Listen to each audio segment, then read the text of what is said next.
to get really interesting, where it's make and break for a lot of these teams and players. So for him, still not to any avail. A bit of a team pinch coming out. He finished that. Fate coming out of the kickoff. A bit of a passing play attempt. Is it going to happen? Is it going to happen?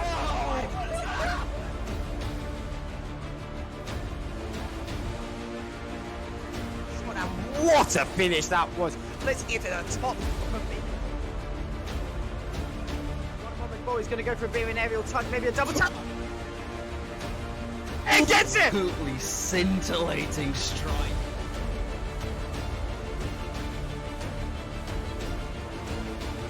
Takes a 2-goal lead for his team.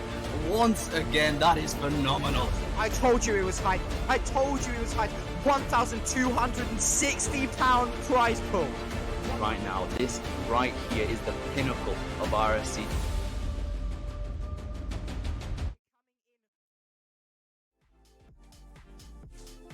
Hello everyone and welcome back to the RSC Season 8 playoffs. Yesterday we saw the Cardinals take down the Midges in the grand final to win it all for Prospect, but today we've got a long road ahead of us as we see who will be crowned the Challenger Champions. We'll start it off in the upper round one with Chorus versus Orcus. Chorus undefeated so far this season. Orcus trying to punch above their weight and get into that upper final, but with me for the first one is Masters.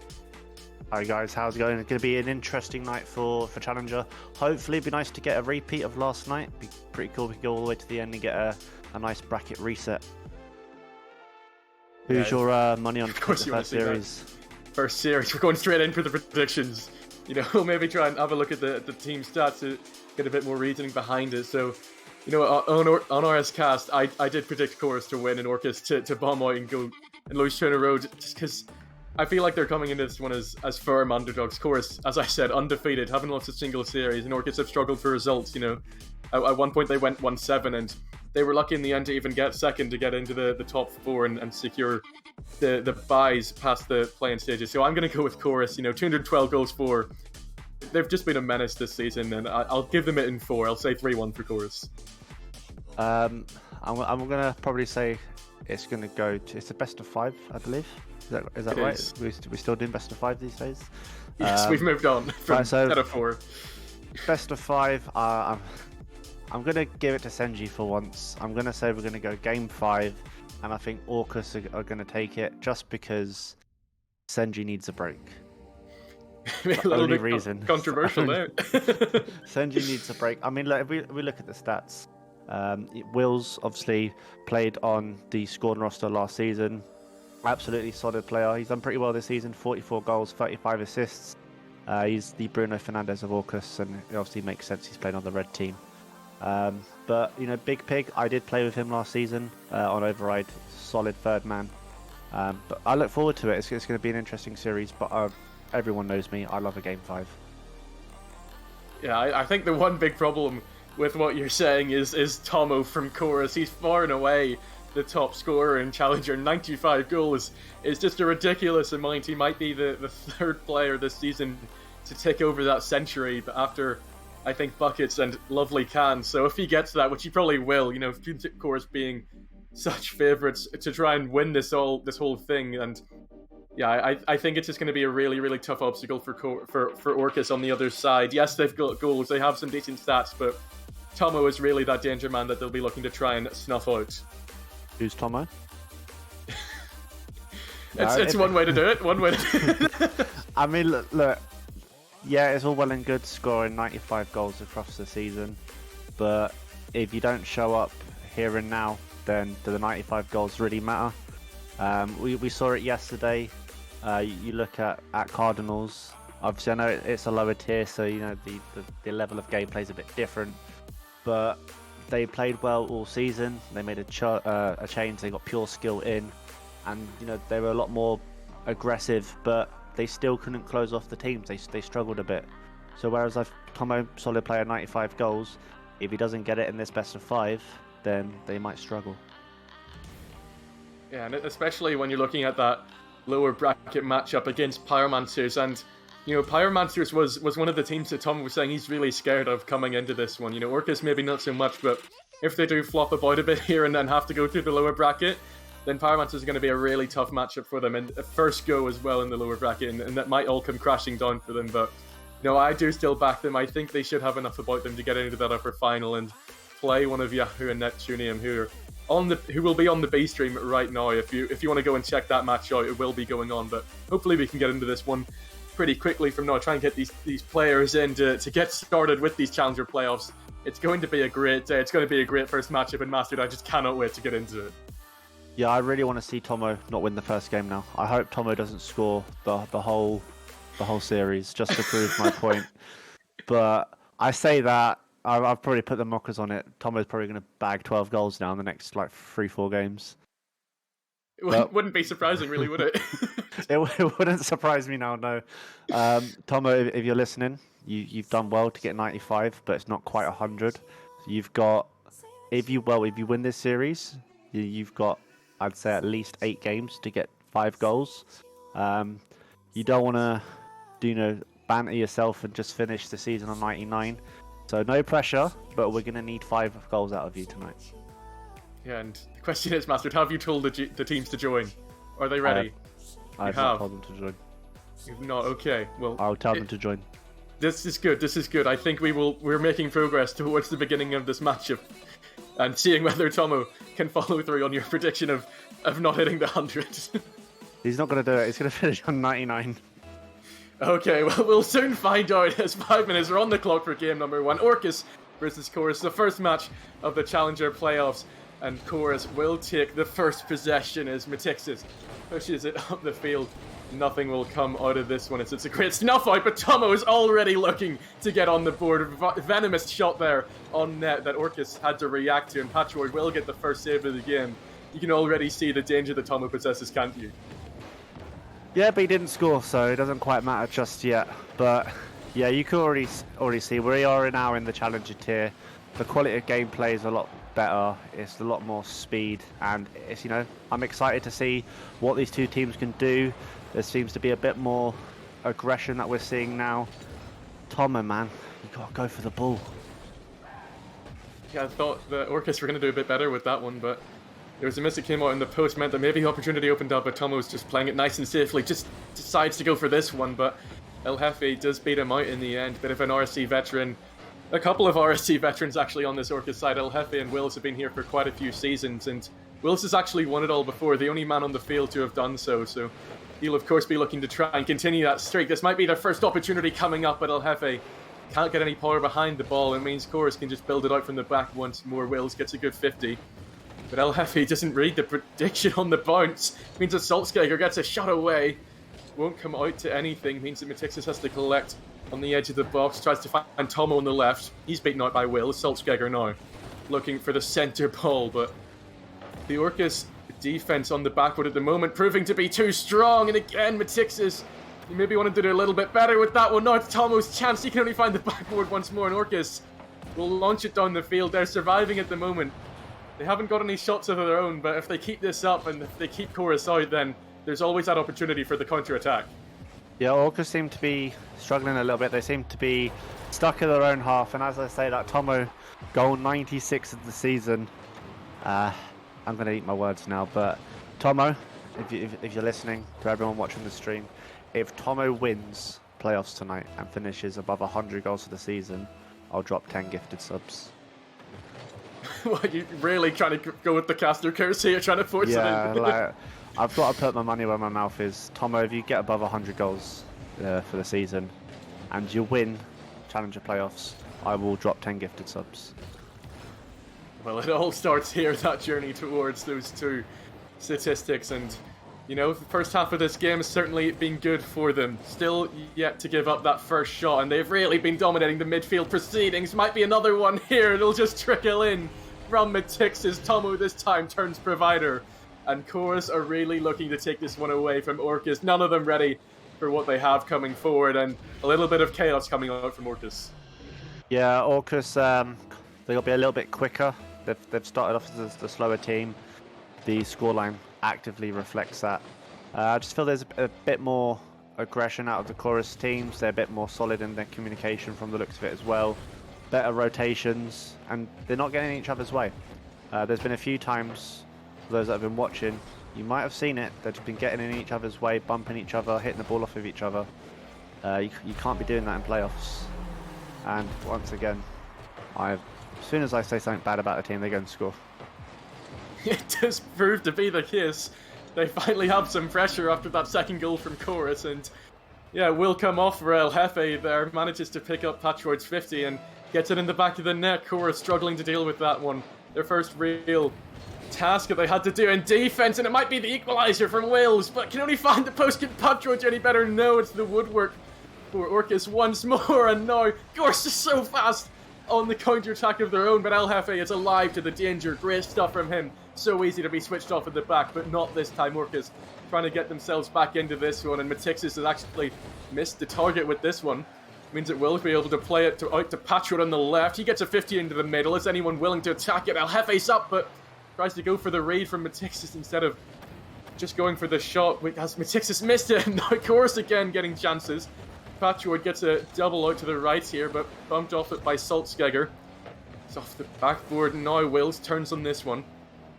Will take the possession as well, tries to slow it down, but isn't fast enough for Saltzgeger. Of course, really trying to ramp up the tempo. They're trying to play at their own pace, not let Orcus slow anything down, and it has been working. Might not work for much longer, but El Jefe can do nothing with that one, and it will go off to the side harmlessly. Tomo almost getting a long-range strike, but it will fly off the post. It's just end-to-end at the moment, Masters. Both teams threatening. Both teams want it, but we'll stay at 2-1 for now. Yeah, I'm trying to keep up with what's happening out of nowhere. Orcus devilishly quick and almost getting that equalising goal here. But Tomo's going to get 97, isn't he? Oh, thank goodness Patroid's at the back there.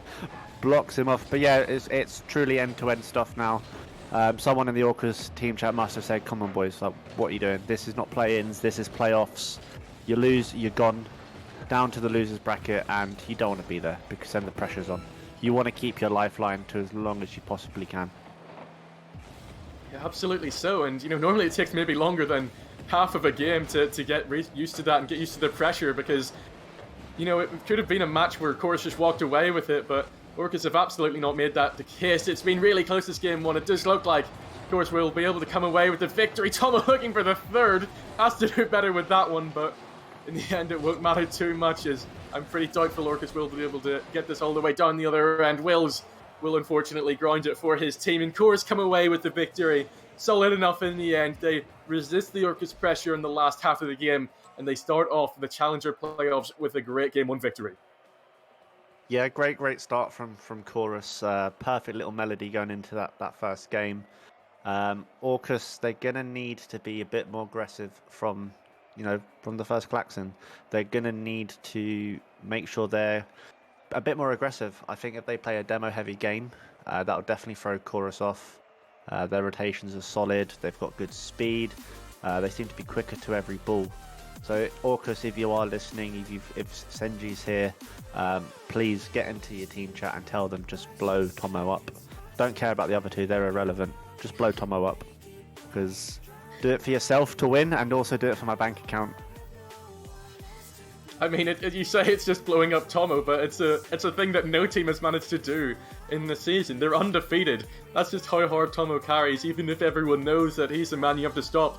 He just keeps on carrying forward anyway, and bringing Chorus to these victories. And maybe the wonder is now if Orcus were playing better in that last couple minutes and really threatening to get the equalizer, maybe that demo game on Tomo could be the answer for it. And if they can get that going from the start, as you say, then it should be a much more interesting matchup. Because in game one, it sort of felt inevitable that Chorus would just hold on to it because of their quality all over the pitch. But this game two might be a whole different story. Yeah, 100%. I think if Orcus can take the next two games, it'll be big. It'll put Chorus on the back foot. It's not a feeling that they're used to.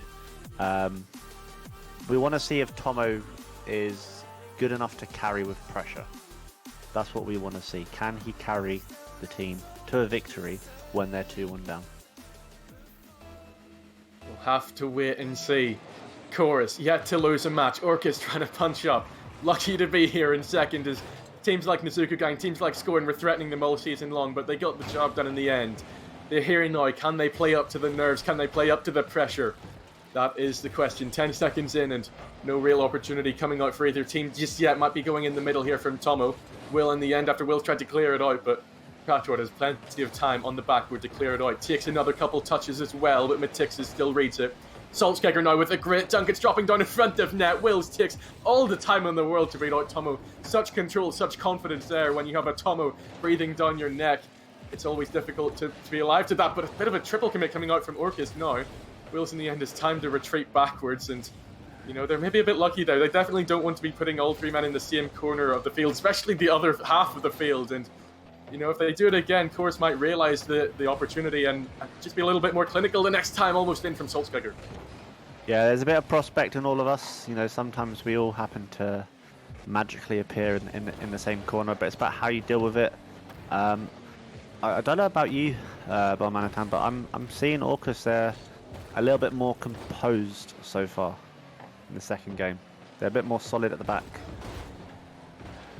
Yeah, even that reaction, as you say, from the triple commit. Wills knew immediately what their problem was and tried to get back. And you know, you see all three players camping the goal line in their positions, keeping out this Chorus offense that is so deadly. And again, Patchwood gets it clear. Tomo will have a chance, but Orcus are keeping them at bay. It's good defensive play.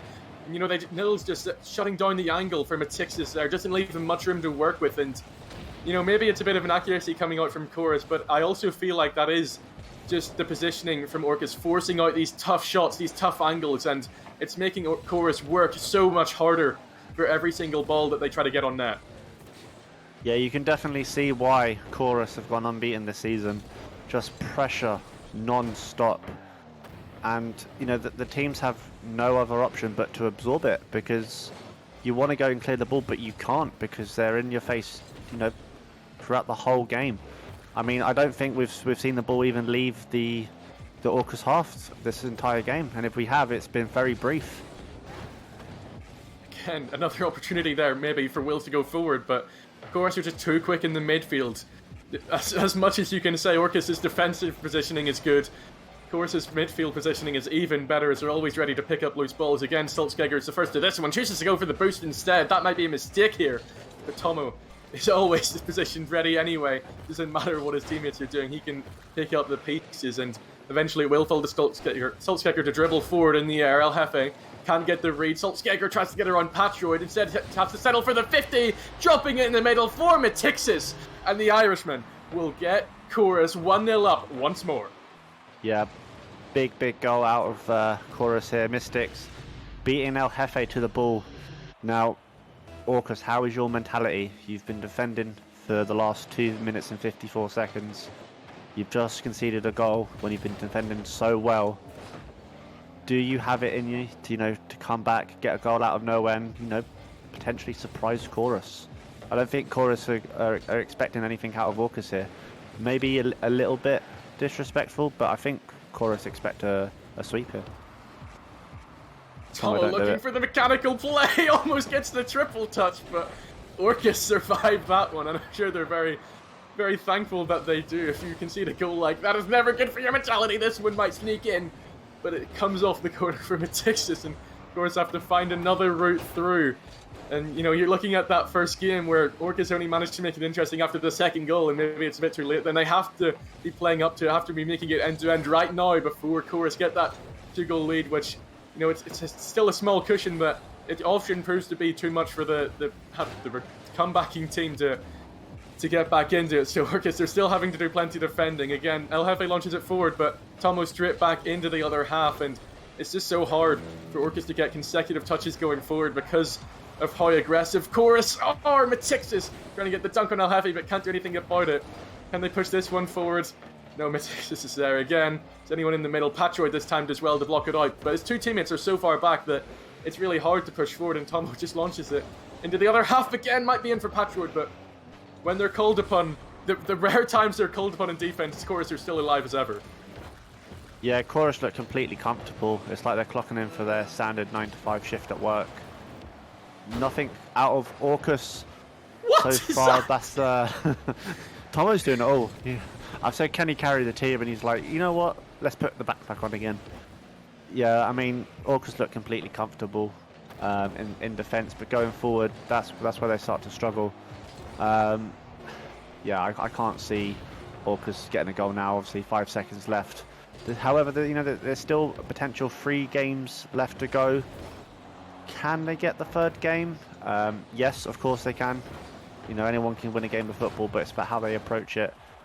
I think at this point they've got nothing left to lose, so I would just full send and just go for every ball. Just triple commit everything. Triple committing is a bit far.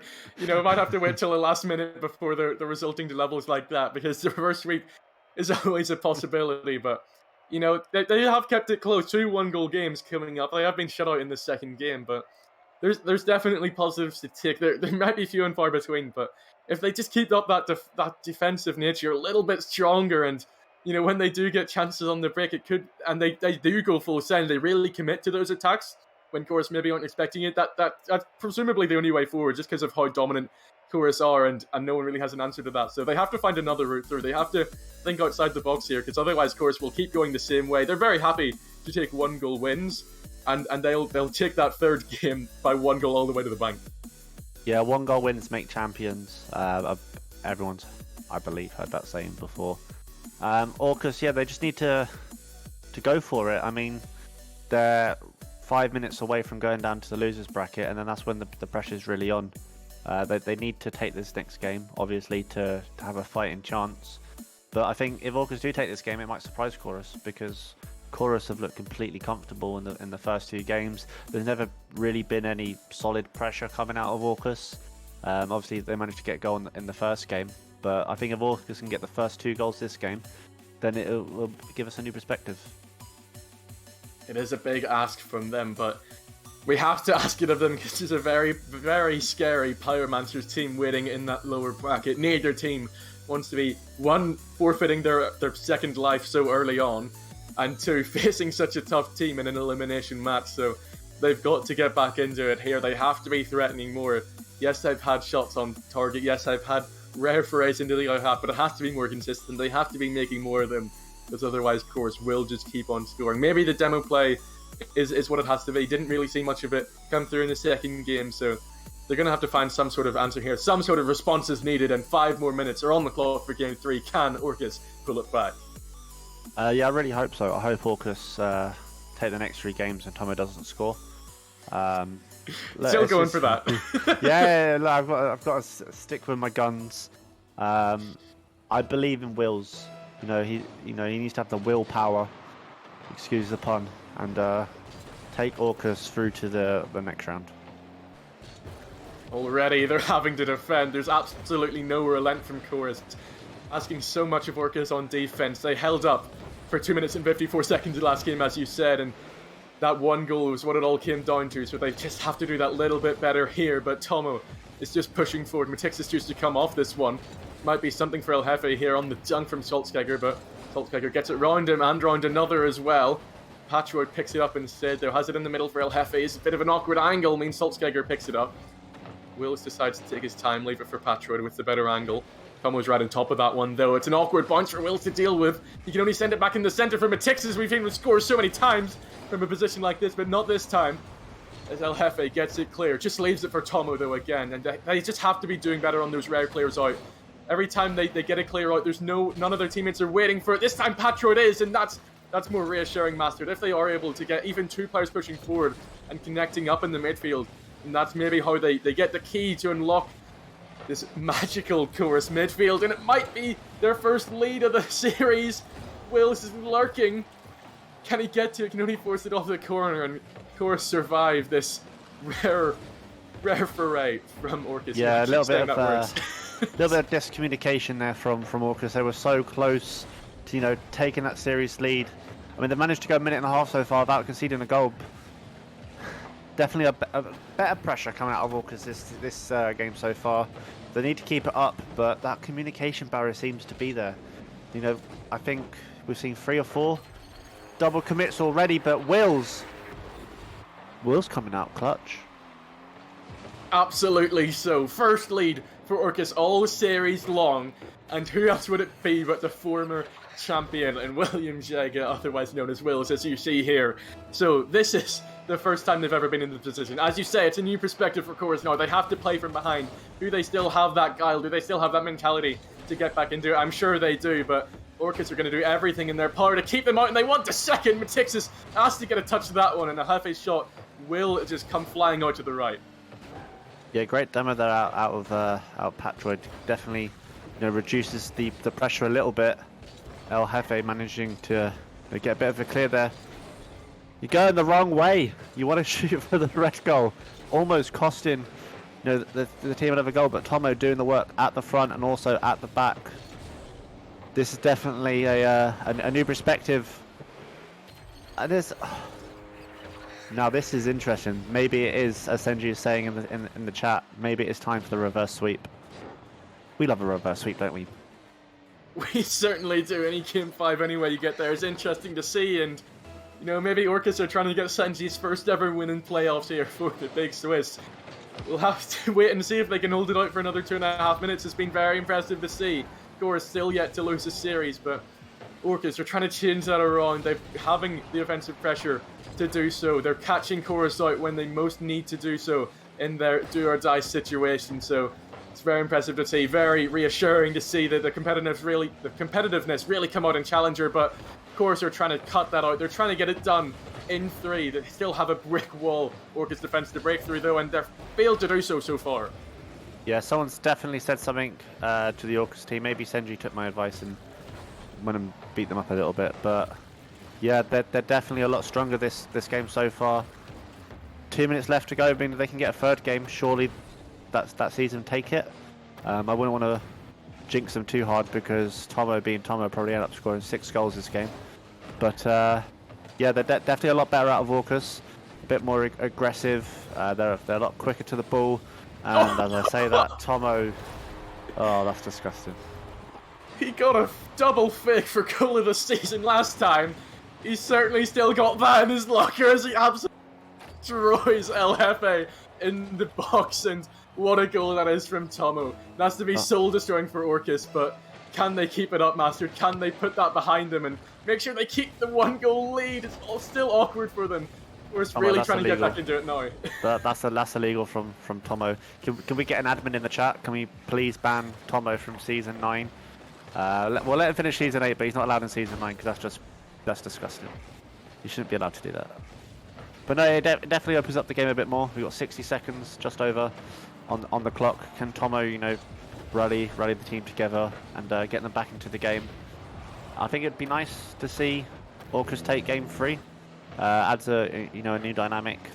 The next game will be really big. Was that a bump out of Patroid?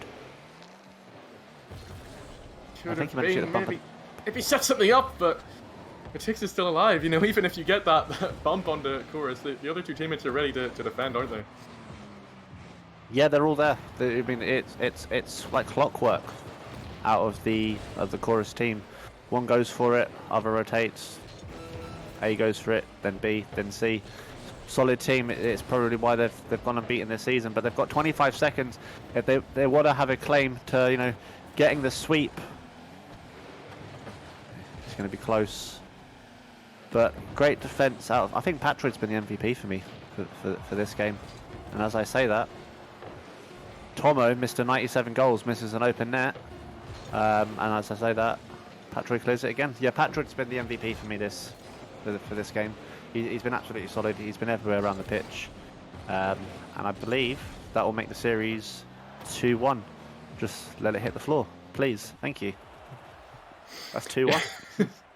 There we go. We do get some more interest in this game. No, this is not a complete wipe down from Chorus. They've got a competitor here. They've got a series to play. They're not going to be walking away with 3 1-goal wins. So now we need to see the response from them. Yes, their defense is a well-oiled unit. Yes, they always play as a team, but just a couple of times they're broken down from Orcus. Not quite ready on that winning goal from Orcus in the end. Matix is just the last man back and not quite in front of the goal means that it's sniped out from Orcus and they get the win. So it is very impressive to see. It's such a tough team to break down as Chorus, but they've done it here in game 3, as you say. Game 4, so doable for them. But it's just whether they can shut down this machine of a Chorus team. I missed a game 5, so we're going to go to a game 5. Yeah, for me, I called it, post commentary from game 2. I said if Orcus can get the first 2 goals in game 3, it'll really test the mentality of Chorus to see if they're able to come back from behind. And well, answer is no. So Orcus, note to self, get the first 2 goals, and then you'll beat Chorus every time. Not every time, but you know what I mean. Just get the first goal. Yeah, not only are we yet to see a comeback in this series, we're yet to even see an equalizer. So, the first goal has definitely been important in all 3 games so far. We'll have to see who's able to get that lightning quick start, that ignition going the quickest in this one. But we have a bit of a light show going on. We do eventually get all 6 players in the lobby for game number 4. Orcus still only 1 game away from dropping down to the lower bracket and seeing Chorus get into that upper final, but if they can keep it up, if they can keep going, they definitely have a chance, and already they're threatening as well. Gets a shot! Saltkicker has to get something on it, but it's only as far as Patroid. He gets it back in the middle over Matixis. Double commit from Chorus. That is disaster for the defense, and El Jefe will scoop those up any day of the week. 1-0 for Orcus, only 15 seconds in. I think Orcus are now rent-free in Chorus's head. Their melody's a little bit off. They're shaken up from that game 3 loss. Orcus carrying on the momentum from game 3, getting the first goal. I think Orcus is going to batter them 6-0 this game. I've plucked that out of nowhere. 6-0. It's going to happen, and then Tomo's going to retire on 97 goals. It'd be incredible to see. It's looking like it might be a little more likely here, as Chorus are yet to break out of their own half. They will do so here on the 42nd mark, but Tomo collides with Wills in the center and can't do anything about it. Looks for the bump on El Jefe, but he doesn't break a sweat as he just stands firm in the net and gets it clear. Might come off for Tomo here, but again, Orcus ready to deal with it. So we've seen them defend at 0-0 before for long stretches of time, but now they actually have a lead to do so, and maybe that's the way forward. If they just keep Chorus out, make sure they hold on to that, maybe fragile 1-goal lead, but the defense has definitely proved up to the task, and they're looking to cancel them out here, and they keep getting rewarded in the other half for it. They keep getting chances. Not quite a second goal just yet. Patroid looking for it, but they're definitely in this series. They're looking so much stronger than they were in games 1 and 2, and Chorus really struggling to deal with it. Open for El Jefe. It's 2 goals for Orcus. Get the first 2 goals and you'll beat Chorus every time. I'm just saying. They got the first 2 goals last game. They've done it again. If they happen to win, I'm just saying. Clearly, that's a little curse for... great save by Patroid. Maybe it's a little curse for Chorus. Maybe they can't come back. Maybe they haven't got the mentality or, the composure. But as I say that, Patroid had a little bit of a kissing session with his teammate on the pitch. It's going to be a close game. I think Tomo's going to have to really show why he's Mr. MVP of the season with his 97 goals. If he wants to get his 100th, he needs to do it this game. He needs to get 3 goals in. Well, he might have a game 5 to do so as well here, but as you say, we have to see that fighting spirit from Chorus come out. We have to see them really rally in this series, because it would be one of the shocks of the season if Chorus, an unbeaten team, their first loss of the season is to go down in a reverse sweep to Orcus. So, they definitely have a chance, and that's not going to do any good for Orcus's hopes of being the first ones to take them down, because Saltkicker will get the credit for the goal, but El Jefe absolutely rifles this one into the back of his own net.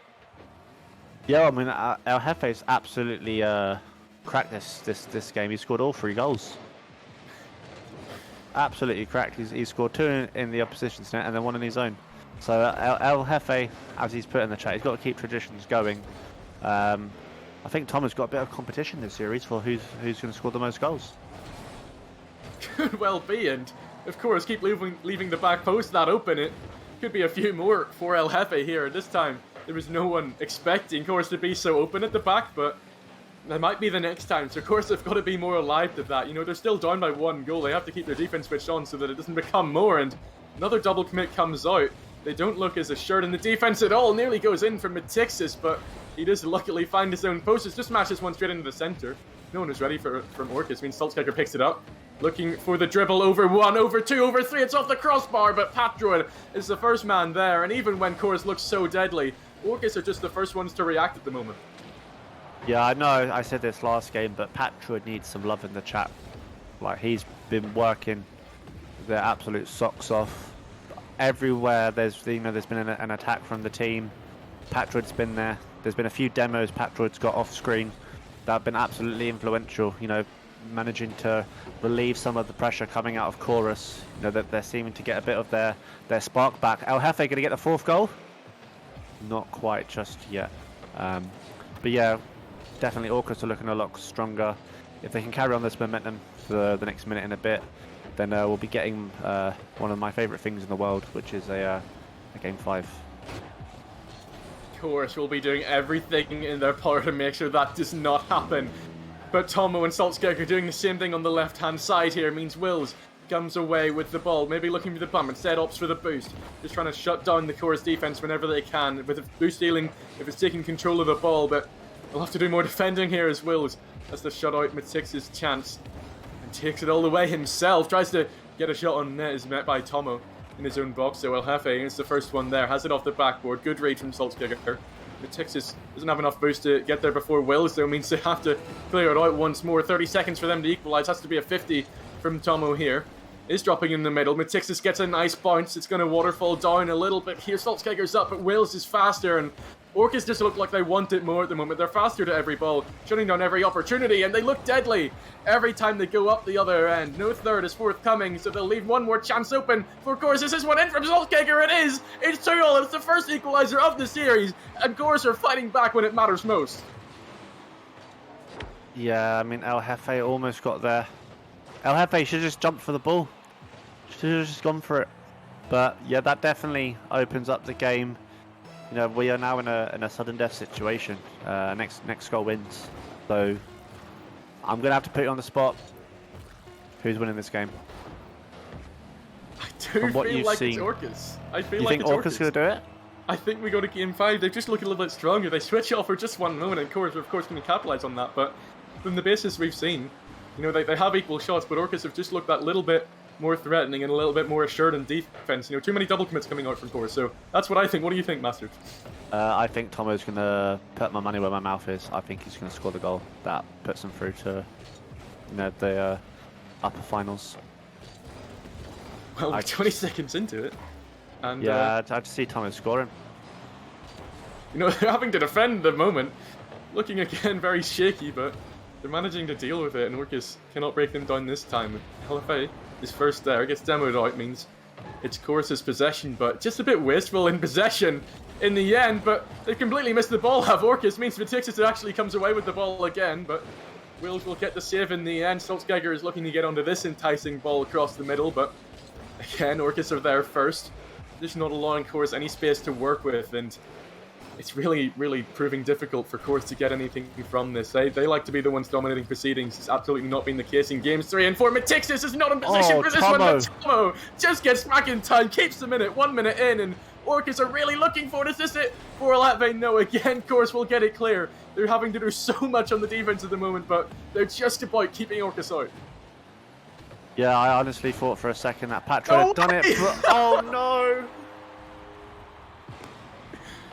Oh, that's going to be a moment they're going to want to forget for a while there. El Jefe whiffing the ball and Saltzgegger putting that away. Thank you very much. We'll see you in the upper finals. Wow. so crushing for El Jefe. He gets the own goal for Chorus to give them life in this fourth game, and then that happens. Allows Saltzgegger the opportunity for the hat-trick, and this is a devastating way for Orcus to get knocked out. They concede on 8 seconds to go to overtime. They concede a very, very savable ball to go down to the lower bracket, and now they're going to have to do so much to keep their heads in the game and really give Pyromancers a good match, because Pyromancers are going to be licking their lips at what's just happened to Orcus, and Welcome everyone for the Challenger playoffs. We have finally arrived here, and we will start it off with a great series in the upper bracket.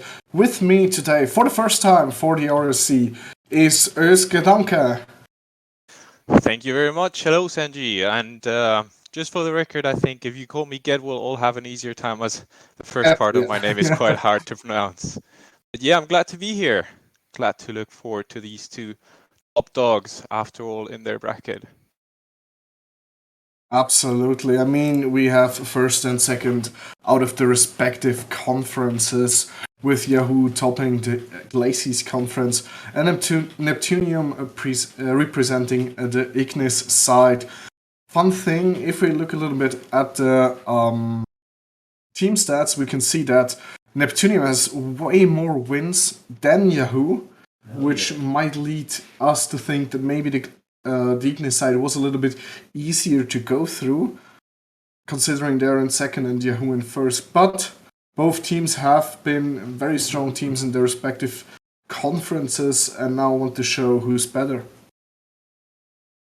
Indeed, I agree with you. I mean, Yahoo top dog in their conference, they've won quite comfortably, but Neptunian also, you know, they won their conference as well. And I have to say, considering how stacked Neptunian's conference was, I do think we'll have to give them the edge in this matchup, in my opinion. Interesting. Yeah, from my experience with the Yahoo side, I think they might also crumble, and I also would give the edge a little bit over to Neptunium. But apart from these team stats, we also got player stats, and let's see which players might be the most frightening for each other's side. The first thing here that I notice is both Twisted and Toe with over 60 goals. Indeed, and I have also talked to a player on Neptunian side, and he's giving me the info that mechanically we're definitely gonna have to watch out for Torin. He's definitely gonna be able, it has the potential to produce some stuff that has gonna get us off our rocker, because that guy has got some insane skills on display. Nice. And with that, I would say let's tell the players to join the lobby and let's get this first series going. And the predictions is live in chat currently, so make sure to predict who you think is going to win. And without further ado, the first game has begun. First kickoff won by team Neptunium is in orange. And Toe going for a first sort of attack, just passes it back over to Dreed, who gets it up to Twisted, beats Torin, but no problem for Epic Ninja to clear on the backboard. Fearless Vapid's now trying to get a ball up front, dies in the process, but gets the ball in front of the net. Sadly, none of his teammates there to help out at all. Epic Ninja pinches it back, takes one of his own defenders out. Fearless Vapids puts it mid for his teammate Reed, and unfortunate pinch there by Ninja. I do have to say, you could see that goal coming from a mile away. They were quite, or at least in this case, Neptunium was a bit not as sharp in defense as it should have been. Oh, definitely. I think, obviously, the teammate didn't expect that back pinch, and therefore it got taken out, and then the poor lost man was standing there with two opponents in front of him, trying to do something, but couldn't do much. Now they're down by one and want to get back into this game. Dreed, though, trying to... We'll just have to watch out, though. I mean, the goal that just scored against them was due to them having a couple of missed touches in defense, just being slightly off position, so we'll have to see if they actually manage to fix that. I think they are capable of doing so, but obviously the first game of a series is always a little bit of a strange game, because they always try to find out how does this team we're playing right now play against. And the Neptunian side has actually scrimmed the Orcus side, which are playing on the RSCEU mainstream currently, also in the upper bracket. And obviously there is definitely going to be a little bit of difference in playstyles of the opponent, but what a save here by Epic Ninja. Nearly gets it out into his own post to make sure they don't concede the second one. Some quick reaction time there from Epic Ninja. I mean, you and me, we're a bit older now. I don't think we've got quite that reaction time anyway, but these players, they're showing it. They've got those quick reactions time to help them out of trouble, as has just happened. Absolutely, and I think Sol or Neptunium is now coming better into the game. They now try to establish some of their own offense, and with the shot by Tone not quite getting to it as Street was able to save it. But they seem to send some living signs into the other side, saying, yeah, we're here as well, and we don't want to go down. Definitely, it seems like they've got their rotation figured out now. They're keeping up pressure on Yahoo, and it's a great sign, and it's a sign that the series will be very interesting to watch indeed. Absolutely, as now Twisted is taking his time to clear this ball, gets it over 2 again, and now Fearless Rapids trying to center it for teammates. Toe waits, makes a little bit of a mistake, but Reed can't capitalize on it. Interesting touch there by Toe, which fortunately for him works out in his favor. Neptunium there getting bailed out by sheer luck. That was indeed very close, and oh no, the open net not yet granted to Yahoo. Oh no, what happened there? The whole defense of Neptunium just decided, I don't think I will. Torren not going for the ball, Toe missing it, and Epic Ninja just being the unfortunate last man. Unfortunate, not much Ninja could do there. Toe could have had it, but a slight mechanic misplay. I'll hope they'll bounce back from this. Absolutely, as Twisted now tries to clear the ball away, and they've got 1 minute 40 left to secure this first victory. Twisted gets it away for a second. Reed can clear it out further, and now Orange or Neptunium trying to get back behind the ball, try to get back into offense, because they need now 2 goals, and the time is ticking in favor of Yahoo. In this case, I think Neptunium may have to try and change up their tactics a little bit, because the time is ticking away, and maybe a couple of demos here and there on the first man rotating out could help them secure more pressure and maybe even a goal.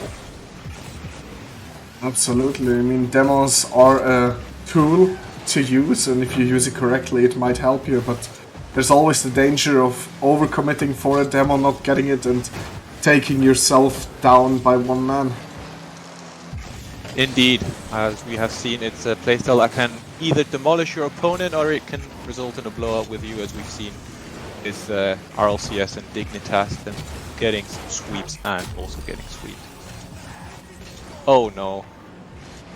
That is the 3-0, and I think the first game might be decided, and Yahoo might be running away with it. Even though Twisted is the star in their side, not much he had to do there to score. That was an easy open net.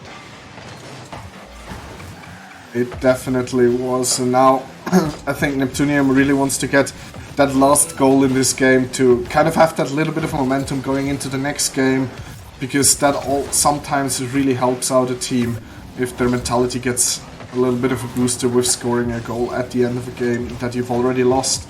But in the meantime, whilst I'm talking about Neptunium trying to score nearly another one in for Yahoo, gets just saved close enough, and Torren now trying to bring the ball mid for Neptunium, gets it, can he get another? No, Dreed is there, clears it away, and that demo is probably going to diminish all the chances Neptunium had for another goal.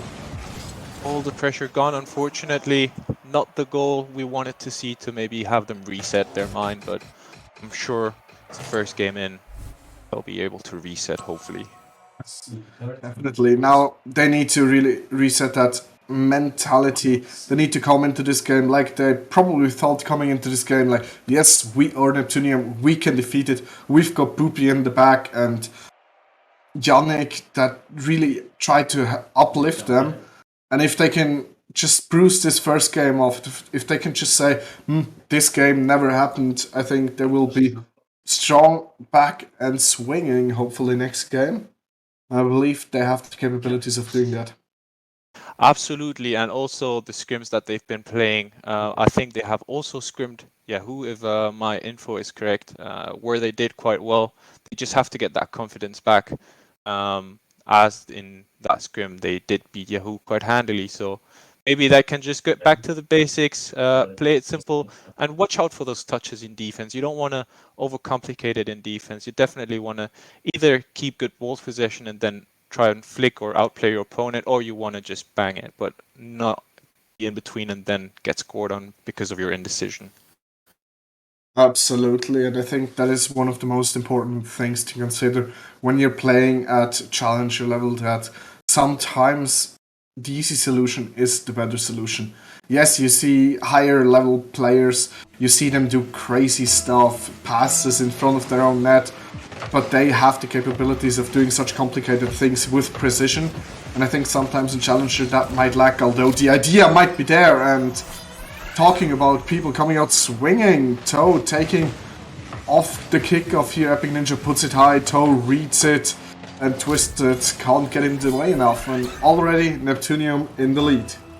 That mental reset button pushed, and they've got their first goal on the scoreboard. Fantastic.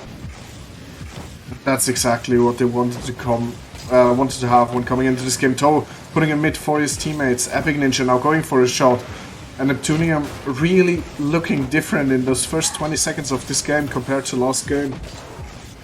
Already the offensive pressure completely on the Neptunian side. We'll see if they can keep it up. Oh, well, whilst you say that, we've got our first attack from Yahoo. Treat now missing the ball or faking, depending on what the plan was. And Toe now bringing it mid for his teammate, but Twisted is there and clears it away for a bit. Now Fearless Vapid's back to Twisted, he gets it over Epic Ninja, but not quite able to create a chance out of it. Treat comes in to help out a bit. Oh, puts it away and Torin clears it finally. Gets a shot on the open net, and where exactly was the defense? Well, that is just simply a rotational mistake. I mean, we know that Neptunian have been firing out of all balls at the moment, but even then you don't want to leave an open net like that for your opponents. Definitely not. I mean, it's the worst thing that can happen to you, to leave such a wide open net whilst only being down 1-0, and we've got a disconnect. Fearless Vapids has lost connection, and maybe that might be the reason why nobody was back. I'm not quite sure how long he's been disconnected, but Toe doesn't mind and he profits from it. 3-0 for Neptunium in a 3v2. Absolutely ruthless from Neptunium, but it is well within their right. I mean, some people can disagree with me here, but after all, this is a competitive game. Everybody wants to win, and you have to do what you have to do to win. Absolutely, and I mean, if you're down in a playoff series 1-0 and your opponents leave a player away, no matter the circumstances, you need to profit from that and gain as much of a lead as you can to ensure that you can at least tie up the series again. And the only thing Yahoo can really do here is not challenge, because as a challenge when you're one man down is just very dangerous. So my tip to them, if they want to keep the damage control up, is just think about your challenges very well, and definitely don't try and challenge a ball where could have maybe faked them out and gotten a free ball instead. Absolutely, is Epic Ninja now going up front for yet another attack of Neptunium, not getting it over Twisted, but he can only clear it over to Torin, and Torin takes it for his hat-trick.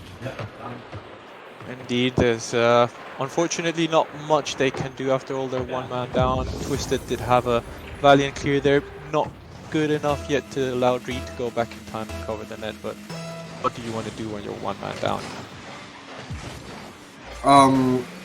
You can't really do much more. You can try to keep the score as low as possible, but this Neptunium side is relentless, and with that ruthlessness you really need to play your best defensive game you can as two players on the pitch. And this might actually be a turning point in the series, because with each coming attack, Neptunian have been getting so much confidence mechanically. They're now attempting stuff they weren't even thinking about in the first game, and Toe, just with the speed there, gets another easy goal. He does, excuse me for my little bit of coughing, but Epic Ninja now putting this ball mid, Twisted misses it, and Toe didn't expect the fake there. Treat going into offense, trying to get that Brazil set up. with 2 minutes 30 left, they really want to score a goal, and I would even advise Neptunium to score an own goal in case they get to the 7-0 just for the memes. Indeed, you do have to have that screenshot ready for the discussions then later in the Discord, so absolutely get that 7-1. Definitely, as now Twisted is up and Vapid has joined us back in this lobby. The team of Yahoo is back on full strength, and I think we might now see a little bit of a closer game.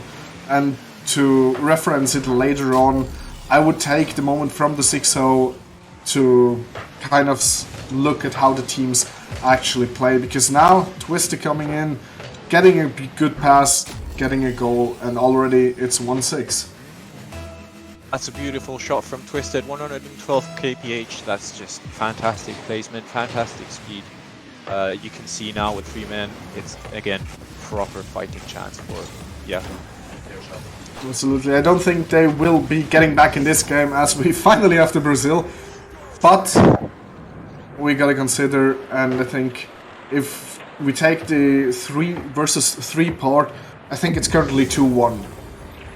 Exactly. No, definitely not a sign for Yahoo to give up. This was after all only to the unfortunate disconnect. And since this game, unless something incredible happens, is already almost over, I would like to pick up on the point that you brought up earlier, and it is the fact that in Challenger, players are able to mechanically pull some of the stuff they see, pull some of the stuff off they see from the pros and RLCS, but it's not quite yet with the consistency. As you said, you can pass across your net, but not with the same consistency as a RLCS team. So you want to keep it simple. Absolutely, you want to always, especially in playoffs, you want to be able to build upon the stuff you can do consistently. And if you can consistently double tap, go for it. But if you can't, then it's better to try a normal shot when you see that the net is open than to go for something stylish which you're not consistent in. And I think that is something many challenger teams really need to learn. Indeed, I think especially at this level in Challenger, it's not the most mechanical teams that win, it's the teams that pull off the mechanics that they control most consistently, instead of trying to go for flip resets every single shot. Absolutely, and I gotta say, even though it's 3 versus 3 again, I think the current 3v3 score is 3-1 at the moment for Neptunium, and they have taken that early loss in the first game well, and they've come back and swinging. As far as Neptunium is concerned, they can only thank God for their stroke of luck here. They managed to get a huge lead that is not really recoverable for Yahoo, and it'll give them exactly the mental power they need for that reset to come back full strength into the series. Exactly. And also, I mean, yes, if you just look at the score, 9-1, you would say, damn, this is a 10-1. This is extremely great game for Neptunium, but it doesn't tell the whole story. Obviously, Neptunium, Yahoo being down by man for about 2 minutes in this game, it doesn't tell the full story, and I think that Yahoo now just need to forget this game. They had a disconnect, they had a few unlucky goals now. Just forget about it and think about that game number 1, which they won. Absolutely, this is just a reset moment for Yahoo in this case. Maybe they can hope for a disconnect in this case. Oh, what a shot. That was close. Maybe they can hope for a disconnect from Neptunium to even out the score and get their mental reset going. But even then, I do trust teams at this level to, you know, shake it off, go back into the next game with full confidence. Absolutely. And it opens up the series, and I think we're now at the point where we can say it's now a best of 3. And best of 3s are always very interesting, because the team that has the next game, they've got 2 match points, or match games, if you want to say it like that. And I think that really is going to determine the mentality, who is going to win this next game. Indeed, and if we went from the result from the first game, maybe my prediction would have been more in doubt, but seeing the mechanics that Neptunio have been pulling off in this second game, especially with, that disconnect that just allowed them to unleash all of their players' mechanics, I do think that we have to give them the edge here. They were freestyling at the end. We'll have to see how it goes in this next game. Absolutely. We are going to head into game 3 very soon. Game 2 was won by Neptunium after Yahoo have beaten them in game number 1. The series has been brought to a draw again. And the question becomes who prevails on top and who is going to the lower bracket. That's also another point that will give these teams some hope. Even if you go down, you always have the lower bracket run. Although in the lower bracket, you will have to face off very dangerous teams, as in, for example, Pyromancers. I do think that Pyromancers are also a team that you have to watch out for. So give it all here. You don't want to go into the lower bracket if you can avoid it. Absolutely. I mean, all the teams that are in playoffs can have a claim to the title. For those coming off from the lower bracket, they have it harder as those in the upper bracket. And in this upper bracket, another early goal for Neptunium comes in as Epic Ninja takes this beautiful off of the sideball and just puts it in the net. Shakes off the attempted bump on the wall beautifully and just puts it in top bins. That is exactly what you want to see when you are a Neptunium fan. And this is exactly what you don't want to see if you don't want Poopy's ego to get even bigger.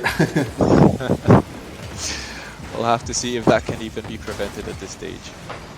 I doubt this. I highly doubt this. But Yannick had a great season as GM this season. And I think one of his teams has already not won in Prospect, but his next chance is now in Challenger, and he definitely thinks they can do it. I've talked with him beforehand, and now they have to prove him right. Indeed, and they've got all the cards in their hands. It's 1-1 in the series, although we have been seeing Neptunian score the first goals in the last 2 games.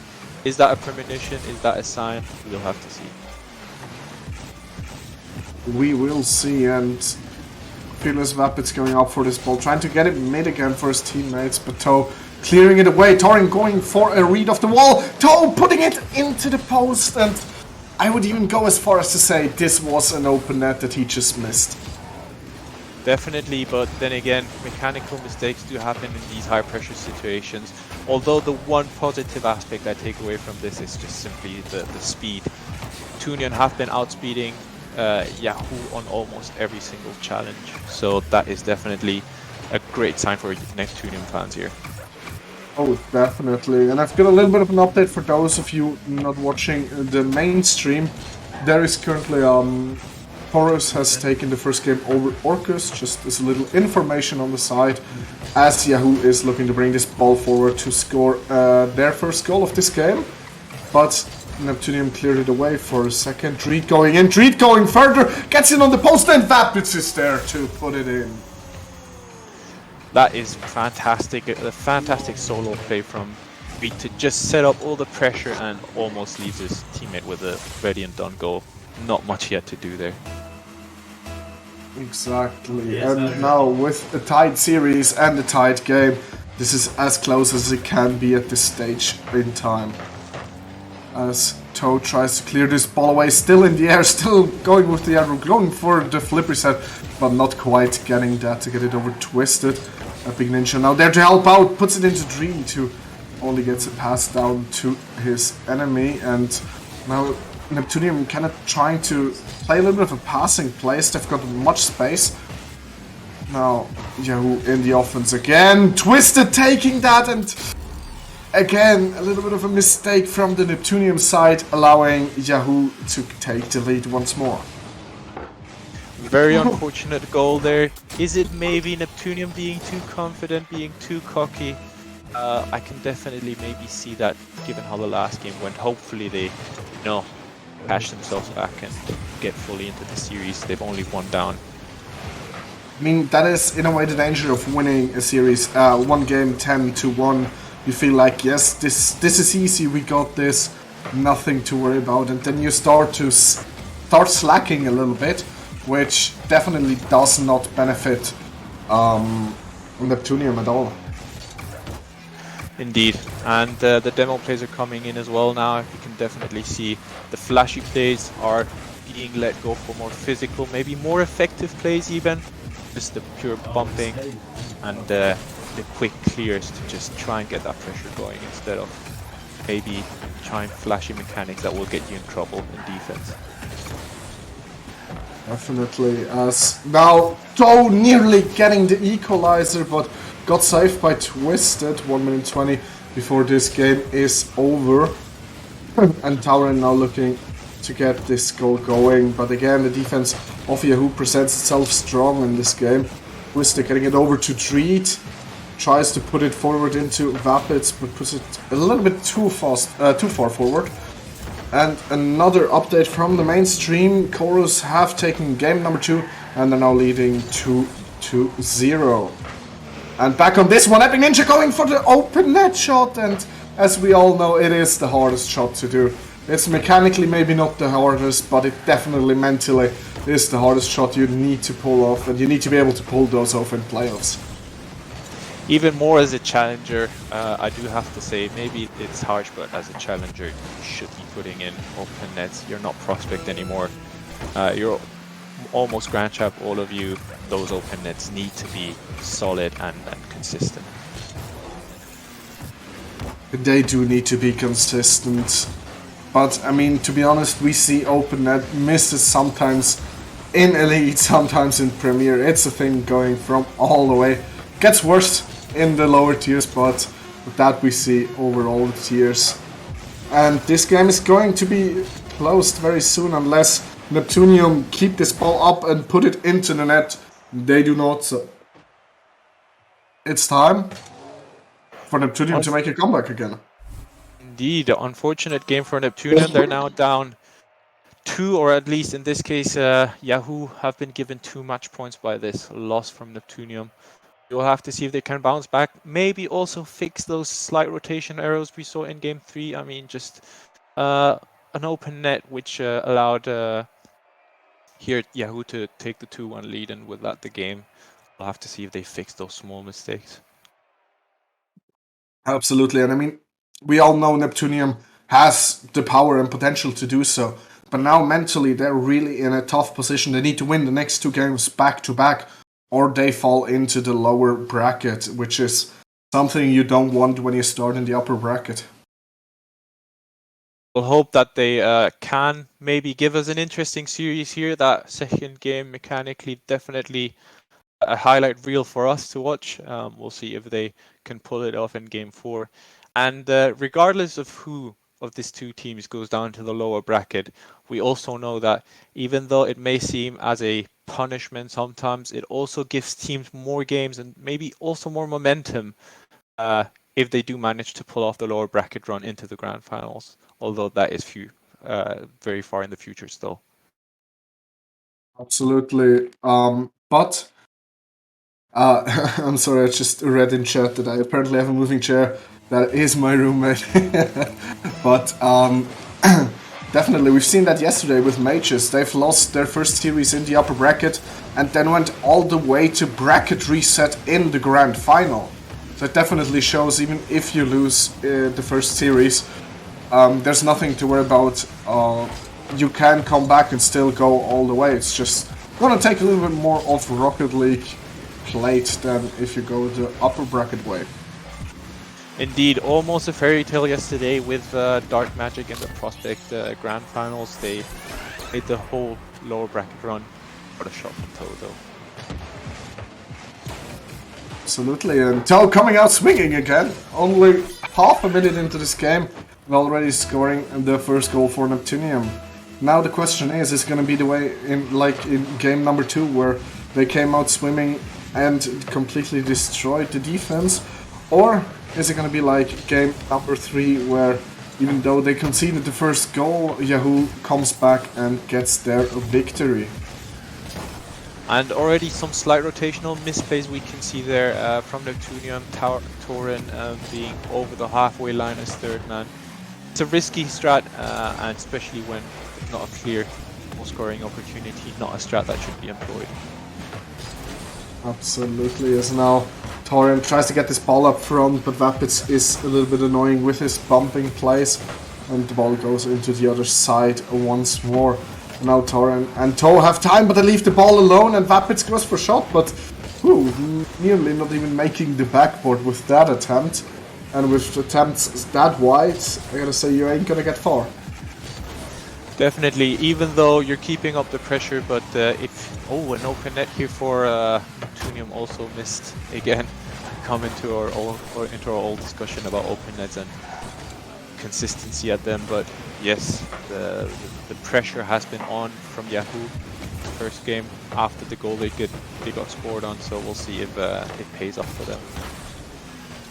We will see as soon as this game over. A little bit of a double commit in defense here by Neptunium, and again a double commit of Ninja and Torin just sticking to each other, but it somehow works. They get with the ball up front, they basically carry it in between each other and manage to put it across the goal line. Great recovery here by Epic Ninja to, after the 50, get that little pass mid for the team boy. There's good speed there in offense from Neptunium, and now they've got 3 minutes, a 2-goal lead. Will they hold on? They might hold on, as they've shown that when they're in the lead, they might be defending, but now they really need to make sure they don't make defensive mistakes and allowing Yahoo to come back once more. And now we've got Epic Ninja going for the next attack for Neptunium, gets it to his teammate, but he then gets 50'd by the defense. And now Yahoo in ball possession, great fake by Twisted, great flick by Twisted, and Toe not quite able to make it to the ball here. Great play overall by him. And that's the start of Yahoo just coming in clutch with his skill, giving them, or in this case, cutting the lead from the 2.5. That's what they needed from him. That's what he's delivered. He has, and that is what they want. They want to get further up back into this game, and in the best case scenario, get this game number 4 and win the series already. Because the nerves of a game 5 is always very hard. And now Dreed, without boost, taking out 2 of the other players, but now no one's back for Yahoo, and Torin takes this open net. You do have to wonder there, Dries with that low boost play faked out 2 defenders. His teammate could have maybe gone for the bump on the goalie of Neff instead of, trying to score it himself, and therefore gave Neptunium an open net. Unfortunate, that series could have been tied. It could have been. It was a great attempt by Yahoo, but now they've got to come back from 2-goal deficit again. And only time will tell if they are capable of doing so. But that was a great pass, nearly Vapits with a great redirect, putting the difference back down to 1. But I gotta say, both sides seem to be sitting on top of each other quite a little bit. We see a lot of double commits in this 4th game. I think it's the nerves coming in, not trusting your teammate, trying to be close by, seeing if he misses that you're there. But it's definitely the wrong decision to take if you want to win these games. You have to trust your teammate. You've played with them all season, they know what they're doing, and you're not making yourself any favors by just staying up their bum in this case. Absolutely, and with 1 minute left, 2 goals in the lead, Neptunium is looking strong to get into game number 5 and force this deciding game out of both teams. But now Dreed not quite able to reach that ball and take a shot himself. And again, Neptunium able to clear the ball away. Toe with a little bit of a fake, keeps possession of the ball, but can't get the flick he was looking for. Epic Ninja now clearing it away. Toe going for a redirect, can't get to the ball. And the defense of Neptunium looks a little bit disorganized, but Torin makes it back in time to save this ball from going in. Goes the opposite way and nearly puts it in, but what a save from Fearless Vapits, clearing it up to the crossbar. Great shadow defense there to just double jump into the save, but you do have to wonder if Yahoo will feel a bit cheated here. They had one great chance and another couple of good chances at equalizing, they might feel that they would have deserved more in this game. They might feel like it, but Dreed makes the lead down to only a 1-goal lead, 14 seconds to go. I've had a game today where we've conceded the 4-2 20 seconds before the end of the game, and me and my mate, we've scored 2 goals in those 20 seconds, so 1 goal in 14 seconds is possible, but they need to do it now. Good attack here. Toe gets the clear away, gets it to his teammate. The time is ticking down, we're faked by Toe, but doesn't quite take out Fearless Vapids, and the ball drops to the floor, and it is a 2-2. Unfortunate here for Yahoo, a good game from both sides. Neptunium maybe just more clinical in taking their chances, and Yahoo maybe giving away their good chances a bit too cheaply. Absolutely, can't disagree on that one. And I gotta say, with this going 2-2, I think the momentum is on the side of Neptunium. But if you go with the script so far, it's been 1 game for Yahoo, 1 game for Neptunium. I hope we see an overtime to decide it. Indeed, we get our game 5. The tensions are running high. We already saw a couple of rotational mistakes happening due to maybe the tension of being already in game 4. Let's see if the players manage to keep it together for game 5, keep a good rotation going, trust their teammates again, not be in the same spot, as that is not very effective when trying to control space on a pitch. Absolutely, and a little update from the mainstream again.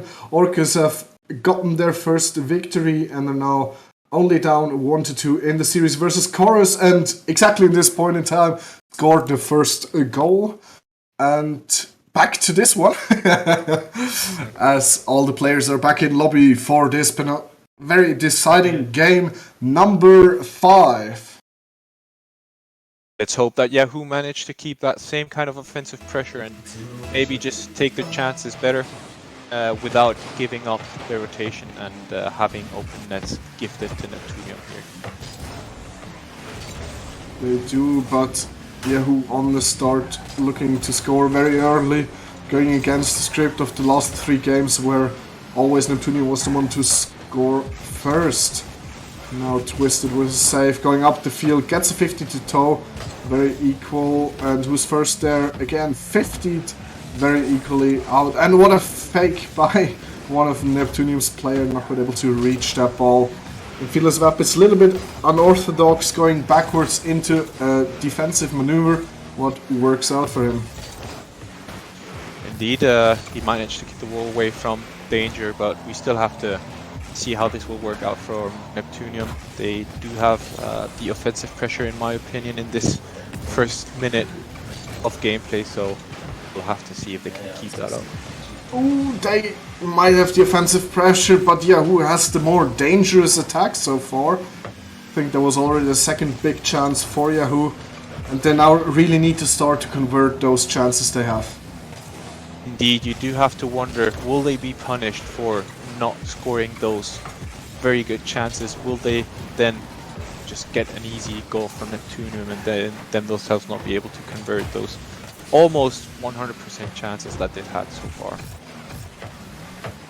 Absolutely, is now Twisted, fakes out his opponent here, and the ball still ends up in his corner where Vapids tries to clear it away, gets a +1, but no problem for Torin to react to it, booms it up the field into the hands of Tree, to passes it back over to Toe. And that's also one thing we see more in the lower tiers, the booming clears. People aren't quite able to control the ball yet, and therefore try to clear the ball away with great clears and then follow it up somehow, which mostly just ends up in the other team taking possession. Indeed, sometimes on the plays we've seen, the players could have taken control on the wall, but I also understand that it's Challenger, you are not quite as confident yet as in the higher leagues. So balls that just come straight at you at the wall, you feel tempted to just boom them away, instead of taking control and outplaying one opponent or maybe even 2. Absolutely, as Vapids now takes over the ball, gets it over 2, but Torin, as last man, strong and steady as he should be, gets it passed very far up the field, and now Toe going for a shot, but misses the open net. If he would have shot that on target with a little bit of power, that might have been the first goal in this game. Number 5. Toe now not quite getting the ball under his control as Rapids was there to annoy him. Dreed going for the shot of a pass.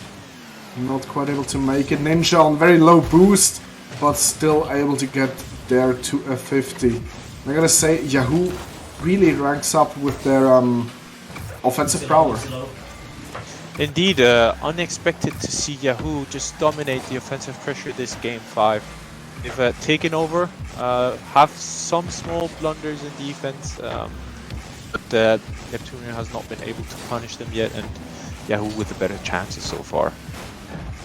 Absolutely, and I think if they would lose this game, they would really be annoyed at themselves for not taking those chances they have, which are very numerous. Fearless Rapids now with an air dribble attempt, but Toe manages to save it. Reed not getting a shot, and Twisted and Torrent with a little bit of a 50 there. Now Toe going out for the ball, tries to bring it mid, but Fearless Rapids is there, clears it away, tries to pass it to Twisted, but it was just too much in front, and more of a pass to the opposing team again. Unfortunate for Yahoo, they do have the upper hand, but they can't keep the pressure up as consistently, which in the end means that their opponents, Neptunium, have time to grab boost pads to reposition, go back into rotation, and therefore have a more effective defense. Absolutely, but Torrent coming in and Twisted with the save to keep the score line clear, to keep that white, clear sheet, white sheet. Not quite sure what the English way of saying it is, but continuing. Twisted now with 0 boost, takes control of the ball, puts it mid for his teammate Dreed. Good pass, but Torian was there to save it away. Now Epic Ninja trying to get a last attack on the other side. Dreed booms it far up the field. Does this go in? Yes, it does! And Yahoo take the lead 8 seconds before game 5 is over. Clean sheet, the word you were looking for, and Neptunian not being able to keep that clean sheet in this game 5. Only a couple seconds left to go. You could see it coming. Maybe Neptunian could have been lucky, but so far Yahoo have been stronger. Absolutely they have, and they deserved this win. Just gonna say, it was a very, very interesting goal there for you from the own net, basically getting it past the whole field into the net to secure the victory. They've had so many better chances, but this one worked, and congratulations to Yahoo to move up into the upper finals. Indeed.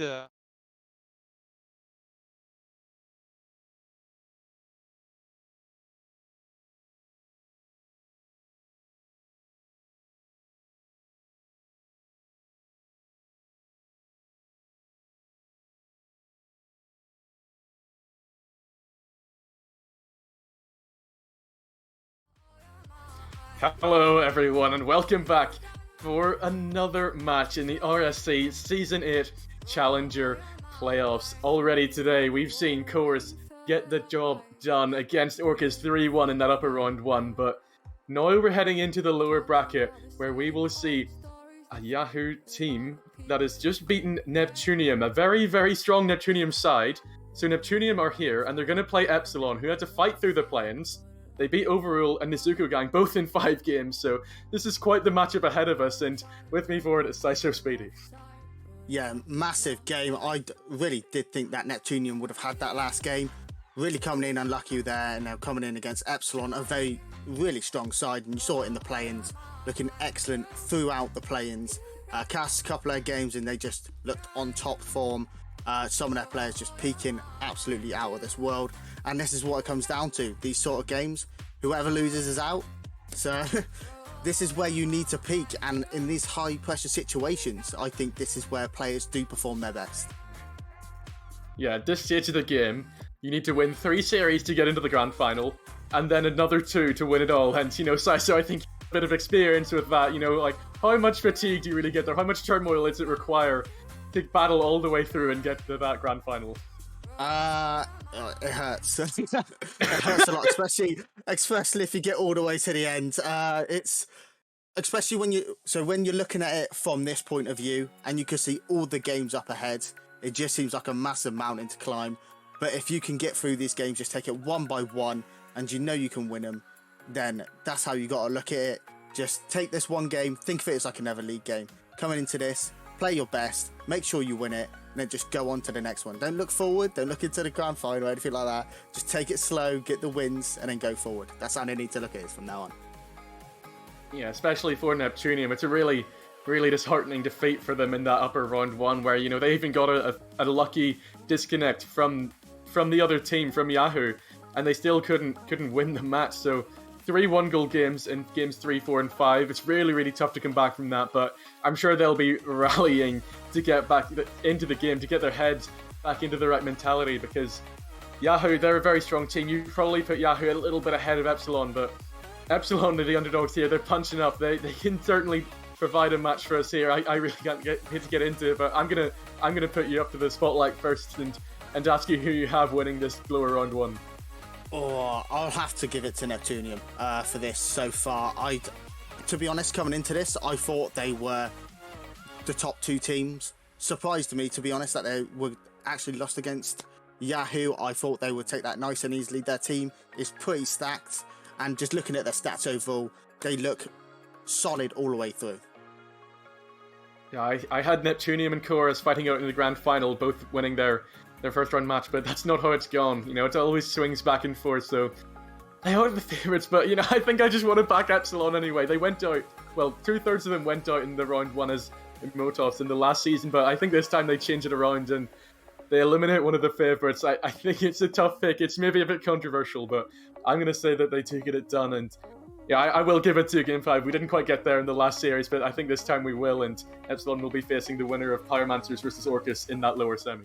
Onto the field today in the Challenger playoffs. Neptunium, they've just lost. Can they get back into it? We'll have to wait and see. It's 5 minutes on the clock. And Torn looking to pick up the first possession of the games, beaten out by Fawn, and already we're seeing this midfield matchup come through. Epic Ninja looking for the fake on East. We saw a wonderful one from Tomo earlier, but almost led to the counter, in fact, for Epsilon. Fawn couldn't find the back of the net. So end-to-end already, and 20 seconds in, no shots, but there's certainly been opportunities threatened to turn into shots.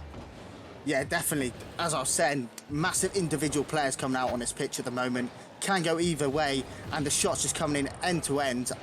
It's just who be able to put this in the back of the net between these two teams, and who crumbles. And Torin coming in with a solid shot there, but some great defense, and Toad just not being able to put it in the back of the net. These are the sort of possession plays we want to see, and the pressure just keep mounting on their team. Yeah, it looks a little bit scary for Epsilon there as well, as East was left on his own for quite a long period of time. Lucky for Epsilon, Neptunium weren't quite ready to capitalize on that, and they left the other two teammates, Ice Stevie and Fawn, time to get back. And next time I'm not sure they'll be allowing Epsilon that leeway, but here they go again. Torn off the backboard. I think Ninja was waiting for it. Eventually comes away with the whiff and leaves Toe to pick it up in the middle, but Fawn is right on top of him there. Leaves East with the ball on the right hand side. He has to settle for a 50 though. Waits for Ice to come in behind him. Tarn is too quick though. Tries to beat East as well. Will go up the corner favourably for him. Fawn is too quick though. Trying to get on the end of this one again. Epic Ninja stands in his way. Tries to get one in the middle now. Davey waiting on the backboard. Good placement from his car there, but when he gets as far as Tarn, it's in a great touch from him. Doesn't really matter though, as Toe is the first one to the loose ball. 50's out Davey. Does he have another one in the middle? No. It should okay for East here to clear out, and quite a long period of pressure now coming out for Neptunium. Haven't really got any shots, so this one might be it. It's off the crossbar for Epic Ninja, but he finishes it off anyway. No one from Epsilon can do anything about it, and it's 1-0 for Neptunium. Yeah, brilliant bit of pressure there coming out from Neptunium. Just waiting for that opportunity to get it in the back of the net, and that ball just coming into the middle. Epic Ninja just does brilliant with it, hitting it off the backboard, getting it nice wide open for him, and just burying in that second touch is what you like to see coming out from the start of this game. Yeah, they just had the patience to wait, had the composure when the opportunity eventually came round, but now they're having to defend again. As I say that, they will of course launch it forward, and that's just the speed of these challenger teams. They're so quick to get out of the other end to transition from defense to offense. And again, we go end to end. Torn having to keep this one out of the corner, but he gets a 50, and already Epsilon having to be alert on their own half on. Baits out Toe though. As it in the middle. East can get on the end of this one, looks at a shot, but has no power behind it or accuracy. means that Epic Ninja can pick it up, and you know, that's a bit of a warning sign for Neptunium, but it's also a bit of a wake-up call for Epsilon. You know, when the opportunities come around, they have to be more alive to them. We saw Neptunium there, able to put theirs away, but not the case for Ace, and next time he's going to have to do better. Yeah, definitely. Them opportunities are not going to come around often, and coming in early in this first game, you're going to have to bury these and put in a stamp in this game and make sure that you're burying those sort of shots like this Neptunian team are doing. Unlucky there with that sort of shot, as I was saying, but yeah, they're really going to have to start burying their shots, this Epsilon team. Trying to push it up the other end, but there's not really any first man waiting to challenge Torn. Means that Neptunium just go up the other end again, and they're so quick to connect in this final third, in this line between the middle third and the final third. You know, the players are always waiting for each other. Torn just receiving it from Epic Ninja. The passing play is executed to perfection, and how are you meant to stop this from Epsilon? It's such speed, such swiftness from all three Neptunium members. They're so alive, so aware of what each other are doing, and it's just straight in the back of the net from Toe. Yeah, definitely. Those sort of plays is what's going to win you games. You could tell these guys have been playing with each other all season long, because that was some sort of plays that you need to have the chemistry for. Whipping up passing plays like that, it's going to split open this Epsilon defence, and they just keep piling on the pressure as well. Epsilon really struggling against this Neptunian side so far.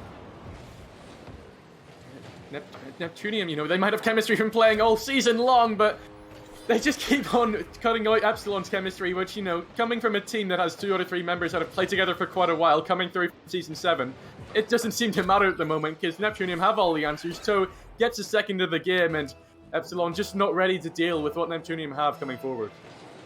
Yeah, definitely. I just think they're quicker at the moment. Torn, Toe, and Epic Ninja looking at full speed at the moment. Every ball that goes in the air, they just seem to be faster for it. They seem to be getting the right touches at the right times, just being able to lay it off to the right players.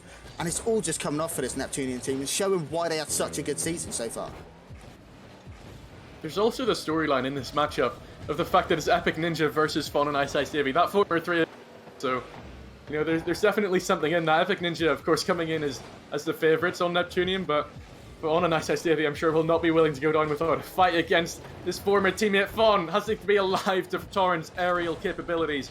Can't quite get past the German this time, and means that Neptunium have to recycle the possession. Epic Ninja tries to beat out East, cannot do so. But Toe is ready, waiting in behind him, has it in the middle. So fast, though, too fast for Torrent, means they have to retreat into their own half. But they just have so much time, so much confidence on the ball. Actually, this one will look a little bit awkward as Epic Ninja gets 50'd out by Fawn, but they always have the spare player waiting to come in and defend it away, and it looks like they'll be heading out of this game one with a clean sheet and with 3 goals to the good. Yeah, definitely looking solid all over the pitch so far. Even when there's a bit of trouble in defence, someone's always there, a bit quick just to help them out. And Epsilon, they've had a chance or two in this game, not able to finish them off though, and I think that's going to be like the struggle they're going to see in this match. They're going to have very minimal opportunities, and they're going to have to bury them. And it's going to be hard if they don't put in those opportunities in these games. Yeah, for a game like this, you're looking back to that opportunity from East, where the goal is gaping. You have some time on the ball, but you just can't get the right angle on, get the finishing power that you need, and it means that Neptunium just have so much time to come back around and get the defense back into the position, and they're always so solid there. That was that one time where it looked like they were really being threatened, but Epsilon didn't quite have the ice there, and it means that they really have to get switched on. No, you lose the first 2 games in a best of 5, and it's really, really difficult to come back from. Reverse sweeps are a rare thing to see. Yes, they're possible. Yes, they're doable, but it's going to be unlikely for Epsilon coming in as the underdog if they lose another one. They have to get a goal quickly. They have to wake up to the danger that Neptunium possess and just get their heads in the game. Yeah, definitely. I think Neptunium just at the moment are looking just a little bit faster than this Epsilon team, and that's the difference at the moment. They're just getting to those balls and those passes just a little bit quicker than the Epsilon side, and if they keep that up, it's going to be a real struggle for this Epsilon team to get their game playing, because they're just not being able to get the touches they want on this ball at the moment. Yeah, you look at that second goal for Neptunium, such a great passing play, but if you have that first man ready to commit, then maybe that play never comes about. You just shut it down immediately. We'll have to plays like that as we do second game with 5 more minutes on the clock. Ice Ice Divvy will win out the kickoff. Almost an immediate opportunity for Epsilon. It'll come back off the ceiling from Fawn's shot, but Toast just pushing it forward and gets the demo on Ice Ice Divvy as well. And it's Epic Ninja. Should have time on the left-hand side. He's trying to disrupt him a bit, but the demo from 2 comes out. Ace has to be so quick to this one, and he does just about get there in time, but Neptunium just looks so deadly every time they go forward. Yeah, definitely. And just like the variation of their attacks as well. They go for individual plays, team passes, and now demos as well. Just changing it up every time, really keeping this Epsilon side on their toes. And it's going to be a real struggle if they keep this going. Just keep up the pace there at the moment, going for another demo. Wouldn't we really seen it last game, but this game really putting on the pressure aggression-wise, getting those demos in. And it's going to be a real struggle for this Epsilon side if they keep going in like this. Yeah, it means they have to be so much stronger in the midfield if their third man isn't always going to reliably. So, they just have to play up that little bit, have to get the touches connecting in the midfield. This one almost comes off for Fawn. He certainly looks like he's the one most willing to push forward and get goals for them, but no real opportunity opening up for them just yet, a minute and 10 seconds in, and they're going to have to find another avenue through. We're talking about Neptunium's offense being so strong, but we need to see Epsilon step up in that same way, get some unpredictability going, make sure Neptunium don't know what's coming at them, because at the moment, Neptunium are fully ready to read anything that's coming forward from them. Epic Ninja just cuts out anything they have to offer, gets it pushing forward, and Epsilon again having to defend. Till gets one on target, but Ace has enough time. Looking a little bit awkward here. It might be on Torn, it is, but Ace will get this one away. 2 saves for him so far. Yeah, really keeping up the pressure, and this Epsilon team does need to get out of their own half and start putting some pressure on this Neptunium side. They did get a bit of pressure going, just not being able to create the opportunities at the moment. As I say, that's coming in the middle there. Great defending by Toe. If they keep this pressure up, they definitely have the individual players to be able to put this ball in the back of the net. All the way through play-ins, Fon, Ease and Ice Ice Davey were just finishing everything that's come along to them. If they could get that going now, I feel like they can really put the pressure on this Neptunian side and keep it going through this match. This might be an opportunity here. Neptunium have completely backed off on, looking for the top corner. He finds it. Epsilon are back in this one. Finished from the journey. Yeah, insane flick there, just straight over the defence of this Neptunian side. This is what we've been looking for. These individual plays that just completely break the defence of this Neptunian side. If they could keep this going, they're really going to put the pressure on this Neptunian side, who's only 1 game up at the moment.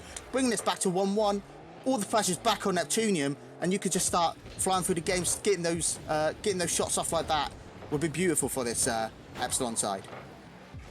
And it's really well worked as well. Fawn sees from that position that Neptunium have just backed off that little bit, and the one time Neptunium give Epsilon any sort of space to work with, they finish it to perfection. So it's a bit of a wake-up call for Neptunium now. They have to be more willing to always push that second man forward. You think maybe you've got a little bit of time, but no, it might be falling apart for them here. It doesn't quite come off for anything from Epsilon, but that's a mistake, that double commit. They're starting to come through for Neptunium now. They're looking like they might actually have some weaknesses, and I'm sure Epsilon will be willing to exploit them. Ace again having to be so ready on the defense, and somehow gets across to save that one.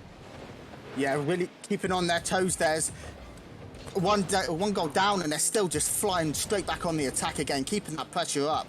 They really want to get this goal back, and the faster they do it, the better it is, because I think this Epsilon side is starting to grow into this match and really starting to create some opportunities for themselves. They're on the offense again here. Toe has to control this one very well, but Fawn reads him first. Tarn just tries to take a quick snapshot. Ice Ice Davey decides not to jump and just go for the strong 50 against him. It does come away with the ball, trying to push it up. And she gets the save. It means that it's now Neptunium's turn to have a crack, but Ace is there before it even turns to a shot. He's been saving so many coming through, but they're looking to try and make sure that no more shots come through. They're able to cut them out in the midfield and go in themselves. Fawn looking for their second. Epic Ninja again managed to get the save, but Neptunium under even more pressure here. Ice Ice Davey has control of the ball in the corner, but the massive clear out from Tarn relieves all of that forward momentum for Epsilon, but it goes back the other way again as Neptunium can't find that touch in the midfield, but neither can Epsilon. Means that it's turned into a really, really open game at the moment. It's so end-to-end. We always say it, but that's just the competitiveness of these two teams. Might be an opportunity for Fawn here, but Tarn rotating backwards gets onto it. Anything come off for Epsilon here? Not quite, and Tarn will clear it down once more. No clear-cut opportunities coming through for quite a while now, and that's advantage Epsilon. They have the status quo at the moment. They're very happy with it, and one goal might just be enough to get them this game to victory. Yeah, definitely. Just keeping that control of the ball, making sure that this Neptunian side don't have any clear-cut opportunities. Doesn't really matter if you can't put them in yourself. If you're already 1-0 up, and they're really easing this game out for this Epsilon side, and if they can keep this ball to hit the ground, yeah, I thought it was going to come through there where they scored that goal there, but really hoping that the ball goes down for Epsilon. Yeah, finally.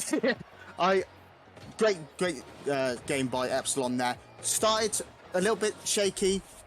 Demos coming out for Neptunium, starting to look kind of fast at the start, but easing back into the game was this Epsilon side, and they had that opportunity and they took it.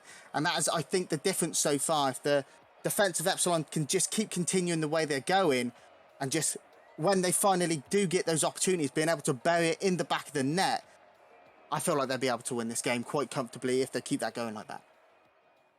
Yeah, you see that one lapse in concentration come out from Neptunium, and Epsilon snap it up. It didn't look like there was any sort of mistakes or coming through for Epsilon as Ace gets 3 saves. All 3 of them were vital. They were all about to go into the net, but he managed to get the save on all 3 occasions, and it just gives Neptunium that little bit of worry of maybe our offense isn't quite good enough. We've been talking about how able they are to switch it up. You know, there was that demo play early on, but it didn't work for them. So yes, they're able to change it up, but Epsilon at the moment are finding the answers and look like they're going into this third game pretty confident that they can take the series lead.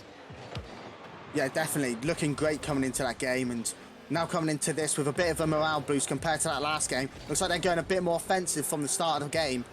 If they could kind of change up their attack, maybe go for a couple of demos themselves, maybe ease up on the pressure from this Neptunium side, we'll be able to really get a foothold in this game and get a couple of goals to their name.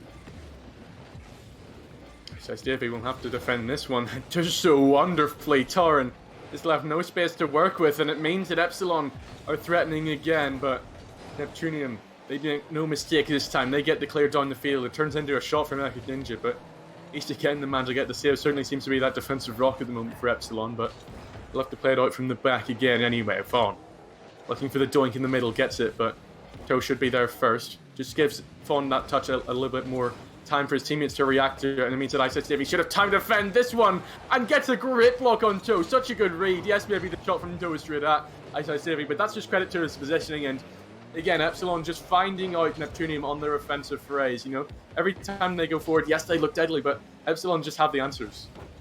Yeah, definitely. Starting from that first game, I think they were just feeling out how this Neptunian side starts their attacks, and ever since then they've been great at defending. Why did I say that? As soon as I said that, they go and mess up in the defence. Just a bit of a misposition there by Ice Davey, just letting turn straight into the double tap off the side, and looked so great in defence from the last game and at the start of this game, but just letting that in, it's not what you want to see in this playoffs. Yeah, I can spell doom for the mentality, and they're not alive on the kickoff at all as Neptunium will score a second. Ice Davey has to do better with this one. The touch is straight to Torren in the middle. We know how clinical Torren is as a striker. He's got so many goals for Neptunium. He gets another one here. A minute and a half into game 3, and Neptunium looking to re-establish that foothold they've been so dominantly providing in game number 1.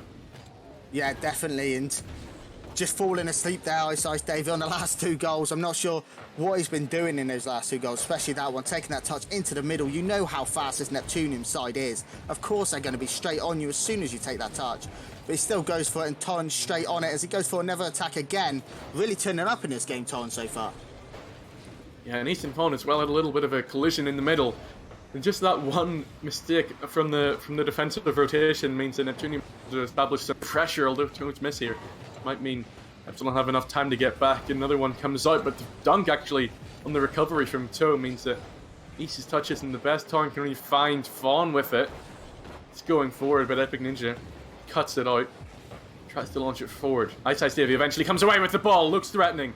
Looks dangerous, but Toe gets it away. He's beaten another one here. That's the 50 off of Fawn. Ice Davey rotating in. Toe is left with 0 boost. Can he still get something off of this? No, it's a great demo from Fawn. Takes away so much pressure from Neptunium, and they have to build from the back again. Yeah, definitely, and just taking off that pressure straight away was really what they needed there, and they're going to have to build up from the defence again, get a couple of touches, hopefully get a shot off here. Torren just fast enough to get back, and we need to see Epsilon start building in some plays here, because They've been decent in defence, apart from obviously those 2 mistakes. Just need to start building on the attack now. Yeah, there was an ambitious redirect coming out from Fawn there. Didn't quite get the touch, but that's what we want to see. We want to see them going for these outlandish plays that maybe Neptunium aren't quite ready for. They're expecting Epsilon to be a little bit more of a solid team, but they've got more to offer here. They're going to have to be alive on the defense again as Tarn is looking for one of his incredible clips, but not quite this time. Epsilon will survive it. They have 1 minute and 45 left to get into this one now. Scientific, pushing it forward. Can't Tarn do anything with this one. Only finds Fawn, and he will keep it alive for Epsilon, but Toe takes it away and is left in the 1v1 situation with 8 beats coming off the post. Is anyone there? Tarn is, but unbelievably it comes off the crossbar. Neptunium yet to find their third. It's the counter on for Epsilon. Now Epic Ninja snuffs it out nice and quickly, and you know, that's just credit to how well Neptunium have come back into it. Yes, they missed the goal. Yes, they get the crossbar, but they're ready to defend. As soon as, of course, as soon as I say that, Ace gets one back for Epsilon. They cut out any good defensive work from Neptunium on the rotation backwards, and they will pull one back. They make game number 3 interesting once more. Yeah, brilliant read by Fawn. I had no idea how he read that going into the corner, but he was there ready to put it straight back into the middle for ease, and a brilliant finish. Pretty much the exact same from the other side, but Tom couldn't put it in the back of the net, and that's the difference in these sort of games, is putting those balls in the back of the net, believe it or not, is how you win these games, and that's the difference at the moment. If you could put those balls in the back of the net in those situations, then you got a really good chance of winning these sort of games. Yeah, I'm sure Tarn will be ruining that opportunity now, missing the chance to cement this game of 3 victory, but now they have more work to do. 50 seconds left, and that means there's plenty of time for Epsilon to threaten. A little bit of chaos in the middle comes out, means that Toe has left so much time to deal with this ball and try and get the opportunity on net. Epsilon not looking ready to deal with this one, but eventually they do get rid of it and try to go on the attack once more. 30 seconds left now. I says Davey in the middle for Ace. There will be no goal forthcoming for him this time, but Vaughn picks it up on that midfield line, gets the demo as well on Toe. Is Ice Davey there? Yes, he is, but Epic Ninja gets the block, gets it clear. That might be the game-winning save right there, but Epsilon aren't done yet. They have more to come forward with. Vaughn is reaching for this one, and will have to settle for the 50. Epic Ninja tries to slow it down, just takes his time with it, brings it forward. It might just be the end for Epsilon in game number 3. It is indeed. The hat-trick is here for Tarn. Epsilon can't deal with it, and they tried so valiantly to get the series lead, but they'll have to play from the back once more. Yeah, definitely. Through that, they did look good all the way through this game, apart from those couple of first 2 mistakes, and their time's just quick enough to get to the ball. Looked great all the way through this game, apart from that one miss. Other than that, he's really been able to bury these opportunities coming to him.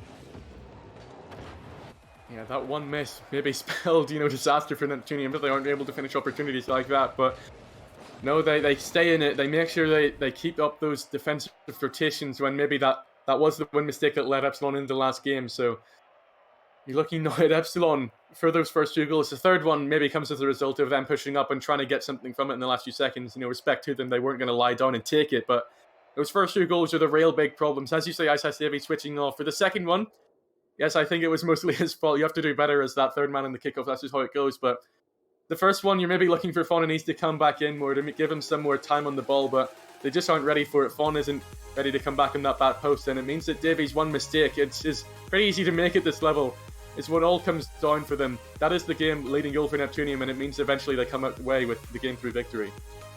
Yeah, definitely, and just the quickness of this Neptunian team. If you do make a mistake like that, you do need to get back as fast as you can, because this team is lightning, especially Tarn at the moment. As soon as there's a mistake, as soon as someone takes a touch, he's on top of them, ready to go, getting the aggression going, and that's what I like to see in this sort of level of gameplays. Going for those aggressive plays, getting the ball off top of people's car, and just making it awkward for everyone. And that's really why and how they're opening up this Epsilon defense, just making every sort of ball they go for awkward, and it's just bouncing off correctly for this Neptunian side, and that's how they're winning at the moment, I feel like. And these wins from Neptunium mean that Epsilon are staring down the barrel of elimination at the moment. They're 1 game away from having their season ended by such a strong Neptunium team, so we'll have to see how they can react to that and how Neptunium cope with the pressure of being just 1 game off of that lower semi. At the moment, it's Neptunium going forward. They want to get the job done in 4, but Epic Ninja just leaves this one. Let's Tarn come in for it. I don't think Epsilon were quite ready for that tactic, because it's been played out to perfection. No one can get the touch away, and Tarn has the lead for Neptunium within only 30 seconds. Oh, looking lightning once more, as I said, straight from the kickoff. Just looking so fast and going straight into that wall and just faster than everyone on that Epsilon defense. And we're just opening up with that sort of speed. It's going to be hard to defend against, but if Epsilon just kind of slow down, get their rotations correct, they can really start to defend those sort of shots, and just really struggling to get the possession and go outfield and sort of make these attacks of their own. Yeah, I mean, it happened so quickly in this game that they didn't have much time to establish anything at all, but the only thing that's been established at the moment is the massive mountain that Epsilon will have to climb. They are ready for it, though. They know that this is a sort of situation you're going to find yourself in playoffs like these against such strong opposition as Neptunium. They're looking for the ambitious play once more, but still nothing crazy just yet from Torn, as he'll have to settle for possession on this play, and Epsilon having to be alert on this left-hand side of the defense. Toe beats out Fawn, though, has it in the middle. It's over another one. Is anyone ready on the back post? No, Toe just decides to try and recycle it, but Ace is the one to come away with it. Has the 50 on Epic Ninja. Ice Ice Davey picks it up. Is anyone ready for it? Ice Ice Davey is! It won't quite come off with him as it rattles off the post, and Neptunium will survive that attack. Do they get another one of their own? No, Ice Ice Davey comes back from his post smashing and will get it clear. No, it's end to end at the moment. As almost opens up for Fawn, but Neptunium are alert to it. Ace has to get the save on Torrent's shot now, and it's just craziness coming on at the moment. Both of these teams are so desperate to get more goals, but Torrent is playing so dangerously on the edge of his own box, eventually comes away with it, and I just don't know what's happening at the moment, Saiso. No idea, just back and forth, left and right, everything's going everywhere, and what's going to happen next, I don't know. I think they're both trying to desperately get that goal, go fast as they can, get the ball in the back of the net, and it's really starting to make some really nice Rocket League come out, to be honest, because I don't know what's happening, so it must be good. So, just hoping to really gain control of the ball and just make some plays of their own, and maybe make some team plays from this Epsilon side. Yeah, it feels like whichever team is able to adapt to this pace will be the first ones to really get a foothold in game number 4. Again, it seems to be Neptunium. Maybe the tempo would slow just a little bit in the last 20 seconds or so, but no matter for Neptunium, no matter for Torrent, they're still scoring goals, they're still getting a 2-goal lead, and halfway through game number 4, they're only 2.5 minutes away from keeping their season alive and getting into that lower semi. Yeah, and if they keep playing as they are at the moment, I don't think this Epsilon side are going to be able to get the goals back to level this up or even win this, and really struggling at the moment, I feel like, to get those goals. And as I say that, it goes in. They've been really struggling to go for their goals, but an error there from Torn, who has looked great all the way through this game, trying to open it up, and another error from Toe as well. Really not seeing this sort of double errors coming out from this Neptunian side, but if you're doing stuff like that, it's going to cost you goals, and so far they've looked good through the game. Hopefully they can keep up the speed and keep going, but if they make errors like that, maybe the pressure's getting to them, and going to be a real struggle to keep it going after that. Really will be. They're trying to get their heads back into it immediately. You know, if there's ever been a wake-up call in this, I was certain it just completely collapsed in the defense from Neptunium, but it's actually not being fixed here at all. As Darn has to get the ball rotating backwards, isn't ready on the back post, means that he has to make it a bit awkward, but Ethan still, he's so quick on this left-hand side, combining with Toe to do so well with it and really make Epsilon work to clear it out. I mean, Fawn has the ball out, but Epic Ninja actually doesn't do too well with it. Means that Ace has the goal at his mercy. Fawn almost gets an incredible redirect off the backboard, but Neptunium will survive it and try to get a third of their own. They're looking for the infield pass here from Toe, but Ice Ice Davey eventually comes away with it. Tries to leave it off for Fawn. He's looked pretty dangerous so far in this game. That's the only goal and almost got something crazy there, but they won't get anything just yet. They have a minute to keep their hopes alive, and Saiso, can they do it? I'm not sure they can, because Epic Ninja has one in the back, and 1 minute left for Epsilon to come back. It looks like Neptunium are finally firing on every single cylinder. Yeah, again with another team player. Great pass in the middle by Toe. Just finds just top of Epic Ninja's card. All he has to do is redirect that straight into that goal, and it's just too quick for anyone to get back to. Not much you could do from the Epsilon side. If plays are coming in like that from Neptunium, it's really hard to defend against that, and just showing why they're so class throughout the season. And now Epsilon have to throw everything at this. They know how dangerous this can be.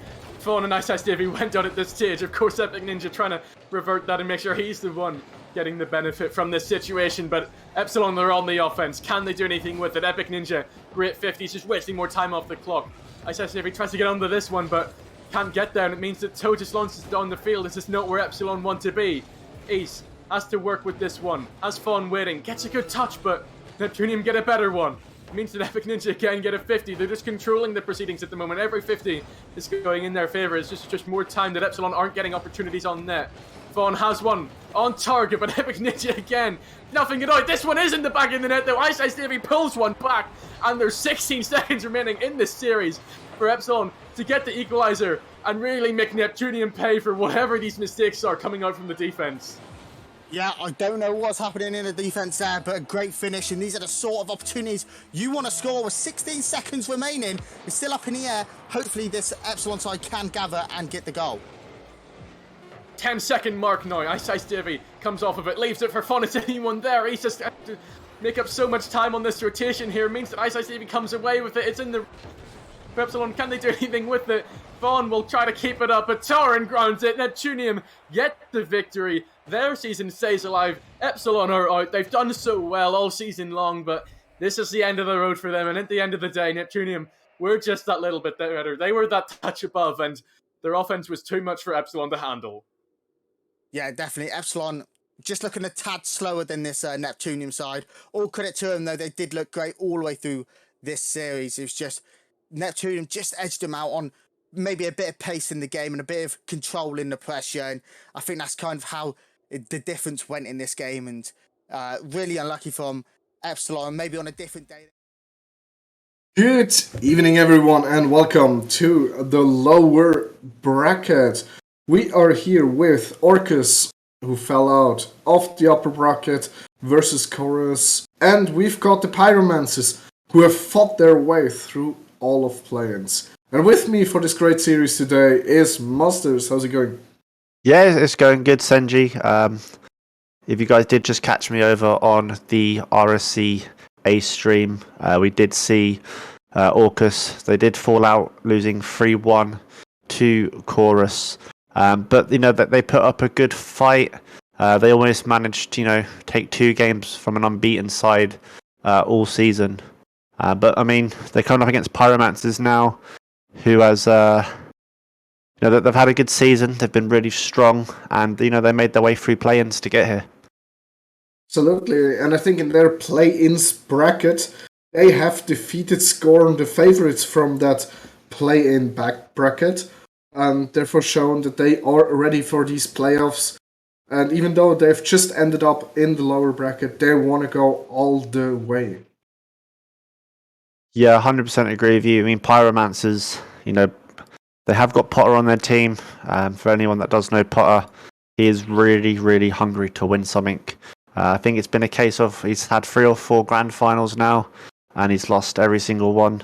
So I think he's definitely wanting to make this season different. He's wanting to go all the way and to get that trophy. On his team, obviously, he's got Small Panda, Chali, King Kazi. I mean, how do you think they're going to face up against Orcus? Well, I think Orcus, coming down from the upper bracket, they are going to be a little bit annoyed that they've lost. I went in to the team chat for a little bit of a pep talk, and the first thing I heard was, basically we should have swept them. And so the confidence is there, even though the nerves might be not quite as ready as the players themselves think they are. And I think that, and I have to back Orcus here, I think Orcus is going to sweep Pyromancers.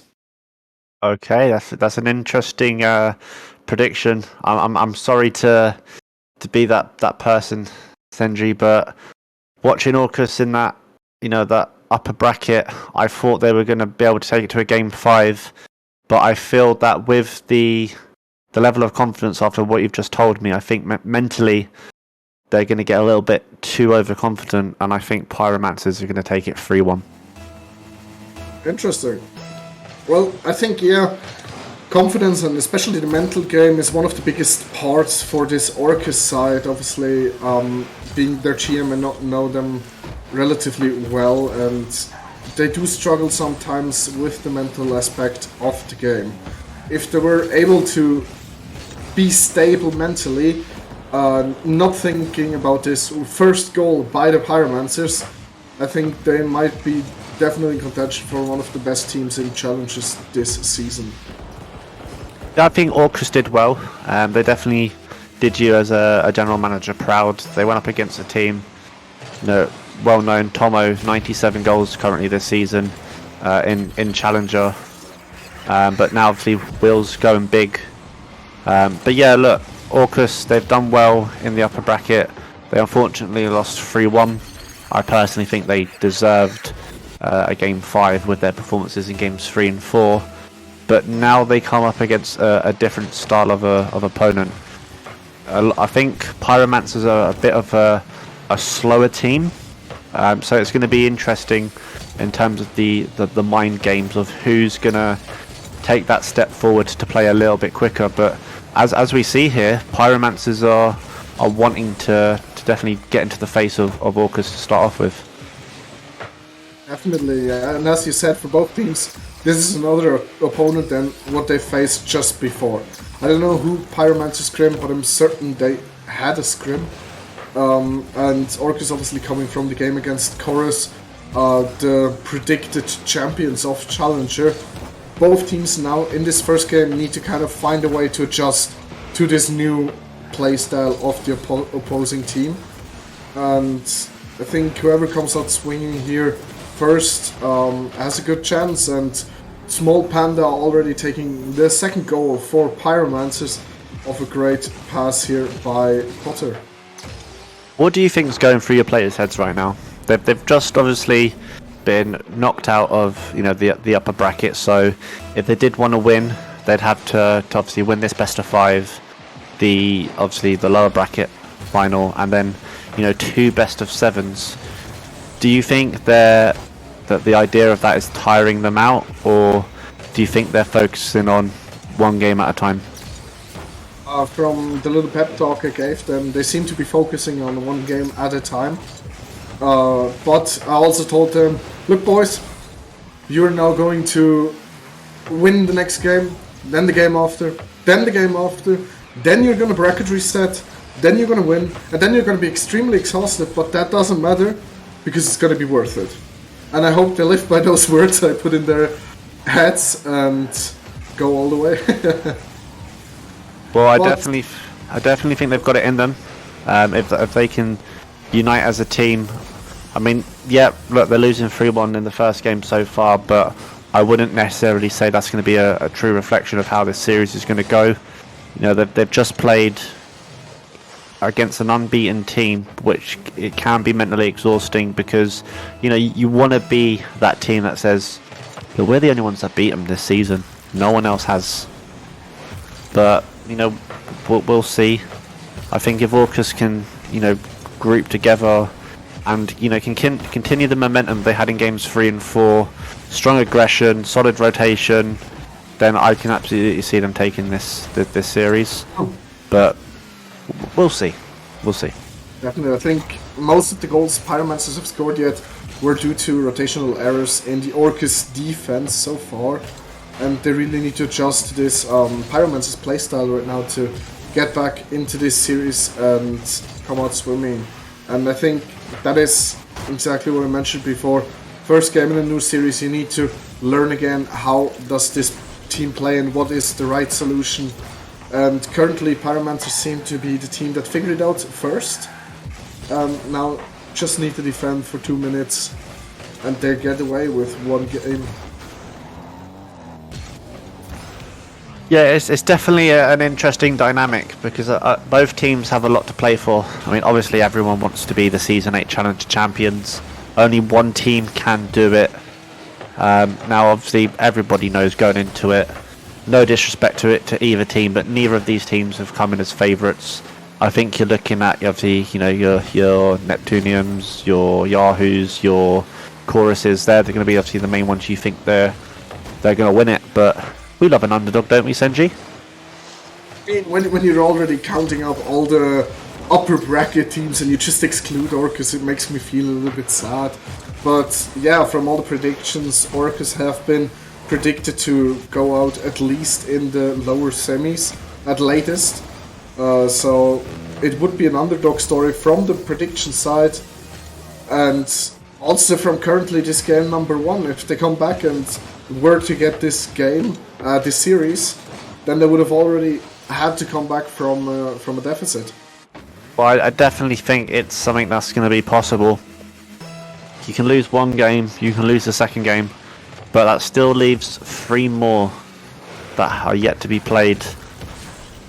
Now, if anyone did catch me on the A stream, I love a game 5. I think this is going to go to a game 5. I think every series I cast will be going to a game 5. But I think for Orcus, a game 5 here, going 2-0 down in the series score, and then winning the last 3 games to come back and take it, I think that would do wonders for their mentality.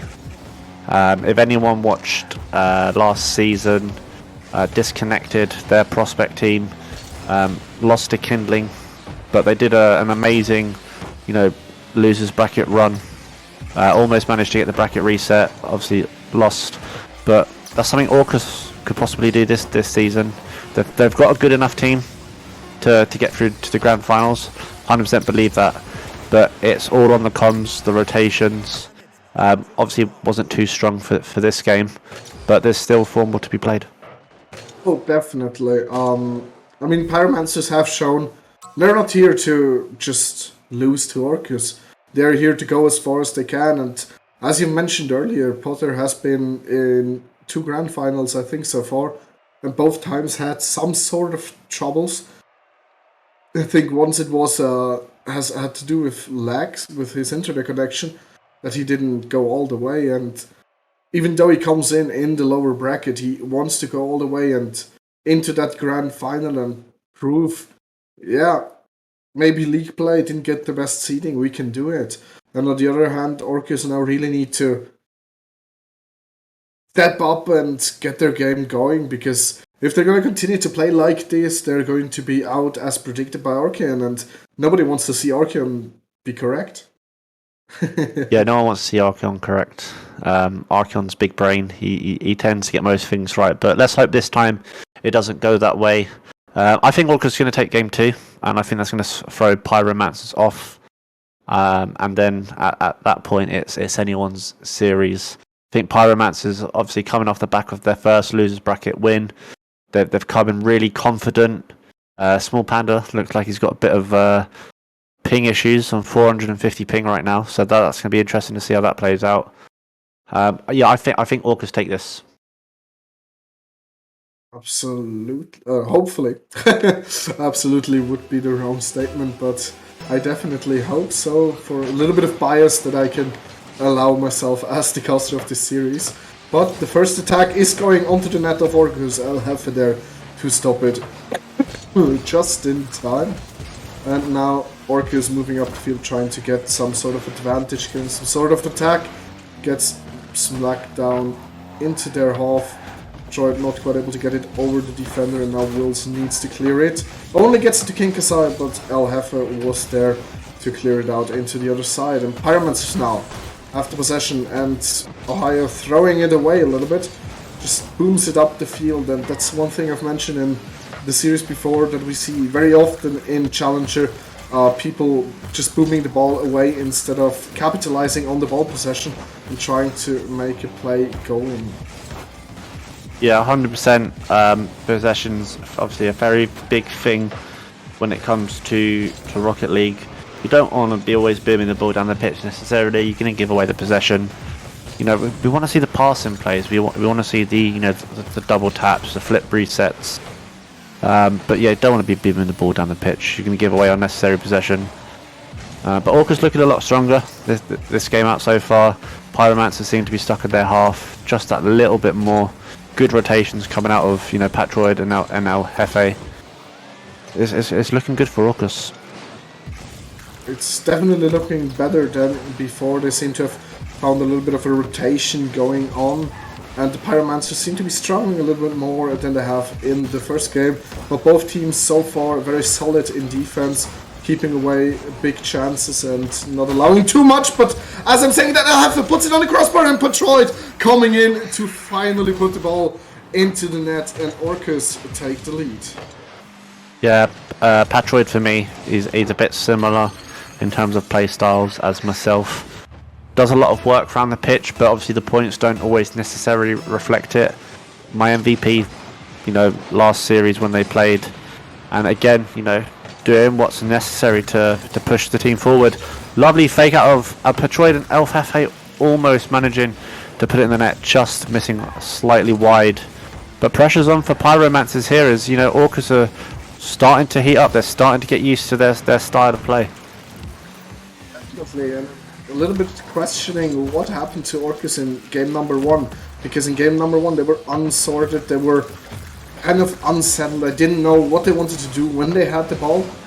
And now they've just completely turned it around and get going to what they want to do.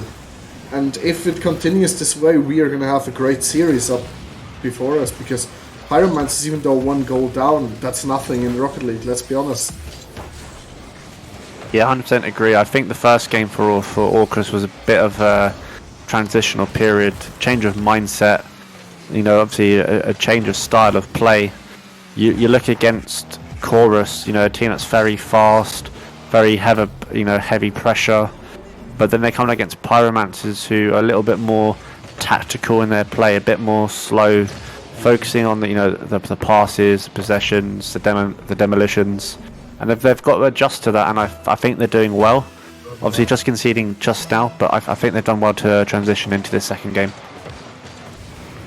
Definitely, and Pyromancers tying up the game off of a mistake from the last man, Wills, who wasn't quite able to position himself correctly on the backboard there. And now Orcus looking a little bit more unsettled again. Good shot here coming in by Pyromancers, just above the crossbar, and Detroit now trying to clear it away.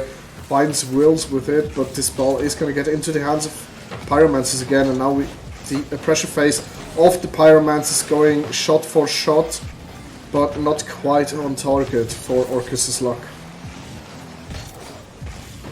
Yeah, a lot of pressure coming out of Pyromancers there, and I think coming up against Chorus in the first bit of the upper brackets definitely trained the Orcus defense well on adapting to the heavy spells of possession from the other team. It's all about now whether they can break the mold, so to speak, and push out of their own half and get a goal against the run of play. Absolutely, and now 1 minute to find a solution for which team is gonna win game number 2 to make the series the most interesting. I think would be a tie for Orcus, but we shall see what both teams are able to deliver here. Detroit getting it past 1, but not past the second. Elhefe coming in and completely missing the ball. Thankfully for Orcus, Wills was good there and cleared up the situation.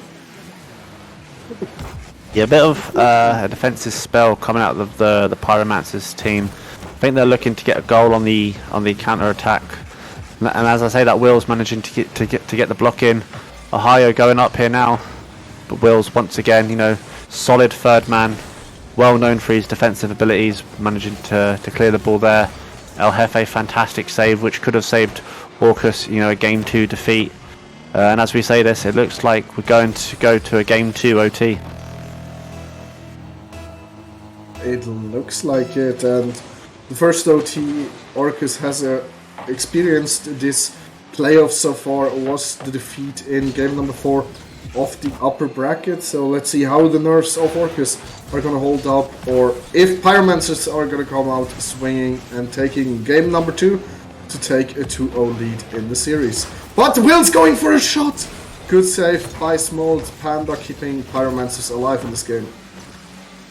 Bit of a dunk coming out of King Kaze there. Wills passing the ball to Elhefe. Elhefe against the backboard. Anyone for there? No, for Orcus, not quite. King Kaze though just popping it back into the middle. Patroid, staying back on the defensive duties. Possibly could have, pushed up a little bit there. I think it's the offensive pressure. If you're going to be a bit quicker to the ball here, if you're Orcus, then I think you'd be able to get the goal. I think they're a bit too focused on their defensive mindset because they don't want to concede. You know, they don't want to be in the same situation as they were in their first series, being 2-0 down. Yeah, I mean, no team wants to be faced with needing to reverse sweep. Therefore, I think it's okay to focus on the defense and making sure you don't concede anything. But the problem with that strategy is if you only try to defend and not go into an offense, you're not gonna score. Yeah, it's definitely a close matchup in this game 2. 1 minute 30 on the clock in OT. No one able to break the pressure just yet. Patroid with another clutch save for the side of Orcus. Nice bump as well coming out of Patroid there, double bump. A little bit of a dunk here coming out of Wills. You know, they seem to be trading blow for blow here. This is really, you know, a heavyweight bout. I can't call who's going to take this one. And as I say, Wills, what a save coming out of Ohio, managing to get the ball down the pitch, and like I said, it's blow for blow. Anyone could be taking this game too. Absolutely, and at this point, getting out a prediction is basically just a 50-50 because both teams have chances, good chances, and both teams can take this in one lucky shot. I'll just say it's small. That was questionable there from El Jefe, but Wills, you know, Mr. Third Man himself, coming in clutch, managing to save El Jefe from a questionable moment there in the defence. But yeah, this is blow for blow. We could be potentially seeing, you know, a whole game's length worth of OT here. This really is end to end. I mean, we already are closing in on the 3-minute overtime time, and at this rate, yeah, at this rate, it is going to stop as Potter puts the ball behind net, behind the line, and yeah, Pyromancers are in the lead 2-0. Wills was so close there. Fantastic performance out of both teams for game 2. Well, Orcus have been here once before. 2-0 down.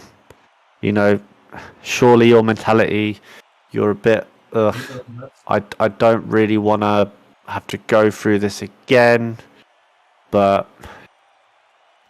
can Orcus do it this time? Can they pull back and, you know, actually complete the reverse sweep this time? And we are back. All the players have managed to come back. And we will get this game number 3 going very soon. Thankfully, no player needs to sub out because of misfunctions of controllers and or internet issues. And both teams will be able to compete in their starting rosters. And yeah, let's see what both teams are able to do. Yeah, it's going to be close. All the players are now in the lobby, I believe. Just having a double check. Yep, they're all here. Let's get it going. Game 3 of the, I believe this is lower round 2, I believe. Let's get it started. It is. First off, Pyromancer's potential 3 match games are now to move into the lower semis. And Orcus now fighting for their tournament live. Let's see how this goes, as both teams start out pretty even. Small Panda press, putting the ball up front. Patroid going for a clear. Gets it past 2. I'll have her with a little bit of a demo there, but doesn't really influence the play here. Because I put it mid, but gets interrupted by the Orcus defense. And both teams seem to be cancelling each other out so far, with probably a little bit of an advantage for the Pyromancer side. Who do you think the break favours? So obviously we've had a small 5 or so minute break. Do you think that helps Pyromancers, you know, regain a bit of energy? Or do you think it's going to be more beneficial to Orcus because it's broken the momentum a little bit of Pyromancers? I do think a little bit of a break might benefit Orcus, because they had now a little bit time to, okay, we're back 2-0, we need to get going, to get a little bit of a mental reset from losing back-to-back. And I think for Pyromancers it's the question, were they able to preserve the momentum they had going with that 3-minute overtime victory from the previous game? If they were able to preserve it, then they're gonna look very strong this game. Yeah, it's definitely looking like a close matchup for this game 3. There's been chances at either end so far, but it's the boom all the way down the pitch. And Patroid, what a save again out of King Kazi this time. Pyromancers are really, living on the edge of a knife right now. So unlucky there for Orcus, unable to take the lead from nothing short of an incredible save out of King Kazi. Absolutely. I mean, already the first launch from Patroid would have fitted perfectly, was saved. Then he comes down, and again a beautiful save by the Necromancers, the Pyromancers, my bad. And they really show that they're capable of defending their backlines. Yeah, it's been a fantastic start to what could be the final game of the series. As you mentioned before, Orcus are hanging on to their final lifeline. They need to take this game in order to have any chance of potentially progressing. I mean, from the looks of it, as if Pyromancers are fighting for their lives right now. In this particular game, definitely. I think Orcus have come out the stronger team out of this 5-minute break, and are pressuring and having very good chances to score, but Pyromancer is just able to clinch on that clean sheet, able to keep that ball out of their net, and it might work for them with that strategy. Yeah, it's truly end-to-end at the moment. Good shot there out of Wills, just trying to get it into the lower corner, slightly off, but a higher out of nowhere. Close, but blocked off by El Jefe. King Kazi up, managed to be blocked off by Mr. Thirdman himself. Wills pushes up the pitch now, one-on-one, manages to, get the block to stop it going back into the Orcus half.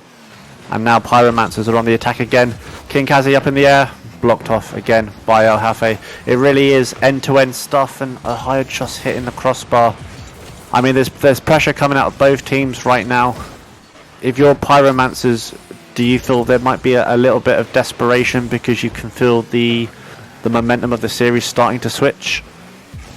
I don't think Pyromancers have any sort of desperation right now. They've started this one game off a little bit weaker than Orcus, which finally were able to score, and the sentence would have been, but they've started to find themselves their way back into the game. But just as I was about to say that, Patroid comes the other way and puts it in for Orcus, and now they need to defend for 1 minute. And the last about 1 minute, Pyromancers have come out and had some great chances themselves.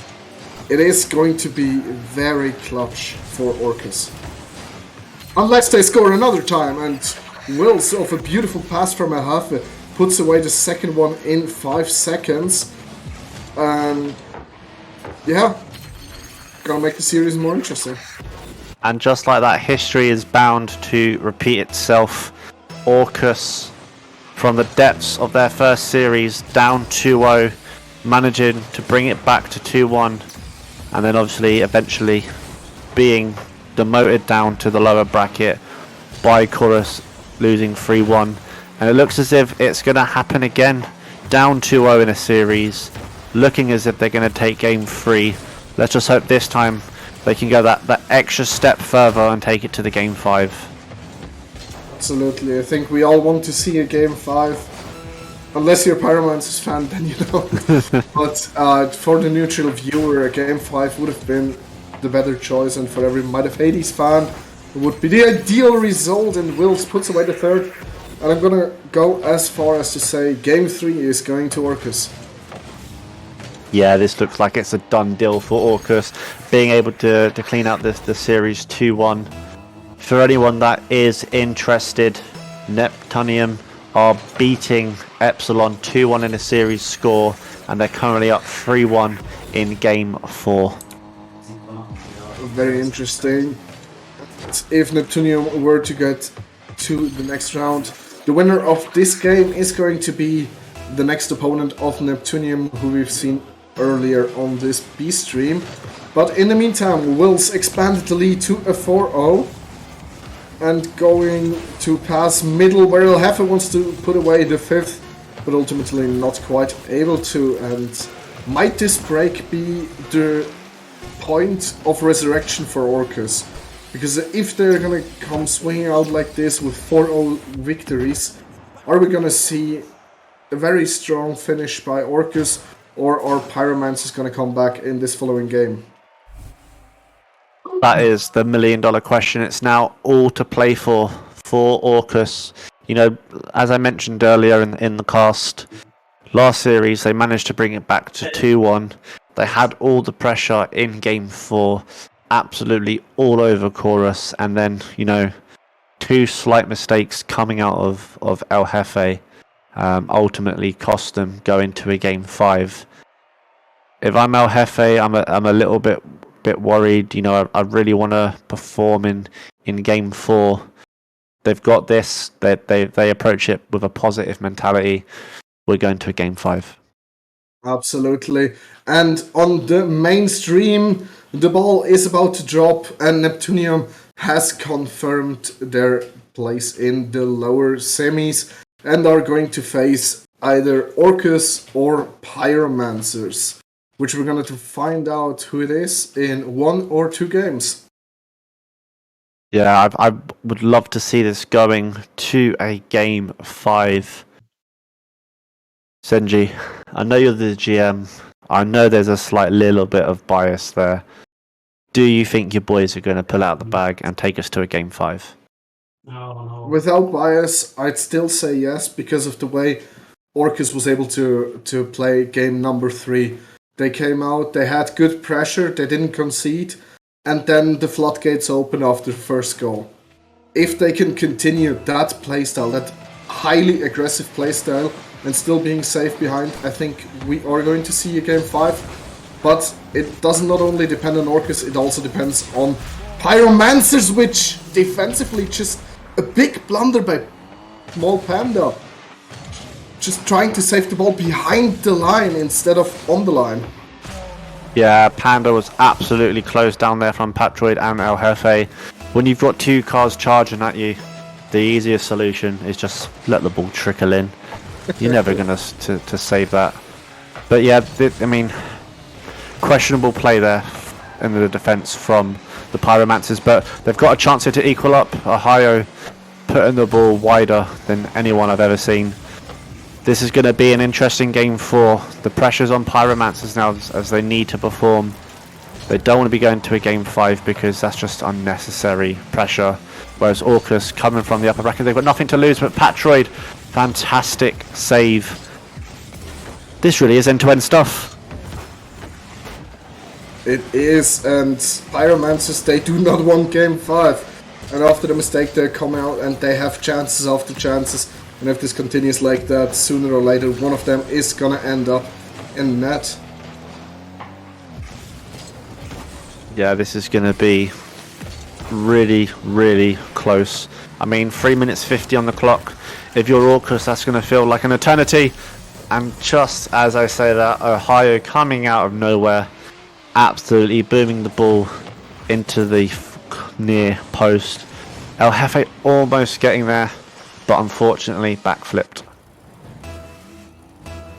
Absolutely, and the game is tied, and I think from what we've seen so far, definitely fair that this game number 4 currently is tied, and the Pyromancers, after the shock that was Game 3, are back in it, and they are going for a great shot here by King Kazai, but Wilson was on the backboard. Can Ohio get the double? No, he can just barely not make it, but great attempt by him. Wills now pushing the ball upfield, giving it basically over to King Kazai, but he gives it straight back to Patroid. Patroid on the backboard where Ohio is standing. El Jefe reads it well, takes a shot out of the blue, and gets a good chance out of it. Patroid now trying to get it over King Kazai, not quite able to, but King Kazai with a miss or a fake, depending on where you stand on that debate. But Orcus now in the offense, but what a great clear by Ohio, and this might be in, but El Jefe is just there in time and clearing the ball away. Yeah, both teams really, really want this victory, as you can see. You know, one moment it's Pyromancers all out, going for blood, wanting to get that goal, and the next it's Orcus doing the same. I mean, I can't call this as much as I wanted Orcus to, come into this game 4, put the pressure on, and take us to a game 5. I can't call it. I mean, this is truly end-to-end stuff. And Patroid managing to get the demo. El Jefe, he's going to put it against the backboard. Is there anyone there to finish it off? Not quite as Ohio managing to divert the pressure just that tiny bit to allow the teammates, to get back and regroup. Absolutely, and those backward plays are really important. And now that we are entering like challenger level and higher, the backboard defense is a very important asset to have in your team. You always need to be prepared to save that backboard, because at some point the players get good enough to read backwards, to get double taps and whatnot. It starts to show that now in challenger people are getting there. A bit of an awkward double commit there from Ohio and King Kazi out of the Pyromancer's team. Wills going up in the air, managed to get blocked there by King Kazi. This is close. This is really close. I don't think anyone would be able to call who's going to take this game 4. I don't think this is going to be a matter of who plays better. I think it's going to be a matter of who makes the mistake. Yeah, probably. And this is a mistake by Alefa, not getting the backboard read and allowing Ohio to take a free shot on target. Unfortunate by El Jefe, and well done by Ohio, making sure to put this ball away. What I would say though, in the last minute roundabout, there was an immense pressure from Orcus. I don't think this game with this 2-1 lead currently from Pyromancer is over yet, but it could be over in a minute. Do you think the scoreline fairly reflects the performance from both teams this game, or do you think maybe Pyromancers have been a tad fortunate in the results so far for this game 4? I would say the scoreline would be better representative in about a 3-3. If you know what I mean. Both teams had great chances, and some of them should on both sides have been converted. But it's definitely not too bad to say the Pyromancers deserve to be in the lead. But they now need to keep this lead for another 25 seconds to move into the lower semis versus Neptunium. And Orcus are fighting for their tournament lives. They need to score one more goal in 15 seconds, or they will leave the Challenger playoffs for good. And what a shot by Small Panda, taking Wills to save that one. 5 more seconds to go. Can Orcus do it? Fake by Ohio Patroid, putting it on the backboard. Wills going in! No!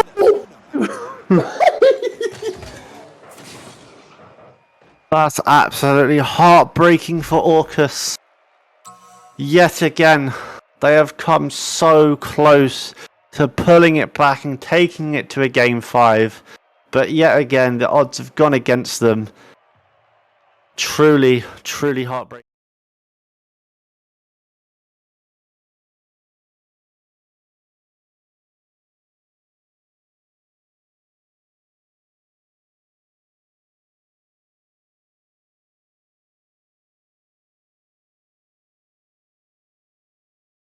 Welcome back, ladies and gentlemen, to the upper final of the Challenger tier playoffs. And for this matchup, we have Chorus going against Yahoo. So it'll be a very strong matchup. And alongside with me is Blue Wolf, 2 new fresh faces on the cast, and obviously B-Shake behind the scenes. Blue Wolf, how you doing? And you got to be looking forward to this series for sure.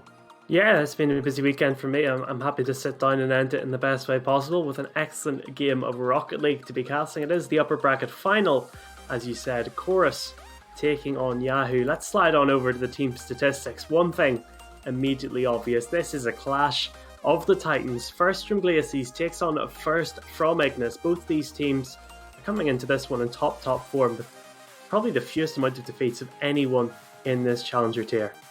Yeah, the defeats are very low, but the wins, for both teams being at the top of their conference, the wins are quite separative. 11 wins in between them. That is quite a big difference. And the goal difference is pretty massive for both teams, but it does favour for the Chorus side, showing their domination, which does prove by their shooting percentage as well. It's not a massive increase compared to Yahoo's, but it is slightly just better. And normally we see teams with a low 30%, maybe low 33% at most, but both of these teams showing why they're at the top.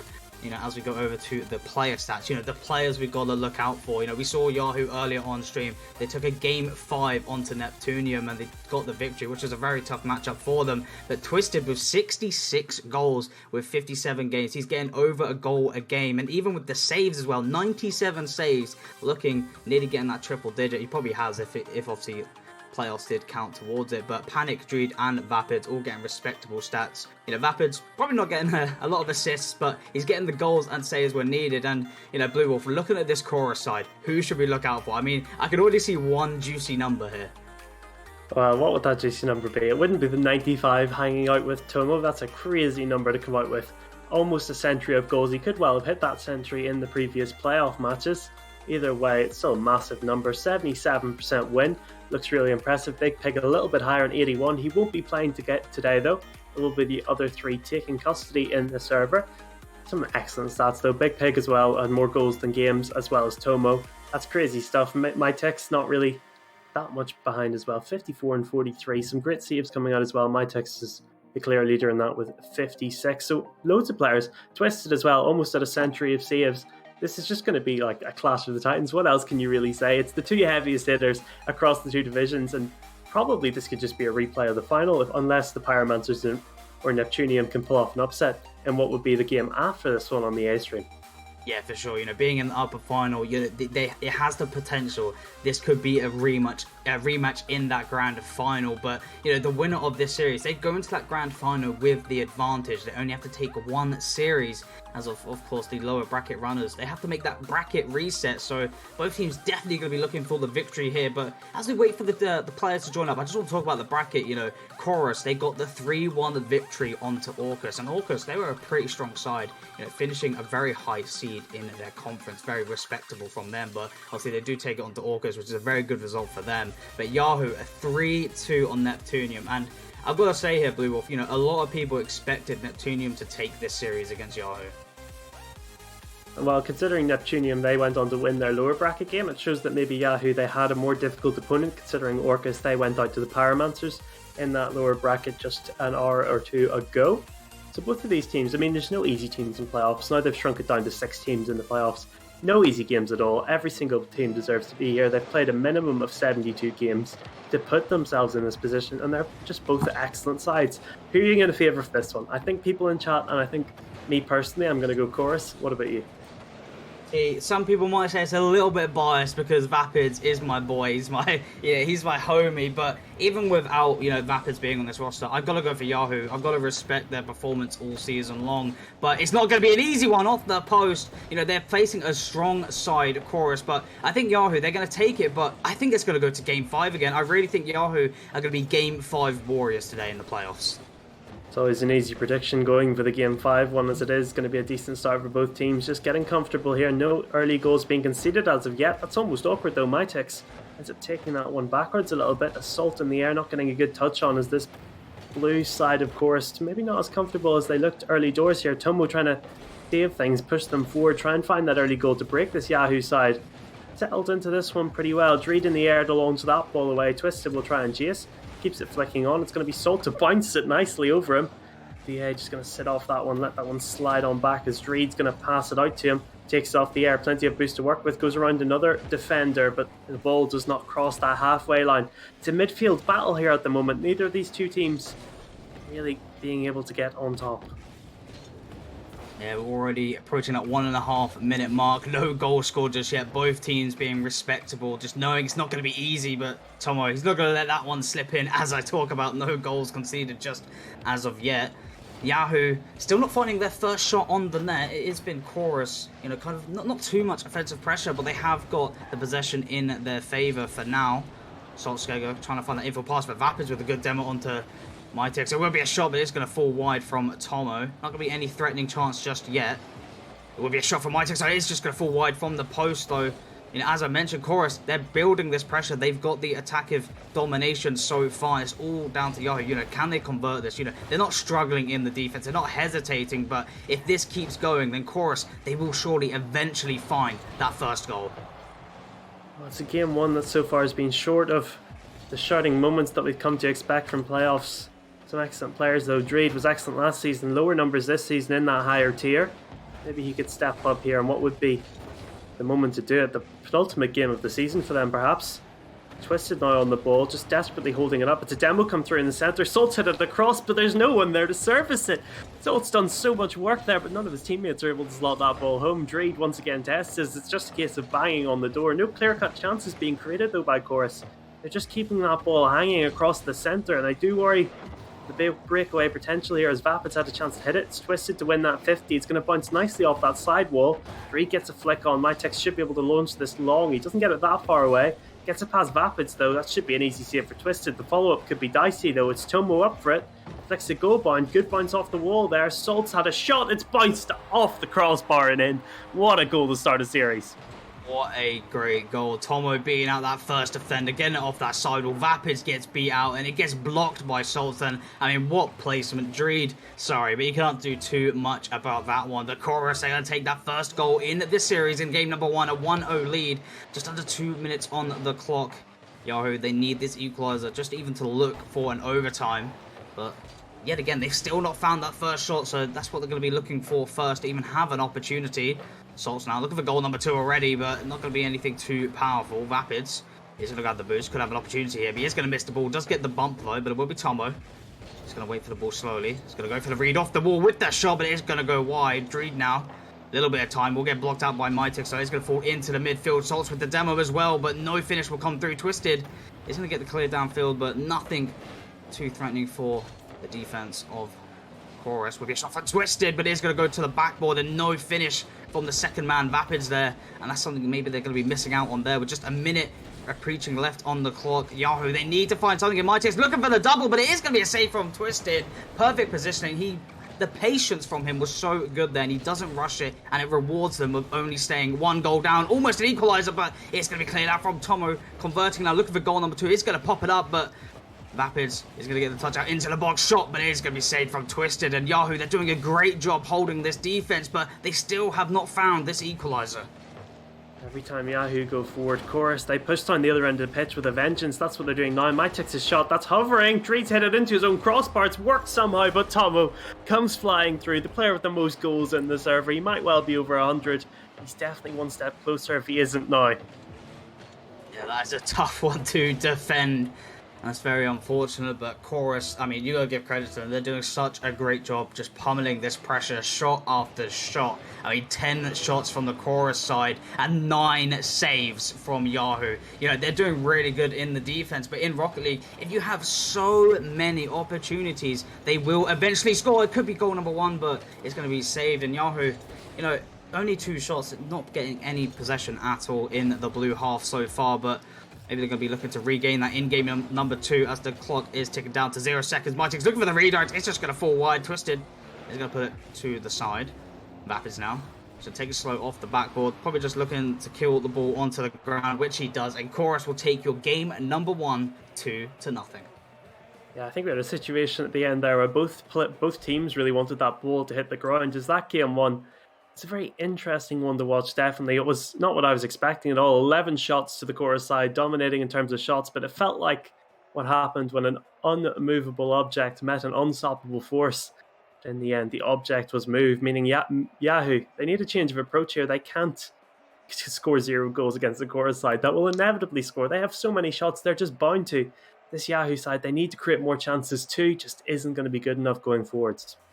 Yeah, for sure. You know, Yahoo, they showed such great defense. You got to give credit to that, but they just stayed on their goal line a bit too long. There wasn't any clears. There wasn't even a dribble of an attempt to take it to the sidelines and, you know, try create a counter of their own. They just need to get confident when they, you know, convert to that counter, because they only did it twice. They didn't really find any play from it. In Chorus, they haven't been tested on the defense, and that's what Yahoo need to do in this game number 2 if they want to find, you know, some sort of weakness on this Chorus side. Because if they don't do it soon enough, then they're going to be looking for a kind of a tough series here. Maybe they're going to have to look for that reverse sweep if Chorus just keeps this domination of offense. Well, there was no panic in the defense of Yahoo last game. They stayed stalwart throughout. There is panic in their defense now. No, it's not what you think. It has been a substitution. Dreed has been dropped from the server, at least for now, and panic has come in to try and change their fortunes. I'd say it's a good good decision, try and shake things up, because you can't have a repeat of game number 1 where you're just penned into your own box by a Chorus side who came racing out of the blocks outside of the first minute, which was back and forth. It then just became a case of getting pounded in your own box. And as you said, you can't just hold on forever. And eventually that defense broke, as we're waiting now for game number 2 to get underway.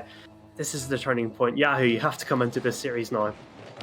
They got to find it here, or they're going to be looking for that reverse sweep if they want to advance to that grand final in the upper bracket. Now, some people would question a substitute going into game number 2. Some people see it as a no, you got to keep the roster going, you got to keep the flow going. But at the same time, it could work in their favor. Maybe a fresh player on the field could reset the morale for the team, as it will be Twisted going up for the corner for the double. There's going to fall into the midfield. Vapids will be able to find a shot, but it will be a touch back into his own half. Tomo now, low boost in the tank, gets past one, but Twisted is going to find the clear out to the left-hand side. Panic now, will get the block of the Salts, looking for the infield pass here, but it will be beat out by Tomo. He's going to fall back to Twisted. He's going to pull it away to the side. Mytex looking for the shot. He's going to fall wide, but Panic making sure nothing too scary will happen. Tomo trying to find Mytex down the side, but Panic will find the interception. Vapids beats out on the 50. This could be a chance for Yahoo now. Can they find his opening goal? But no, they won't. It will be Salt off that backboard, and they finally tested the defense a little bit, but Chorus, I mean, I don't feel like they're being tested to their limits at the moment. Yeah, and you do get a little bit scared when this Chorus side, they turn defense into offense, go racing down the other end of the pitch with the Vengeance, looking for those shots as Panic and Vapids trying to combine, trying to get that ball away. Twisted's going to lose that 50. Salt's centred it, but none of his teammates are forward, so it'll be a clearance from Panic. Not as far as he would have liked, as Mytex is going to collect it. Salt with a chance to shoot, to flick on to Tomo. Oh, if that was calculated, it was such a good play. What a pass coming through there from Salt. A great play. Vapids, I think he's just confused. He's like, wait, is he shooting? Is he passing? He realises the pass. He's like, oh no, a little bit too late. Panic. He just did not, I don't think he expected it. But either way, what a great play from the Chorus side. And that is why they are the #1 seed and why they've got the highest wins in league play in the Challenger tier. That's how they do it. They get those passing plays when it's needed, and they're doing it against the opposition of first place in the cross conference. So, you know, they're here to show that, you know, their conference is the dominant side, but it's not over just yet. Twisted, he's going to find a touch back into his own half, probably trying to buy a little bit of time for his team. He's going to move it downfield, and, you know, just here, Twisted just giving the ball away there, just giving possession to Chorus, and actually, will be said, you know what, it doesn't matter, you know, just give the ball away, Vapids will block it, and just score a goal. Yeah, that was an interesting way to score your first goal. It was just an excellent bit of reading by Vapids there. He just read what Tomo was going to do. Maybe Tomo getting a little bit overconfident, because this Chorus side have had absolutely everything their own way when things are getting a little tiny bit complacent. Hopefully that will shake them back into life, as with 3 minutes still in this game, they have plenty of time to get themselves firmly back in the driving seat. Instead, Yahoo, this could be a galvanizing moment as they are trying to push forward now. Vapids, that could have been a carbon copy of the first goal. Looking for his second. It will be Twisted now on the defense, trying to get it away. Salt with a flick down. Oh, they're all leaving it for each other. Very polite, but in the end, it's Twisted to boom it into the corner before Tomo takes it under his wing and definitely gets that ball away. As both these teams now, it's really a question of which one of them steps up and grabs this game by the scruff of the neck. Twisted, he's going to get the clear from the corner. Mytex, he's going to boom it upfield. Maybe looking for the follow here off the corner, trying to find that infield pass, but it will be Vapids. Finds his first touch, looking for the second, which he does, over one. Not over the second, though. Panic, trying to find the infield pass to Vapids. Vapids now looking for the shot, but it will be cleared out by Mytex down to Tomo. Tomo now trying to find the counter for Chorus, but it will be Twisted on that front post. He's going to keep the ball close to him. A really good block there onto Salts. Could be a good counter here from Yahoo if executed correctly. Twisted, is he going to go for it? No, he's not. He's going to leave it for Mytex. He's going to put it to the side. Will Panic now. Trying to keep the pressure going. Twisted will get beat out. Yahoo, they can't really commit to this offensive pressure. Chorus doing a great job getting the ball away. Just struggling to find something of it. But we are still at 1-1 with just under 2 minutes on the clock. Anything can happen. But I just want to pick up how, you know, last game blew up. We saw so many shots from Chorus. But this game, we've only seen 1 shot from Chorus and only 2 from Yahoo. And we've only seen 2 goals so far. Actually, well, I don't want to call it. No, 3 goals now. Now it's 3. Mytex, he takes the lead. Well, they've trebled their number of shots there with that first one coming through from Tomo, trying to loft it in. I think it was bad work on the defense there. Twisted maybe getting a tiny bit disorientated because Panic was flailing about there, but it is going to be a slide in from Mytex. As a Chorus side, as you said, we seem so scared, not scared, but you know what I mean. We anticipate something when they go up the other end of the pitch. They seem so aggressive on their offense. You believe in them so much. They only had 1 shot in over half this game. That's pretty crazy considering the amount of goals they've scored. Thankfully, they've rectified the situation, but it's Yahoo now, trying to get this ball centred. That will be centred. Panic with a chance to shoot. Tomo to get across excellently. Make that save, stop that ball going in. It's centred again, but that's to no one. Vapids have to try and track back now as that ball's knocked too far forward by Salt, so no player is able to chase that one. Twisted fakes in the air. None of his teammates there to help him again. It seems to be a deja vu moment for both these teams as individuals taking that ball forward. They're not having their teammates there to support. Maybe Chorus, they're just going to be able to hold on here unless this Yahoo side, they can make a coordinated offense going. Trying to get multiple players up at the same time as now they're on the back foot and the goal now could kill them. Instead, they are still hanging on. Salt to flick it centrally before it's going to be not very decisively cleared by Twisted. Vapid centered it awkwardly. Mytix is a free shot, but Vapid's back across again. Atones from his earlier mistake. Tries to chase it away. Tomo's accidentally touched this. It could be a chase here. Twisted touches it again. It's going to be going centrally. What a pass, Twisted, but there's no one there. It's every time they go forward, there's no second man. Yahoo, there's no one to hit that ball in. Yeah, Yahoo, I mean, you know, they got the rotation. You know, you can tell they're trying, but I just don't. I don't feel like there's a lot of organisation. There's not too much control compared to the Chorus side. You know, when Chorus have the ball, they make a play from it. It's going to go in the midfield, but it's going to be cleared out to Mytix now. Looking maybe for goal number 3. Maybe looking to end the game. 0 seconds on the clock. Yahoo do need this goal, but Panic is going to put it to. And they're now in that match point situation. A reminder, this upper final is a best of 5. So Chorus, they're just 1 game away. Well, I mean, if they take the next, they're going to be sweeping this game to the grand finals. Yeah, sweeping this Yahoo side away. 1 goal in 2 games, that's not good enough. Better in terms of shots. They had 4 this time, as opposed to the 3 last time. Their goal was maybe a tiny bit of luck, as they're going to be making another substitution. Panic out of the server again. It seems they're going to bring Dreed back. I don't really fully understand that at all, but because it seemed to me that they were an awful lot better with Panic in the server than Dreed. I'm not really sure why they're making the substitution. I'm going to assume maybe it's just maybe kind of a mental reset from Dreed. Maybe just wanted a game out, and maybe they just wanted to see what could happen with Panic on the field. And obviously they lost the game, so maybe at this point they're like, okay, maybe Dreed's calmed down, maybe he's ready to go again. It might work out, you never know. Obviously we don't know the situation of why he did something. We could be completely wrong, but that's what you got to assume if it's not technical issues. But either way, Dreed is a very good player. He can step up to the plate when it's needed. He is a very strong player. He is valued from a lot of challenger players in the tier, so I'm not surprised to see him come back on the field. He is a very talented player, but it's just a shame to see the possession that Yahoo are giving away in this series. Yeah, as well. They need to. I guess it's hard whenever you're facing such an offensive animal as this Chorus side, but you need to commit more men forward. You need to have faith that you'll get a ball into the centre that you can attack and flick in. They're playing a bit too defensively, Yahoo. That works when you're ahead. They've not been ahead all series. Just that 1 goal to tie it up at 1-1. It's do or die time from them. They need to go out here and they need to score the opening goal, I think. I don't think they'll be able to outlast Chorus if it stays 0-0 for long. Well, from the Yahoo side, we even need to see that one player to step up on the offense. Could it be Dreed? No, will we say that? Or either they need to fix up this control on the field. They need to stop giving the ball away. They need to take the time on the ball. Look for those passes. Look for those plays. Or otherwise, Chorus, they're just going to shut you down. This is a very experienced team. And they're looking consistent. So you can't get away with this one. You have to play at your top performance to take this team down. And they have to do it with a reverse sweep. So not going to be easy. Tomo looking for the shot. It's just going to go to the crossbar. Safe from Twisted. Tomo is going to go for the follow. Richard Wheel blocked out from Dreed. Dreed now getting another touch. Will be left to Salts. 0 boost with the ball. Mytis going to take over it with a shot of his own, but Vapids with a great save. They're making sure no goals found just yet. He will stay at 0-0. Tomo getting aggressive. Followed from Salts. Could be a shot on target, but blocked out from Twisted. This is what I mean. The Yahoo's defense, it's fine. It's completely fine. The defense is good. The rotation's there. The challenges are good, but they just don't get the ball out quick enough, and it just gives Chorus too many attempts. Oh, and Twisted does it. Goal number 1.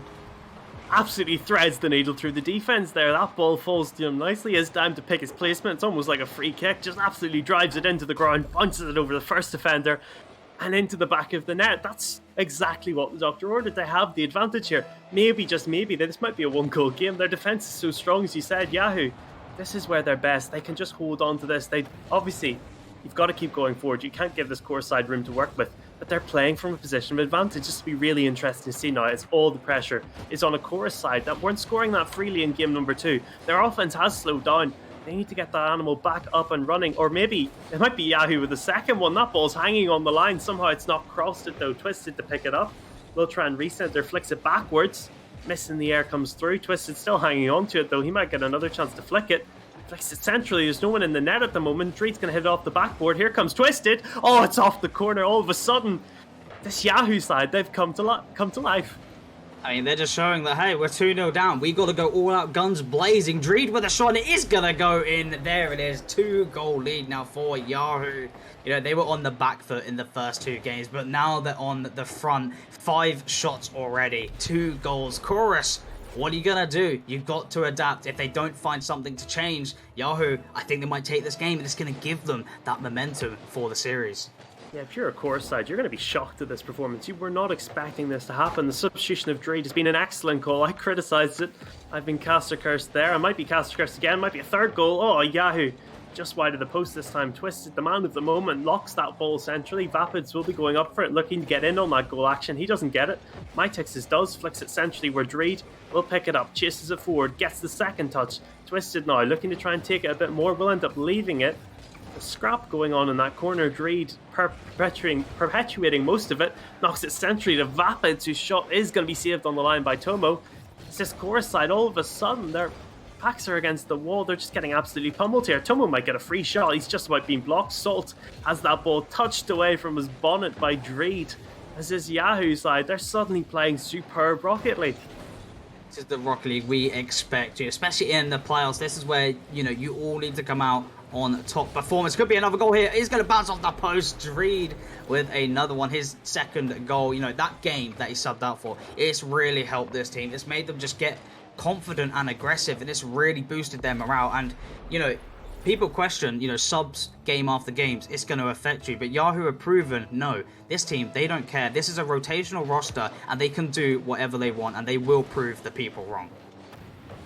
Yeah, Dreed coming in. It wasn't like Panic had a bad game, but all of a sudden Dreed has turned into the GOAT. He's scoring all the goals. He's got a hat-trick here in this game. Who would have seen that one coming? Just 3 shots for Chorus. Only 1 player over 100 points. With the majority of the game gone, they've looked absolutely shell-shocked. If you took all the nameplates away, if you made all the cars look the same, you'd be expecting that this Chorus side were putting in this Yahoo side are putting in a Chorus-like performance with the amount of attacking they've done, just completely controlling the tempo of this game. And all of a sudden, things are getting a little bit dicey for Chorus. They are still a game ahead, assuming that they don't pull off some sort of crazy miracle win here. But you do worry, they have to try and get this series back under control. Calm down and just don't let this Yahoo side do this for 2 more games to complete the comeback. Yeah, sure. I mean, of course, as you mentioned, you know, they are at that match point for the series. It could be another goal, and it is Dreed with his goal number 4, but goal number 5 for Yahoo. Dreed with 100% shooting accuracy this game. I mean, Dreed, you know, I mentioned it before the game. He is a very strong clinical player, and he's here to prove it, and he has done that so far. And Yahoo have just come out swinging in this game, and if you're Chorus here, you kind of just got to find a couple of goals to get that momentum to go and find your final win in the series. Well, Tomo, not one to be outdone by Dreed. We talk about goal scorers. No one on the server has scored more than Tomo. That's another one to the pile. Just a nice little calm little dribble from him. Probably should have been saved by Dreed. He has 100% shooting accuracy. I don't think he'll have 100% saving accuracy after that one. 1 minute 28 on the clock. Mathematically possible, but with momentum, desperately unlikely. That might be a good goal for... Oh, never mind. Their mentality's back to being completely shattered, but... He's like, okay, I've let one in. Yeah, hold up. Let me just score another one. Just goal number 5. I mean, at this point, Dreed's just maybe farming for the highest goal scorer in the playoffs so far. He's really stepped up. There's 6-1 so far. Could be looking for that Brazil. You know, as we saw earlier in the last series against Neptunium, they had obviously a player crash from the game. They lost quite a big result, so maybe they're just making up for that kind of a show, but they're doing a great job so far. Almost a goal there from Mighty. Will be followed from Tolme, but it will be saved from Dreed. Not just getting the goals, he will be getting the saves as well for his side. Just over a minute on the clock. As you said, probably most likely impossible for the Chorus side to take this game, but they just got to use this minute rebuild and kind of, you know, use this minute to test maybe some new play style, you know, see what can take Yahoo to the back foot. Yeah, it's unlikely they'll make a substitution. They're not the same sort of animal as this Yahoo side. They'll probably stick to this roster, keep Salt, Mytix and Tomo in. because they've shown what they're capable of in Game 1. They need one more Game 1 style performance to take them over the line. And they have 2 games to do it in, as it's 750 points for Dreed. What an animal he has turned into in this game. 5 shots, 5 goals. There could be a 7th one on the cards here. It'll be Vapids going for it. It will be his first. He's going to flick it down centrally. Nope, he's going to hit it towards that corner. Twisted takes it under control. The man who has fed Dreed so many chances, made this possible, kept this offense taking over. Dreed will get all the headlines, but Twisted, what a performance from him as well. Vapids, can you squeeze one in? Not quite. 10 seconds on the clock, as I think this Yahoo side, they just want to keep them under the cosh for the final few seconds, make sure they don't feel any confidence going into this game number 4. Chorus, their backs are against the wall. When we said that about Yahoo, they came out swinging. Can Chorus do the same now? I'm disappointed. We didn't get a Brazil. We got 6-1. Oh, why? Why do this to me? You know, it's so close, but so far. But either way, congratulations to Yahoo finding their first game in this series. So either way, they're not going to get swept, but they have completed that first step for the reverse sweep, which, you know, is very difficult, especially in the playoffs. You know, the pressure is on the line. Obviously, you know, if they lose, they have the lower bracket run, but as we mentioned earlier, the winner of this series, you get that grand final advantage of that one series. So, you know, this is a very crucial series for both teams here, but Yahoo really upped their aggression. They got, I think, 13 shots, if I'm correct. It could be 12, something like that. Either way, they got some crazy shots on their side. And Chorus, I mean, I say only, but they got 8. You know, they did get 8 shots, but it just wasn't clinical as we've seen it. We didn't really... I don't think we saw one pass come from Chorus in that game. I mean, it was 8 shots, but could you name any of them other than the goal? It feels like they're just kind of sleeper shots, just ones hit straight at the keeper, just to keep the defense awake, make sure the rotational game is strong. As we're going to game number 4, we've yet to really see a game where these two teams match each other head-to-head, all in, 50-50, everything. This has been just a case of one team's ahead, the other team's ahead. We saw the game one team all out attack, the other one all out defense. That's interesting to watch, but I want to see these two Titans come out and test each other. I want to see end-to-end Rocket League, and we might be getting a goal to set the tempo early as this Chorus side are looking to try and lead this one from the front and crush a Yahoo side who've got a tiny bit of self-belief in them now. If you say you want it to be end-to-end, if I'm correct by the script, I think Yahoo, they blow this game out of the water, and then game 5, it's going to be 0-0, and we're going to have an OT for about, I don't know, let's go for what, 10 minutes, I'd say? Oh god, my heart couldn't take that. Vapids gets himself mugged in the defense. Tomo will get a chance to profit off that one. Mytix is going for it, not going to get it. Salt, the third man, will. Doesn't have a whole lot of boost to work with. Is not able to get a touch on the ball. Vapids ends up getting mugged again. He scored a goal where he got mugged. He's been mugged himself. Mytix unable to slide the ball in. Is feeling a bit game 1 at the moment. This Chorus side, a lot of the ball, not able to create the chances at the moment. Just 2 shots though. Here comes Tomo with a good chance. Twist, knock it away. That ball's travelling. It's travelling very far. It's travelling very fast, but Salt's cut across. It's been left. It's been flicked onto the line. Salt to recover again and save his team once more. Tomo to chase. He's got the ball somehow. He's taken Twist out of the game.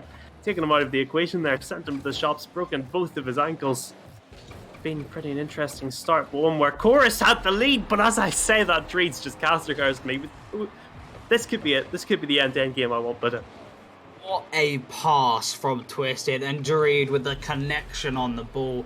Great placement of power, forces that keeper to not even find that clear. And I mean, what a play from Yahoo. The vision from the defense, that's what we love to see. That's what we saw from Chorus in the first 2 games. And finally, Yahoo are starting to pull those plays out of their own playbook. And Chorus, they need to find something soon, because they're kind of really on the back foot here, only finding that 1 goal in the last game. And already in this 1.5 minute, Yahoo, they're still looking on the aggression. They've got the momentum on their side for now. Tomo will get past one, looking to get past the last 2 defenders, but will be cleared out from Dreed.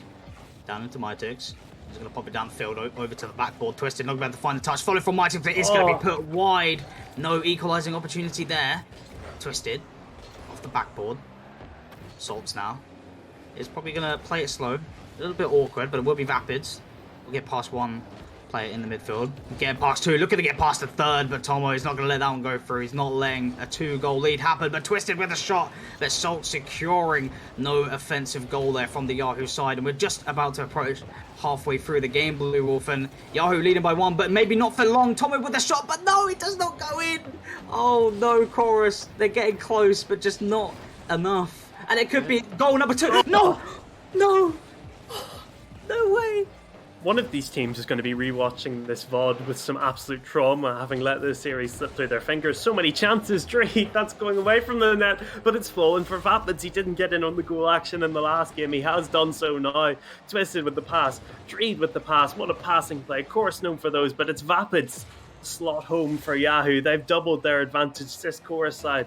Their goal sensors seem to be a little bit off. They're not able to find their range. They've unable to turn. There's many chances into goals at the moment as this Yahoo side, they're firmly in control of this game 4 and looking on course to do the unthinkable reverse sweep. A great touch there from Dreed.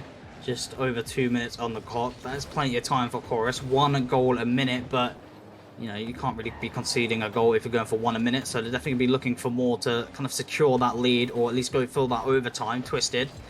He's going to leave it up for Salts. Would be a double commit from the Chorus side, but they should do well to recover this as Tomo will find the first touch, followed from Salts.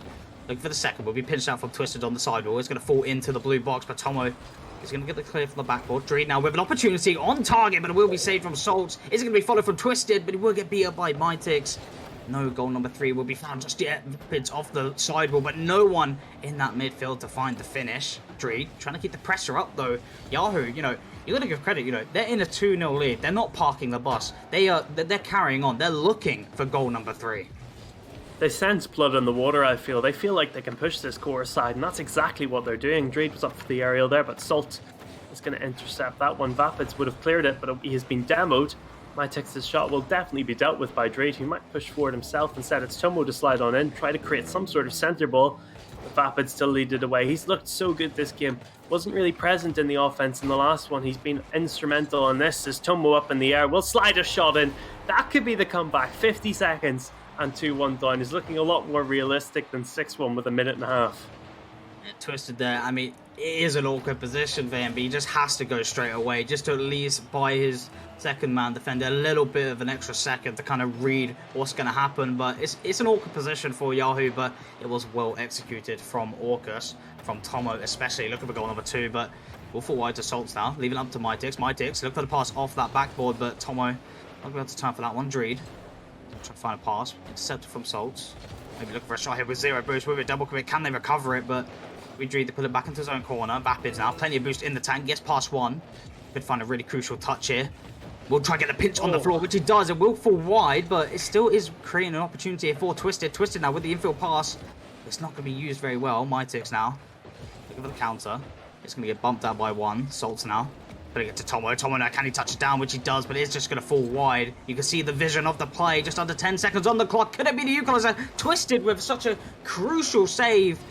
3 seconds on the clock. Yahoo so seconds away from taking this game, and they do. Yahoo, they tie the series up, and we're going to game 5, and we could, Blue Wolf, we could have a reverse sweep. We could well indeed. I was at the edge of my seat with that shot coming through. Twisted cutting across to make a crucial save. This Yahoo side, who would have thought game 2 they were beaten? You know, Course weren't looking that good. They just grinded out the game, though. Yahoo were looking dejected. Their heads were down. Their backs were against the wall. They were on the ropes. All the metaphors. They came out in game 3. They just came out fighting, and they haven't stopped since. Game after game, they've put on the pressure. 2 goals in that one.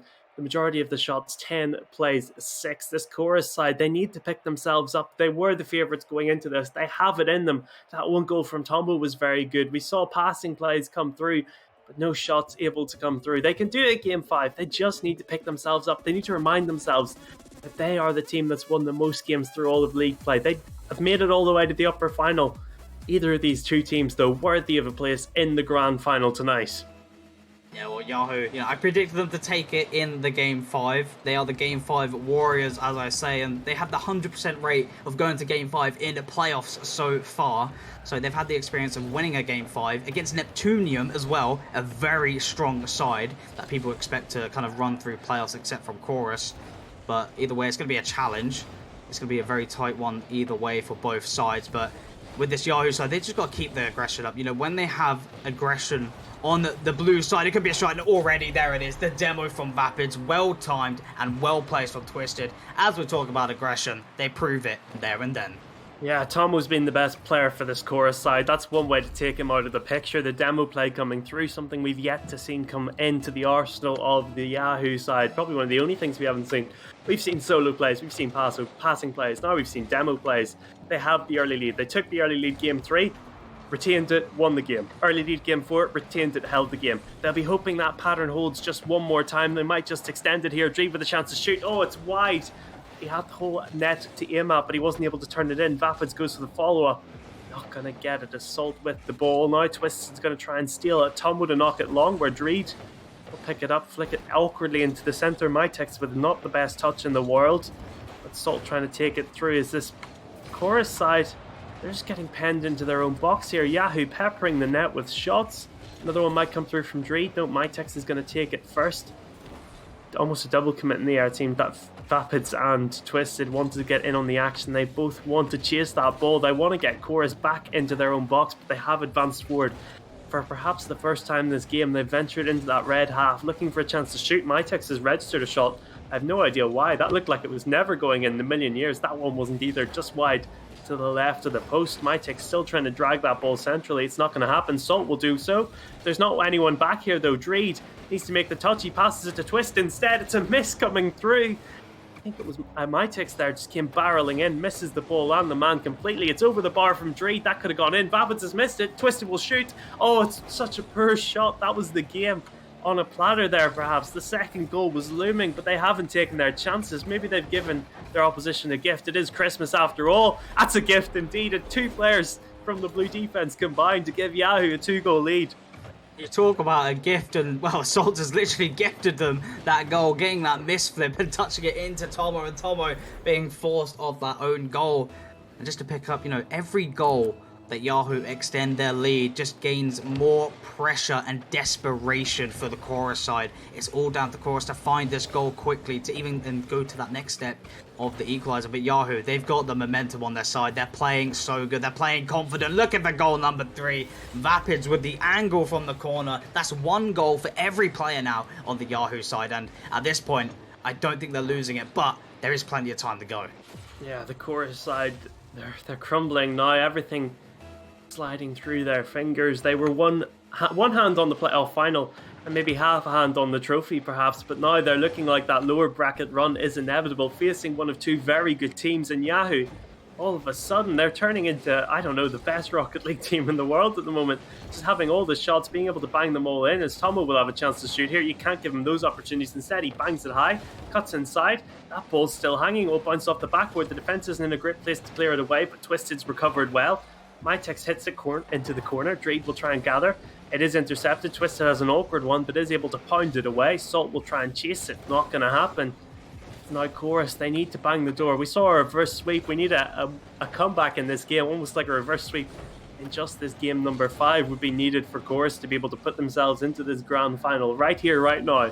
Ignore that lower bracket. It shouldn't be needed for a team of their quality. They should have closed out this series. And now they are looking desperate. They're trying to desperately get anything going in their attack, which has looked lackluster ever since that game number 1. They've just not been able to make it click at the moment, but with 1 minute and a half, is there any chance that this happens? I mean, there is a chance, but Chorus, the momentum has just been going down slowly, game by game. They just need to find that 1 goal. They need to build that momentum up. It could be right here, right now. Mytex with the shot. He's going to fall wide. Followed from Salt, but it will be saved from Vapids. This could be goal number 4 here, but Tomo is on the rotation. He is going to find that block. Twisted now. He's going to put it back on the net. Is on target, and it goes in. What a shot from Twisted. And we're now at a 4-goal lead for Yahoo. I think that might be the goal that kills them. The goal that puts the Yahoo boys in the grand final. It might be a dead internet browser. This team is still alive and kicking against all the odds. Dreed coming back in. What a substitution it was. The super sub, perhaps. He wasn't involved in that goal. It was Twisted. Got the offense going in game number 3. He might be the player to kill this game off in game 5. Tomo, frustrated. So many goals throughout this season. Unable to get the ones necessary to take them over the line here. It's Mytex now with the ball. 1 minute on the clock. 1 minute to save this upper bracket run for a Chorus side. Been looking second best. They look like they've been beaten. They're driving around like a beaten team. They look spent. It's been an exhausting series and one that Yahoo purely running on adrenaline now, perhaps, as they're going to win that ball. It's in the centre. Is there anyone up for it? It will be Twisted. He might have a chance to shoot. Instead goes for the corner. Drops it centrally. Dreid's beaten. Vapid's chasing back. It's going to be Tomo to flick it down. Falls to the line where Vapid hits it into the corner. Knocks it across. Not going to happen. Twisted has somehow been come away at the ball. Tries to find Dreid in the corner. He has. Oh, what a save, Mytex. That won't be enough, perhaps. But he just stops that final victory lap coming through from a Yahoo side. They're strutting their stuff now. They've done it. They know. 20 seconds on the clock. It's not going to be possible. This Chorus side just looking to maybe score a consolation. Try and just remember that they were the team on top. Yahoo, what a performance. And, you know, this is a team that struggled to find any sort of aggression on the blue half. And it took them 2 games to find it. But when they did, they kept it strong and they kept it going. They kept it consistent. They got faster and faster, more confident, comfortable, and just just good. I mean, there's probably a better word than good, but either way, Yahoo, they make the reverse sweep, and they're going to be your team to make the grand final in the upper bracket run. And you know what, Blue Wolf, I've got to say, some people, they need to now put respect on Yahoo. I know there are some people who are like, yeah, you know, Yahoo, they're alright, but yeah, Chorus and Neptunium, yeah, they'll easily beat them. No, Yahoo, they are here to prove everyone wrong, and this is a very strong team, and if they keep that performance up, whoever they play in that grand final, it's going to be such a great series. I mean, they beat.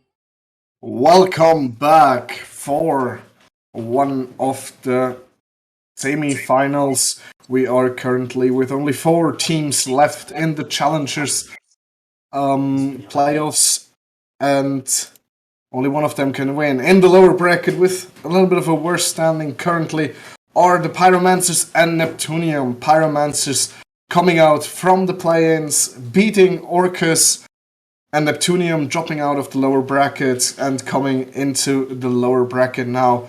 Both teams won the win, definitely. And we've got our good friend Sizer Speedy with us. How's it going? It's going good. Really looking forward to this game.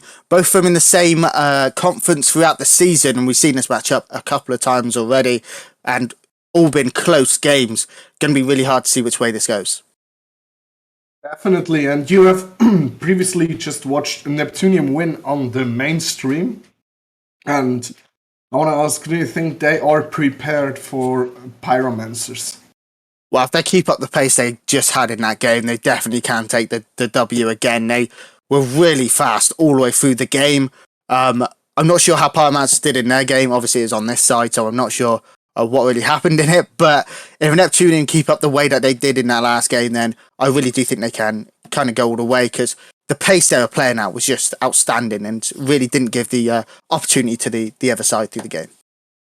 I think Pyromancers, in short, they managed to hold off the offensive pressure phases from Orcus, apart from one game, and they really kept strong defensively. I think they're facing a similar team again from playstyle-wise. I think Neptunium and Orcus are relatively close when it comes to that, as being an offensive-focused team. Mm-hmm. And if Pyromancers keep their defensive prowess they've shown in the last game up, I think they can take out Neptunium here.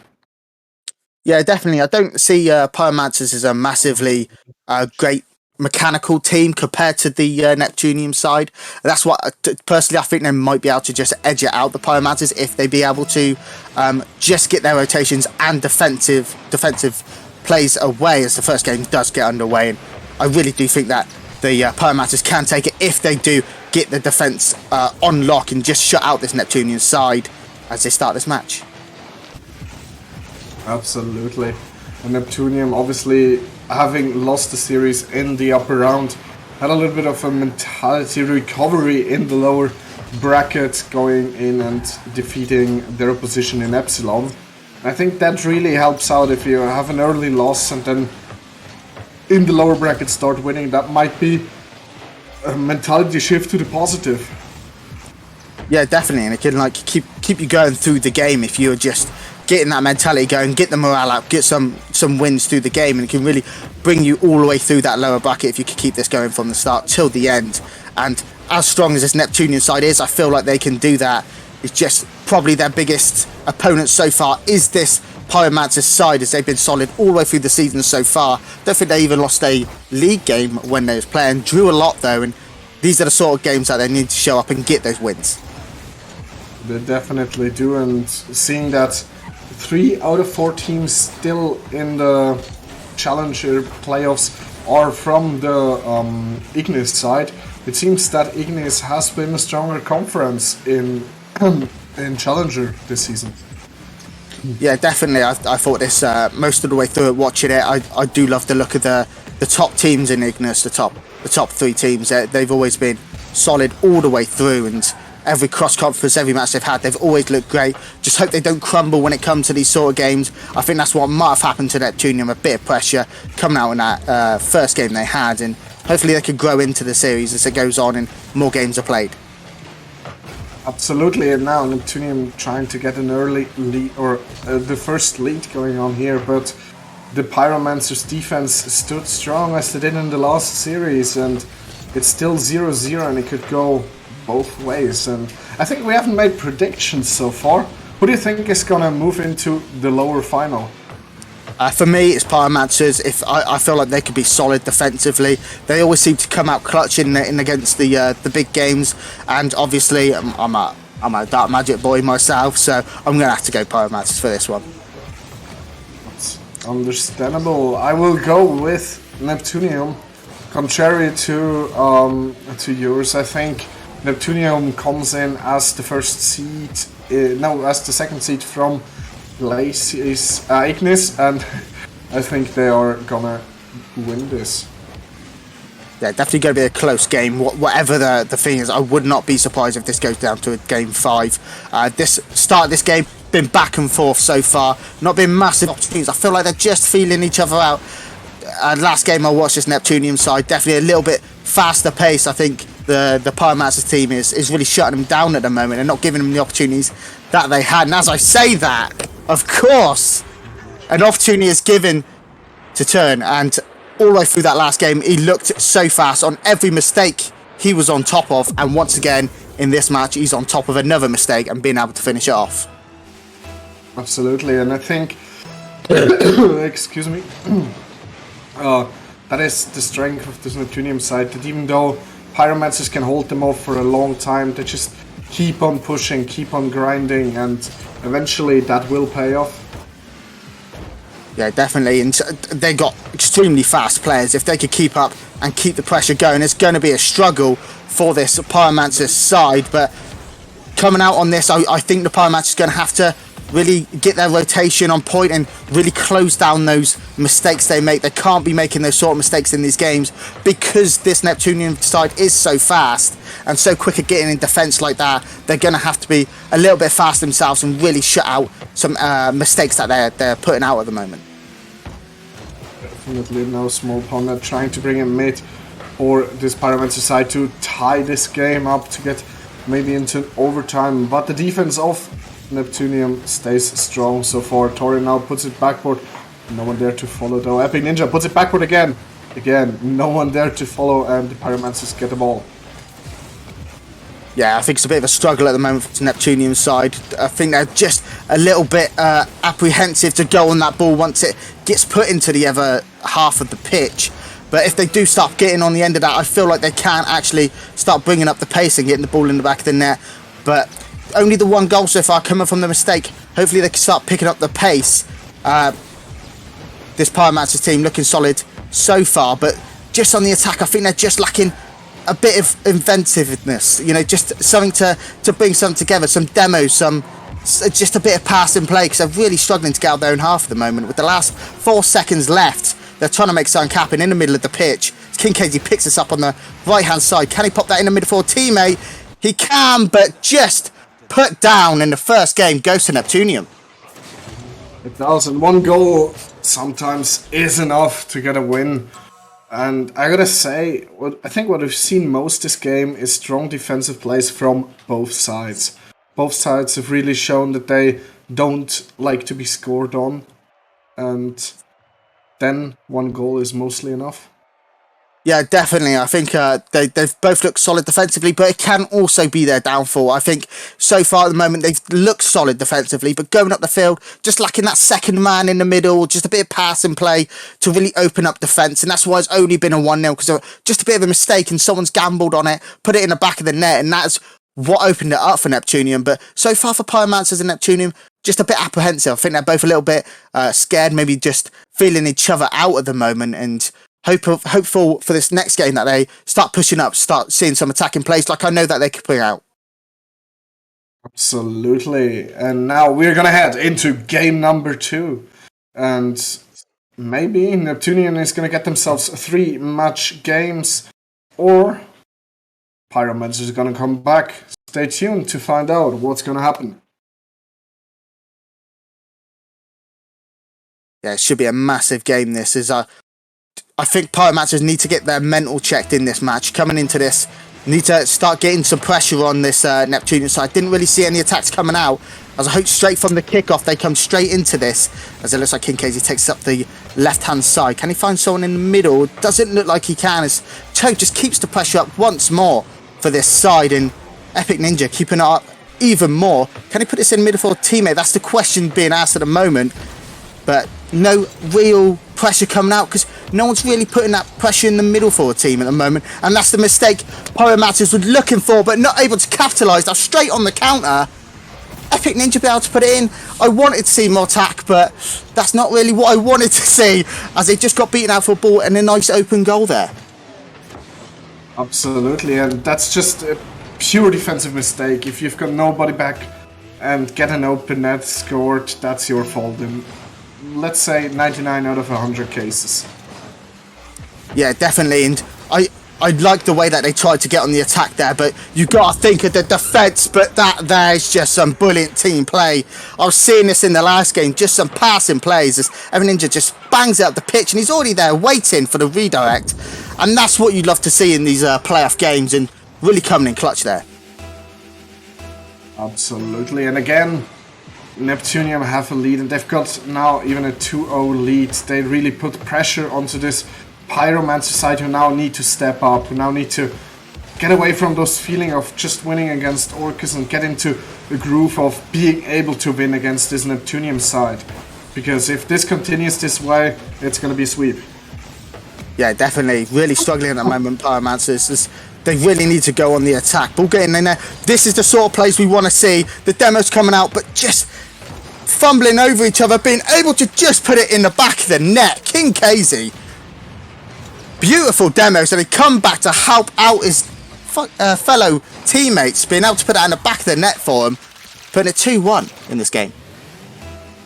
Absolutely, I mean, when one teammate gets bumped out, one teammate gets demoed out, the last one not there, it's kind of open and the ball might sit there for a while. As Small Panda, I think he would have might even have reached the ball with reverting, drawing around, and then going for the shot himself. And what a demo now from Small Panda, but no one there to follow it up. Now King Kazai, oh, that was a close shot into the top corner. Pyromancers have stepped up their game, I would say. They've now in a pressure phase, and they now are able to get with those demo plays under the skin of Neptunium, it appears.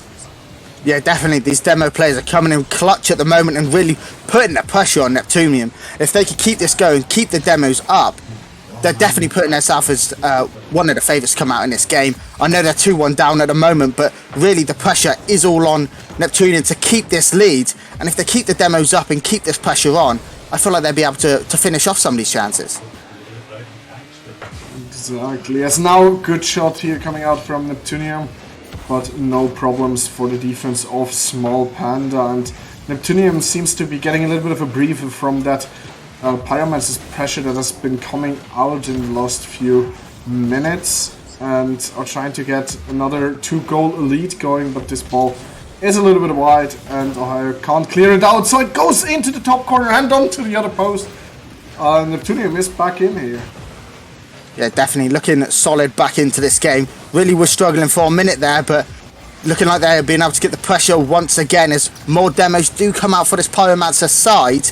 Now Small Panda trying to go on an attack himself, going down his left side, put it in the middle only to find Epic Ninja trying to revert this back into a counter play, pops it in the middle, not finding anyone there but Small Panda once more, being able to clear it. The ball just sitting in the middle. King Casey with the shots.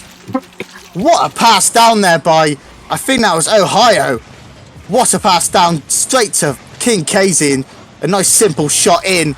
These are the passing plays we want to see from this team. Absolutely, those are sometimes the easy but strong shots that you have to do, and they've tied game number 2 on 2-2 with nearly 2 minutes to go. So very too focused currently, but it makes it interesting again. It does. 2-0 up, I thought this might have been all over, but they've regained their morale, their spirit, and they've come straight back. These demo plays are looking really, really good, and then they've come out with a passing play as well. Really what you like to see is Ohio goes up again for a shot. What a save, but it might leave it wide open for Small Panda. And real good play coming out at the moment from this Pyromancers team, not looking like the sort of team that was there in the first game and the start of this game. Absolutely, and I got a question, what was Toe thinking there? Yes, he saw his teammate is going for the ball from the backboard to save it, and he just drives away from the net. Sometimes you just need to turn around and be ready for a potential follow-up shot if the clears aren't where you would want them to be, and that's exactly what happened to him. And Small Panda, as good as he is, he doesn't take a second shot there, he just puts it away. Yeah, definitely. I'm not sure what Toe's doing. Maybe the pressure's getting to him as this Pyromancers team is just piling on the pressure and keep going forward. As Small Panda takes us down on this left-hand side. Not much boost to his name, but King Casey's there to help him out. Ohio not being able to get the touch that he wanted. His Toe straight on that, on the counter-attack. But Small Panda just straight back already. The defence is what you like to see from this Pyromancers team, and what we picked out at the start of this game. Let's hope that they can keep this going and keep this attack going as well. Definitely, and if Neptunia want to have a good chance, they now need to score in these next 30 seconds to have the chance to go up by 2-0, which is definitely going to benefit them highly, as we haven't seen a reverse sweep so far in these playoffs. Yeah, definitely going to be extremely good for this Pyromancers team if they could keep this going. But yeah, Neptunium struggling a little bit. Coming into the next game, they're going to probably have to have a mental reset, because this Pyromancers team looking like a different squad at the moment, with demos coming out left, right and centre, and the passive plays as well. Just looking quite insane at the moment from this Pyromancers team, as they do take this game. I believe it's 1-1 in this series so far. It is, and I gotta say, I really love the playstyle that the Pyromancers have put on this game. They've been able to get under the skin of Neptunium with well-placed demos and bump plays. And if they can continue this, I'm all for it, because I love some demos. And if you look at the stats here, a total of 8 demos to a mere 2 from the side of Neptunium. And if that's the deciding factor, give me more. Yeah, definitely. And if you're Neptunium, you're scared of those demos. You're just talking about Toe. What's he doing? Maybe going back post. He might have been scared of a demo coming in. You don't know how it's going. You're trying to look for the ball. You're trying to look for the demo. And you're looking everywhere. You're just hoping to be in the right spot. And sometimes might be caught out by that, by these sort of demo plays, just being able to keep the other team on their toes. But, you know, might be able to just get him out of position, trying to look out for these demos. Absolutely. And we're going to find out in about 10 seconds if those demo plays are going to continue, if Neptunium is going to step up their demo plays, or if we're not going to see a single demo. We shall find out in game number 3. Yeah, really looking forward to this game. It could either go either way. If we have Neptunium go as they did on that first game, keep up that pressure, then they can actually come back on this Pyromancers team. But if the Pyromancers keep going on these demos, it can really go either way. I don't know who can really take this, as the kickoff straight away goes to the Pyromancers side. Trying to keep up the pressure now, Epic Ninja, as Toe being able to pick this up on that right side. But Ohio, they're ready, but only to find Tyrone, who puts a shot on target. Small Panda being able to take this up the field, only to find Epic Ninja already up in the air. Tyrone unable to get that touch, and it just rolls out to Epic Ninja, able to finish that quite early in this game. Yeah, and a great dunk by him. He sees what Ohio is trying to clear it away, and he's just there to hopefully get a shot, and he does get it. and puts Neptunium into the lead. Yeah, definitely. It's just really struggling in defence there, and being able to come in and get that dunk just cemented that 1-0 lead, and hoping to keep up the pressure now, Toes. He goes off the ceiling by the looks of it, and just keeping the ball in that corner. Small Panda being able to get it out finally, but the pressure so far has been all on the Pyromancers team as they finally get the ball out their own half. They do, but Neptunium is trying to bring it right back in with Tauren. Gets it over one, but doesn't want to follow it up to put it mid. And so King Kazai can just leave it for his teammate Ohio to clear away. And now Toe going for a little bit of a pinch on the side. Ohio puts it mid for Neptunium. Toe going for some sort of a Doomsy Dish read double tap. I think that would have been about the correct denomination of that attempt. Yeah, really unlucky coming out from this Neptunium side. They keep the pressure going now. Looks like Toe's going for a pre-jump in the middle there. Really unlucky, but the pressure has all been on this Pyromancers team as the Neptunian side just keep the ball going in their half over and over again. And turn now on this right-hand side. Can he put this in the middle? Going off the ceiling. Ohio up there to meet it though, only to find Epic Ninja keeping this pressure going. Off that side wall, King KZ able to meet it though. Turn able to take this touch. Going up that wall, only to find King KZ up there ready to pinch. All the way to Epic Ninja, and they're just really struggling to get this into the middle of the pitch now as Pyromancer's defense is starting to bulk up a bit. Exactly, and Epic Ninja now going up the wall, trying to bring it back forth. Toe going for a redirect attempt, doesn't get it. Torin puts it in, and Toe makes sure nobody else is going to steal this goal. Yeah, nice little save there, but just not really the direction you want to put it into. Straight in front of your own net is a real struggle, and Torin going top corner. Toe, if I was Torin, I'd be a little bit annoyed. I think that's going in for him, but Toe able to take him, get up his stats on, in this game. That is what we call a goal secure moment instead of a goal steal, because obviously Toe was just thinking about maybe somebody was there and wanted to make sure nobody was able to save it, even though clearly nobody was there. A little update from the mainstream. Chorus is currently leading 2-0 versus Yahoo, and if that would go on, Yahoo is gonna meet the victor of this series, and Yahoo has already beaten Neptunium in the upper bracket, so gonna be interesting to see who is gonna face potentially Yahoo in the lower final. Yeah, definitely. I think that Neptunian side, even though they lost that first game, I think they might be able to bring this back. I had my playoffs yesterday, and that's exactly what our side done, so I'm hoping the same for Neptunian. If they do win this, I feel like they can bring that back. They are a solid side, looked like it all the way through the season. Maybe just a little bit cold on that first game and might have just been struggling, but they're really looking solid in this game so far. Absolutely, yes. Now Small Panda tries to bring it mid, not quite able to. King Kazai puts it into the corner, trying to get it mid, but Epic Ninja is there. Necromancers again need to bring back a 2-0 deficit, but they've shown that they can do it, and they now need to do it unless they want to go down 2-1 in this series. And Epic Ninja with a shot in Torrent with the save, and you don't really like having your teammates save your shots.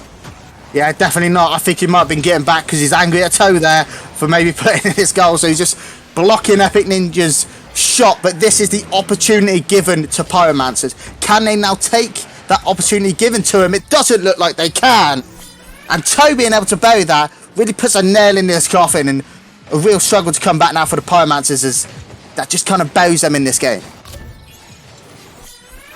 Definitely, and I think now with a 3-0 lead for Neptunium, they've got a good chance at taking game number 3 home, as I don't really see in this last minute that the Pyromancers are gonna come back, especially not since Torrent just put away the 4th. Yeah, definitely. Looking solid so far in this game. I think if you're Pyromancers, what you got to do, maybe use these last 50 seconds, have a chat, see what you're going to do in the next couple of games, because it's not working so far at the moment. You came back in that second game, you knew how to play. That's kind of faded away now. Let's see if you can regain that, maybe form a new plan and see how you can take this to this Neptunium side, because they definitely have the skills and the potential on this team to really put it to this Neptunium side, and I just hope that they can kind of regain and come back in this next game. I do believe that they've got the potential too, but one thing when compared to the second game doesn't appear to occur as much is the demo. And I think that really was the play that set the Pyromancers apart from Neptunium last game, and they're just not implementing them this game, and they get beat by, so far, 5-0. Yeah, definitely. I think it's going to be real hard to get stuff going without those demos, and I think they're really struggling without them. The problem is as well, Neptunium has really picked up the pace as well, and really struggling to get out and get those demos on the way out of your own net can be a bit of a struggle. But yeah, so far I think you might be right. The demo plays are the way to go. They looked really solid with it in that second game. Let's just hope they can bring it back in the fourth game. I don't look at this defeat as a massive 6-0 defeat, but just maybe a learning experience for the next game. Absolutely, but again, a 6-0 defeat in the end isn't more worth than a 1-0 defeat. And if the Pyromancers can shore up that off and just reset their mentality to game number 2, then it doesn't matter if you lose 6-0 or 1-0. But if they can't do that and they've now lost 6-0 and their mental is down, then it's going to be hard. Then it's going to be really hard. Yeah, definitely. I'm just hoping that their mentality's not down. Maybe they're talking to each other, see what's going to happen next in the next game.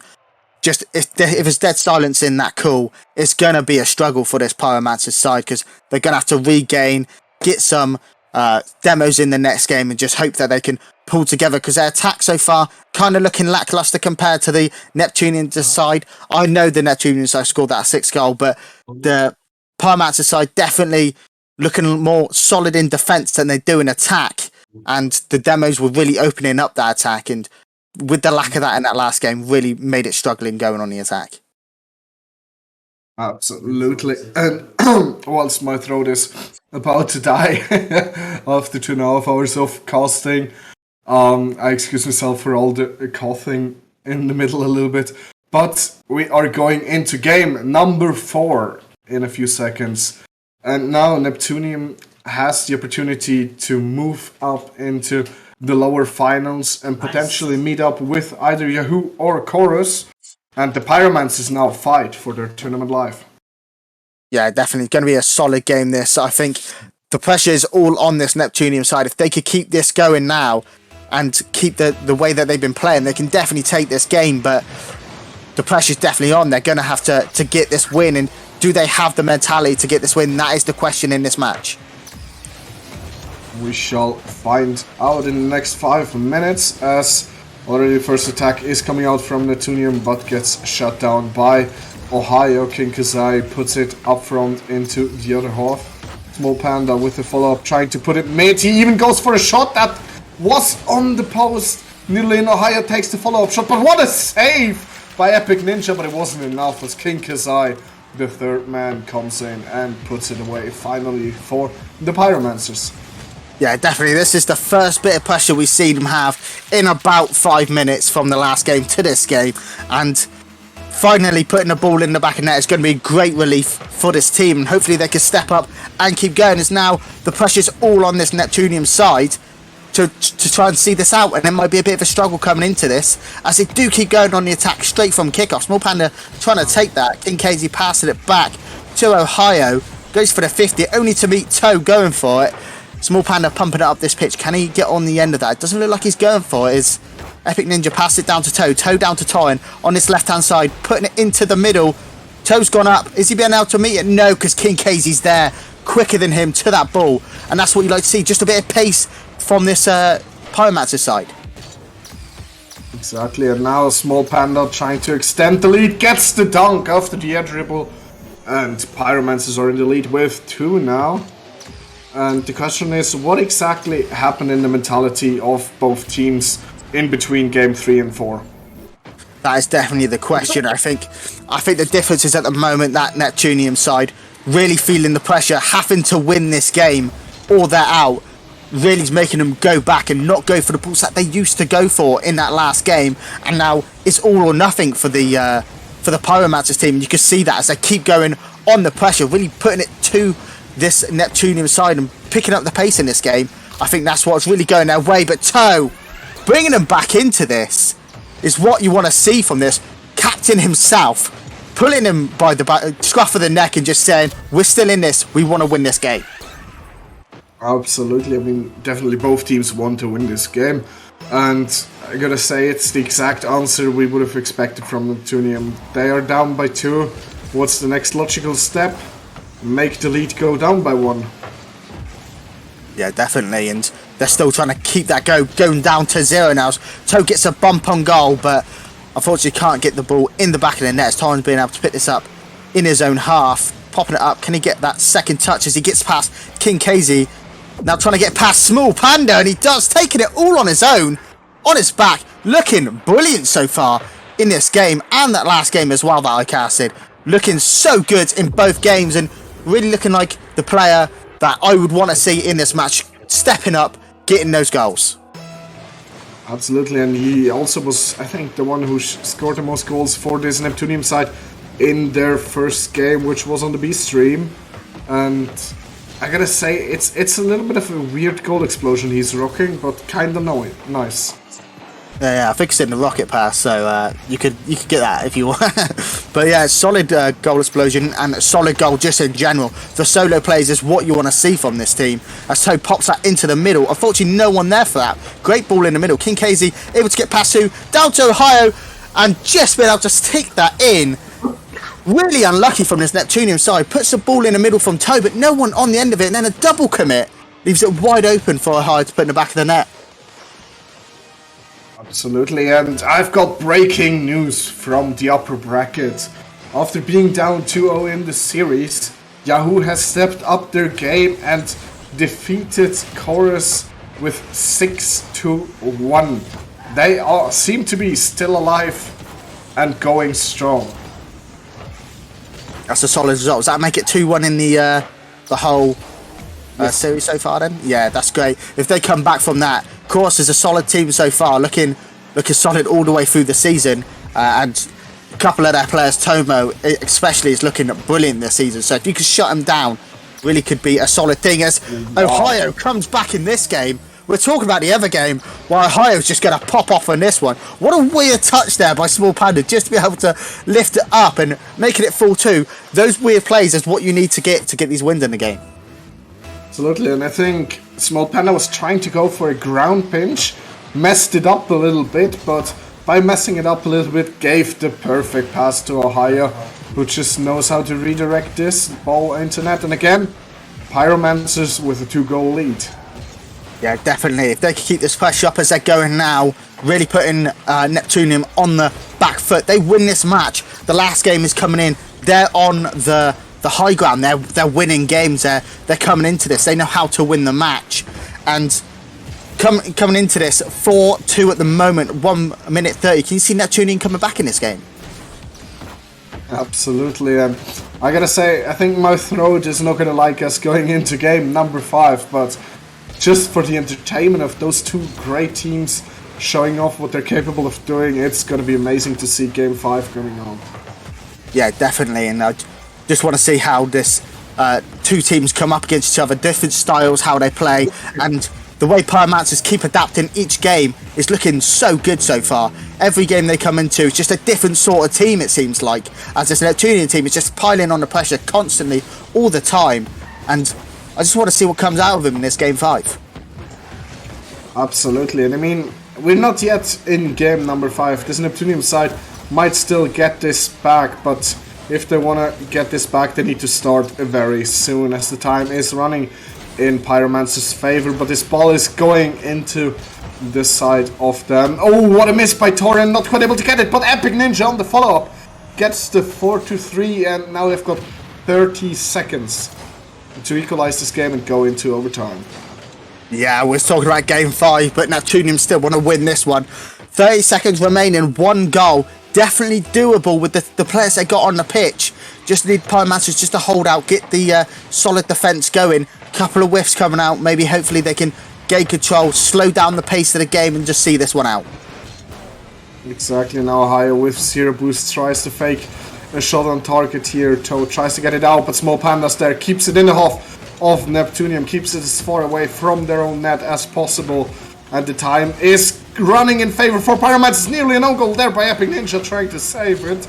But now Torin is not able to get it out, and can Neptunium keep this ball up and alive until they hit the back of the net. Toe puts it on the backboard. Epic Ninja puts it in! We've got an overtime, ladies and gentlemen. Insane play. I can't believe that stayed up. Toe hitting that off the backboard as well. And Epic Ninja ready for it. This is why they've done so good in this season so far. Keep it up, keeping that play, keeping that pressure. There were 2 goals down. Not only 30 seconds ago. Back to it now. And now they're just flying. Hopefully keeping up this pressure coming into the play. Oh my god. Straight what a save by Small Panda. Epic Ninja can't get that in either. Oh my god. Keeping up the pressure so far as Ton goes up for that. Only to be able to find Ohio hitting it off the backboard. Epic Ninja in the defence. Able to keep it going as Ton puts that against the backboard of the opposition's goal. But just can't do enough with it as the pressure's still going. Epic Ninja pops it in the middle. Ton just not fast enough to get there to put it on target. Does hit it against the sidewall though. And King KZ able to relieve the pressure as they go on the attack. But Toe on his own backboard, flicking it out. Can't really get it out past Ohio as Epic Ninja just pinging it straight back to him. Only to find Small Panda going up for a solo play.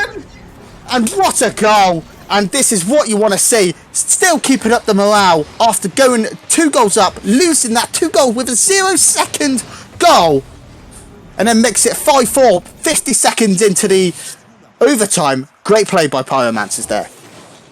Absolutely, and I gotta say, what a game it was. That comeback, and then I think the morale is gonna be hard for Neptunium coming back twice from a 2-goal deficit and then being shut down in overtime. That must be hard, and I think Pyromancers, they're thriving right now. They are in the right mental state to come out swinging in game number 5, but at this rate, I think we're gonna see another overtime. Yeah, definitely. To keep that morale up after being 2 goals down, losing that 2-goal lead with a 0-second equaliser, and then being able to get that goal straight away from 50 seconds into that overtime.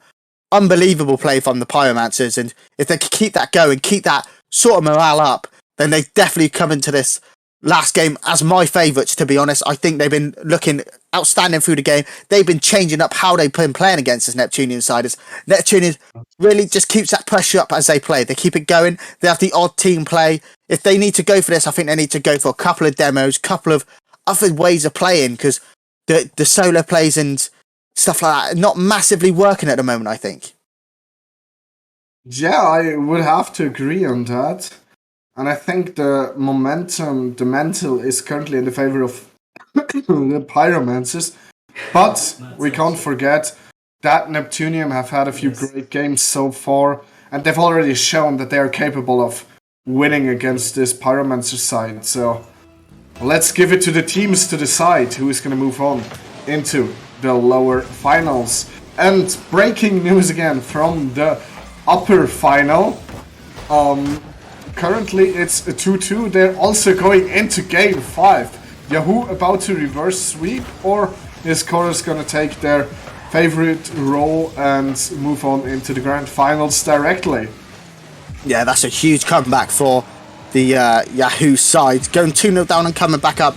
Definitely momentum is towards them, but Chorus looking great all season. That's going to be a hard one call, that is come back into this game here. It's really going back and forth so far. I thought it was going to be a bit more cagey, but it looks like people are just going straight for it as King KZ goes for a shot off the bar. Really unlucky there as they've been able to scramble that ball away. Now Toe going for a shot, unable to get it past King KZ in net. Epic Ninja playing that down.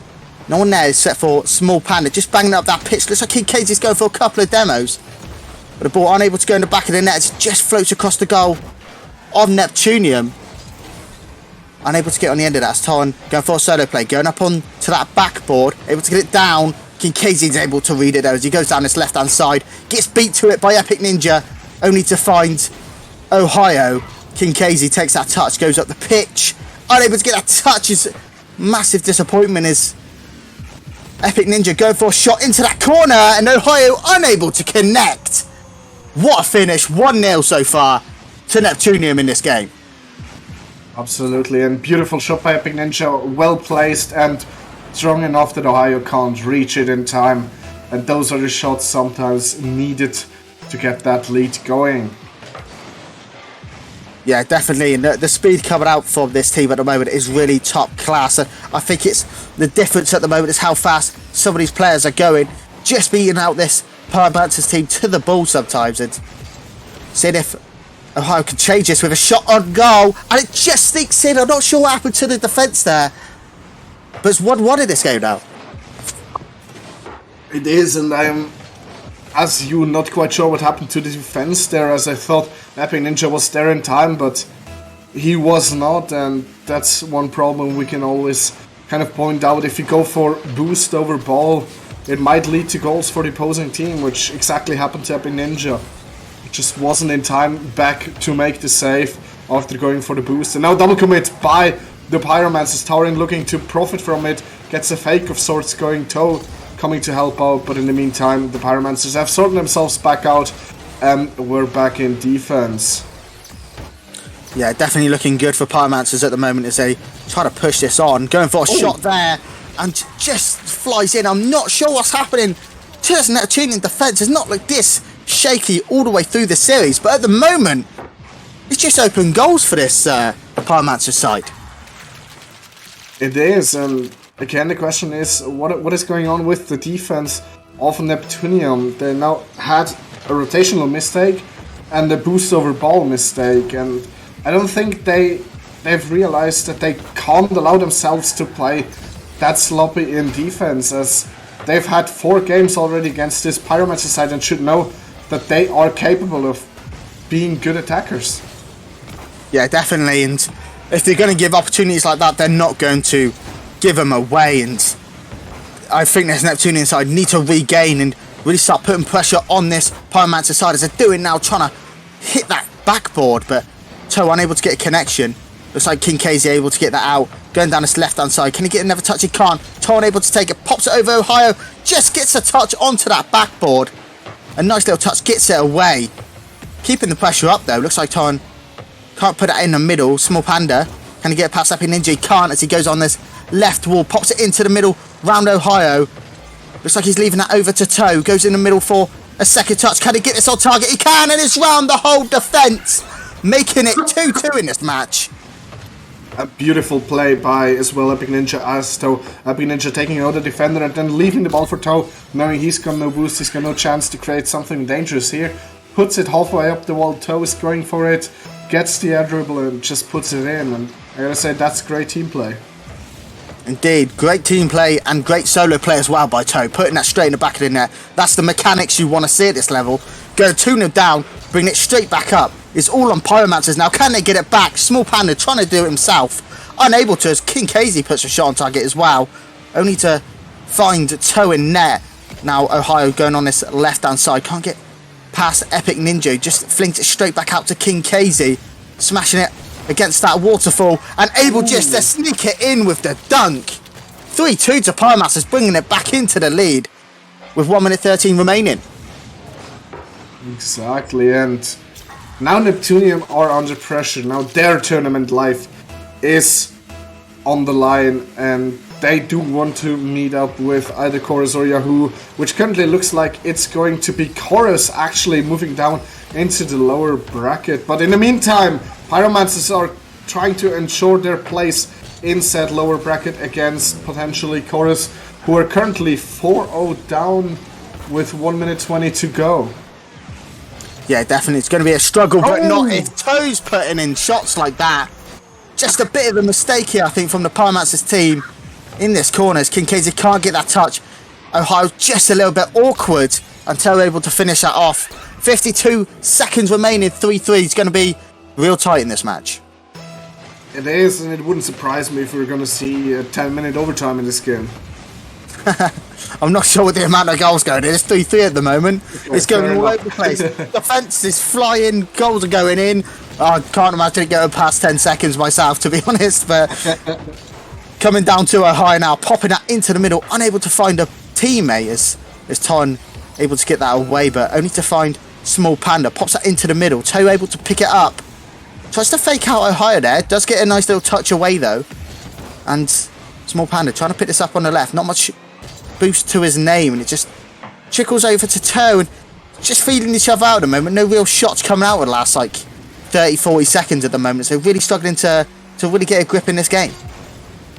Absolutely, and with the time ticking down, this 10 second or 10 minute overtime might be coming closer. If this ball is gonna drop to the floor, we've got a game 5 overtime in the lower series lower bracket semifinals, and we have them. And the question now becomes who can score first. Yeah, definitely. I said 10-second overtime. I got 5 seconds left to say this, and Epic Ninja's done me dirty, thinking that he was gonna put that in. But straight on the counter-attack, Ohio puts it on, and it's in to make it 4-3. Unbelievable play. I thought that Neptunian had that on the backboard, though. A bit of a struggle, and then Ohio, the captain, the GM of this team, comes in clutch, making it 4-3 in this game and giving them the series. Wow. First, I gotta say you were 4 seconds off your prediction. Please don't mention that I was about 10 minutes off my prediction. But what a crazy series. And that is what I love about playoffs. You've got the best of the best teams facing each other, and the series is just get crazy. I think both teams would have deserved the victory here in the end. I think.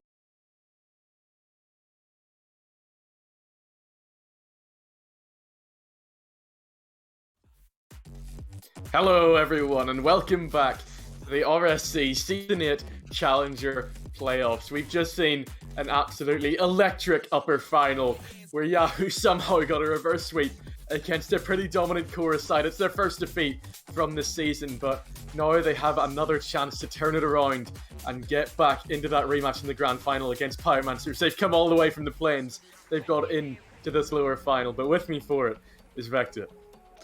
I'm glad to be here. I am indeed Balmanitan.